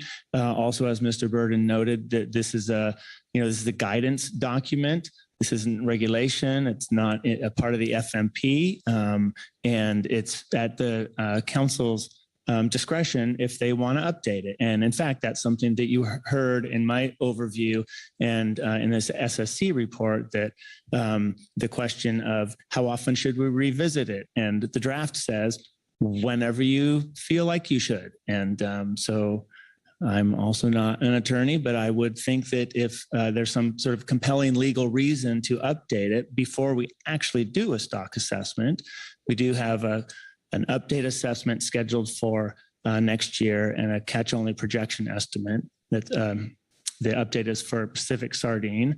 They would presumably get started on that this fall, but it's not happening yet.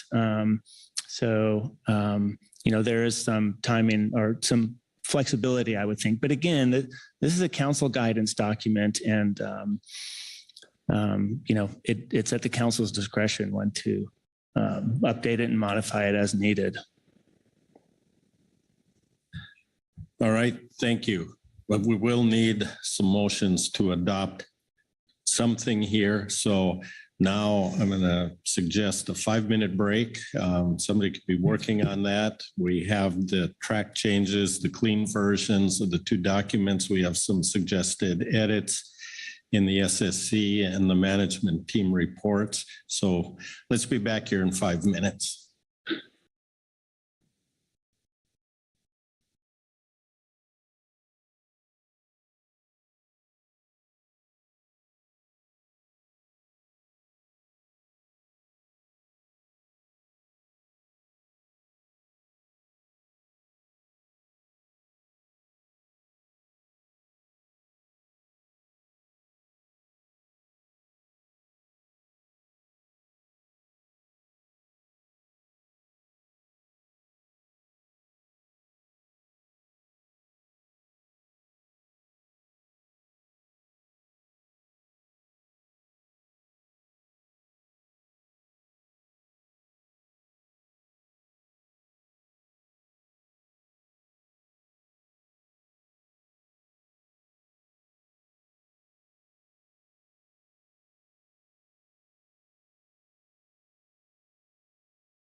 All right, let's start migrating back to our seats.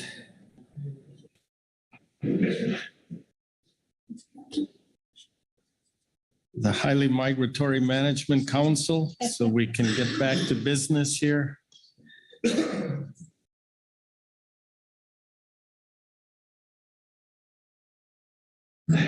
Highly Migratory Coastal Pelagic Management Council.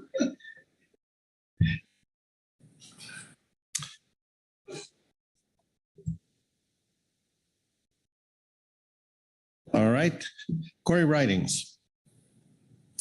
Thanks, Vice Chair. I have a motion that appears to be ready. There it showed up on the screen. Go ahead with it. Thank you. I move the council adopt terms of reference for the coastal pelagic species stock assessment review process for 2025-2026, I-1 Attachment 2, and the accepted practices guidelines for coastal pelagic species stock assessments in 2025, I-1 Attachment 4, as modified by Agenda Item I-1A Supplemental SSC Report 1 and Agenda Item I-1A Supplemental CPS-MT Report 1. Thank you. That looks accurate and complete. Do you agree? Yes. Is there a second to the motion? Seconded by Mark Gurelnik. Please speak to your motion. Thanks, Vice Chair. Want to keep the CPS process moving along smoothly and make sure that our assessors and stat teams and council staff are able to do so. My understanding is this will help do that while providing flexibility moving forward should there be any changes at any point that the council wishes to address. Thank you. Any questions to the maker of the motion for clarification? Seeing no questions, any discussion on the motion? Seeing no hands for discussion, I will call the question. All those in favor say aye. Aye. Aye. Opposed? Abstentions? Motion passes unanimously. Thank you. And with that, I'm going to turn to Carrie. Excuse me, Carrie, before you do, Corey Niles. Thanks, Mr. Vice Chair. And I just didn't get my hand enough to speak to it real quick, but just wanted to thank Mr. Ridings for the motion. But we did break this off from Groundfish, put it back together, pull it apart again. So I really did appreciate the language here in the CPS one about the data stewards and I found that and wish we had used the same language in the Groundfish, and it was to come up with the data stewards, which typically are the 3 states, and come up with a data plan instead of just deadlines and 8 weeks is preferred. And I really just wanted to call out that the way that was phrased, and to me it recognizes the key role that the states have, and it is a partnership between the stats and the state data stewards. And sorry for missing I was going to speak to the motion on that, but didn't want to lose the chance to voice that appreciation. All right, thank you. Make sure there's no other hands, other comments on it. I'm not seeing any, then I'll turn back to Carrie and see if we've completed our work. Thank you, Mr. Vice Chair. That does complete your work under this agenda item. You were tasked with adopting as final the proposed terms of reference and accepted practices, as well as giving guidance on future reviews, which, as I mentioned before, is incorporated into the updated or the proposed terms of reference. And so that gives the council latitude to update as needed. So what we'll do is clean up the document and incorporate the edits from the SSC and the CPS-MT and get these posted to our website and consider them final until they are updated as needed. So yeah, I think that completes your business. Thank you. All right, thank you. With that, we'll close out this agenda item. I pass the gavel back to our chair. Okay, great work, Vice Chair Hasselmer. And with that, we're going to go to fiscal matters. I believe we'll wait here for Patricia to get in place. You change of seats. Welcome back, Lynn. Yes, just call.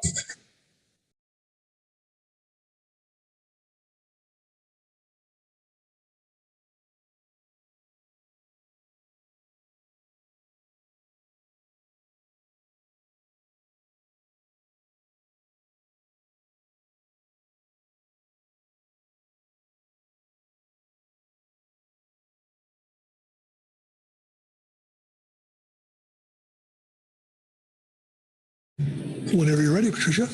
Good afternoon, Chair and Council. You have a few more agenda topics this meeting. We have a supplemental staff PowerPoint, which is actually the Executive Director's report to the Budget Committee. You have Attachment 1, the BC agenda.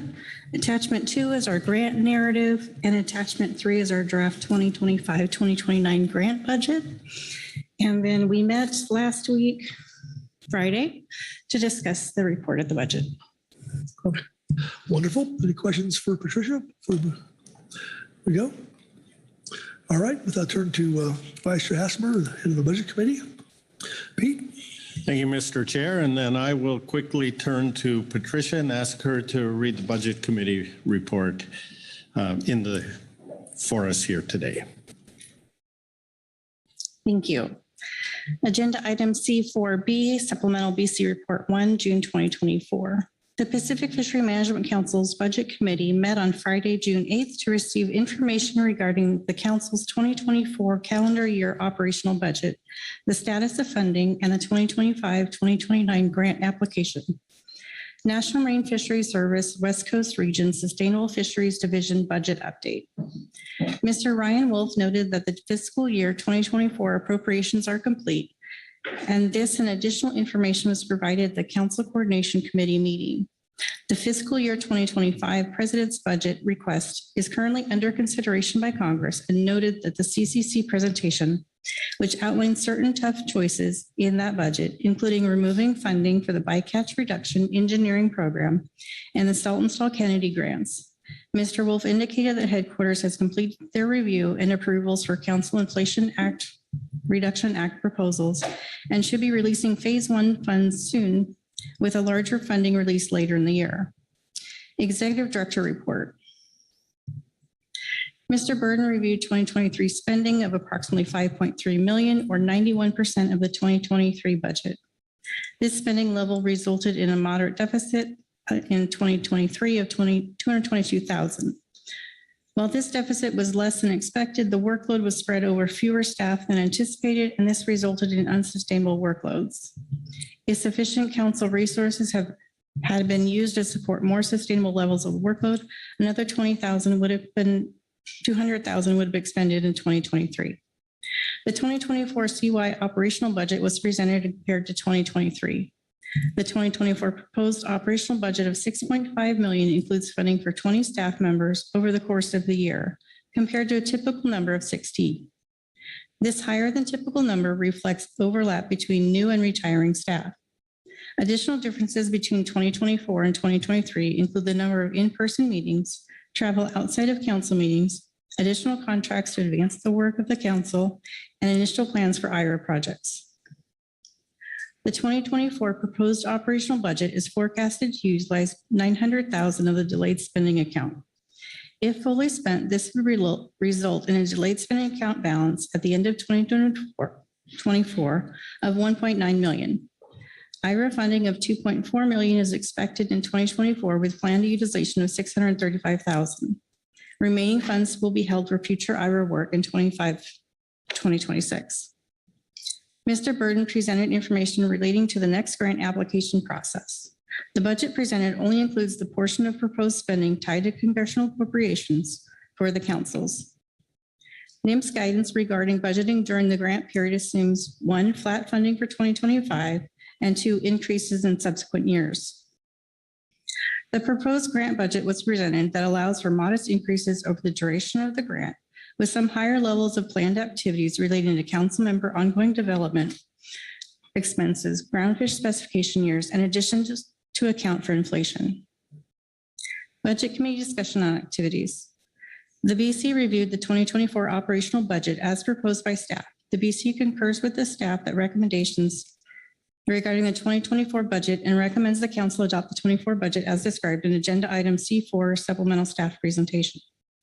This proposed budget accounts for several different funding streams that include space funding, IRA project funds, trial cost project. PC reviewed the 2029 grant application draft narrative and the corresponding draft budget and considered the prospect of a no-cost extension. No-cost extension projects will be identified over the course of the summer months and considered by the BC in September. The BC agreed with the draft 2025-2029 budget with one modification. This modification concerned the amount of funding estimated for travel, which the BC recommended be increased due to inflationary pressures. Budget committee recommendations. 1, adopt the 2024 operational budget of $6,564,954. Adopt the 2025-2029 grant application narrative and budget. Hold a September 2023 budget committee meeting to review no-cost extension list of projects, proposed staff budget, and review the results of the 2023 audit. And that completes the report. Okay, thank you, Patricia. Questions on the report? Okay, very good. Okay. All right. All right, so we've got charge to consider the report and recommendations of the budget committee. So I'll open the floor for that. Not everybody all at once. Vice Chair Hassemer. Well, not seeing anybody willing to jump out and see if I can stimulate discussion. I do have a motion. I like motions. All right, I'm gonna have to go off the top of my head on this one.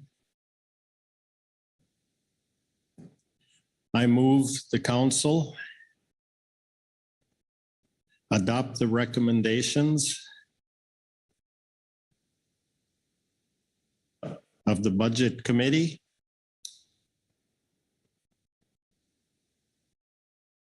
as described in agenda item C4B, supplemental budget committee report 1, June 2024. Okay, is the language on the screen accurate? Yes, it is. Very good. Looking for a second. Second by Butch Smith. Thank you, Butch. Please speak to your motion. Mr. Vice Chair. Thank you. Just appreciate all the work done by the staff to get us to this point. And it's there's going to be some complex and a lot of work continued for the staff, especially Patricia, when we consider all the sources of funds coming in, but they're up to the task and can handle it. So I think this sets us on a good path. Thank you. All right, thank you, Pete. Questions for the motion maker? Discussion on the motion? Lynn Mattis. Bob Dooley. Thank you, Mr. Chairman. I just wanted to commend the budget committee and our executive director and staff for all the hard work they've done on this budget and enlighten us on all the shortfalls that we're going to have if we don't change our ways. And but I do want to commend them on that. And we're lucky to have such good people working on this. So thank you. Thank you, Bob. Lynn Mattis. Yeah. Well, thank you, Chair. Well, not currently a member of the budget committee. I was able to sit in on the meeting the other day and listen in. And there's a lot of work that has gone into this, but I think some of what we're talking about in this budget that we're going to adopt and all that is somewhat dependent on something we're going to be talking about tomorrow morning with the council efficiencies and council procedures. So in my mind, it made a little more sense to do that than this, but I understand the need for the timing. I just wanted to know that I'm keeping that in mind, as well as I think others of us should keep that in mind as we start talking about tomorrow and that process, this budget, because those are very intimately tied together. Thank you. Thank you, Lynn. All right. Anybody else? All right, well, don't make me call for the question here. All right, I'll call for the question.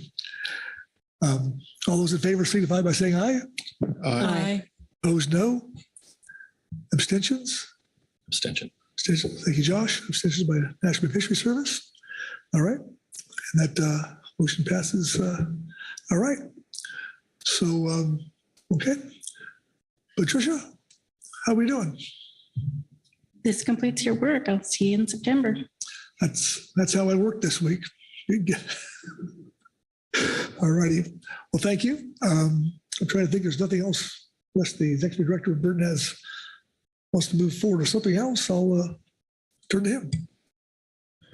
Yeah, thank you, Mr. Chairman. Well, we are ahead of schedule in looking at our legislative committee vice chairman, Ms. Writings. I believe we're prepared to work through that too, if you would like. That should take 30 seconds, but might save us a little bit of time tomorrow.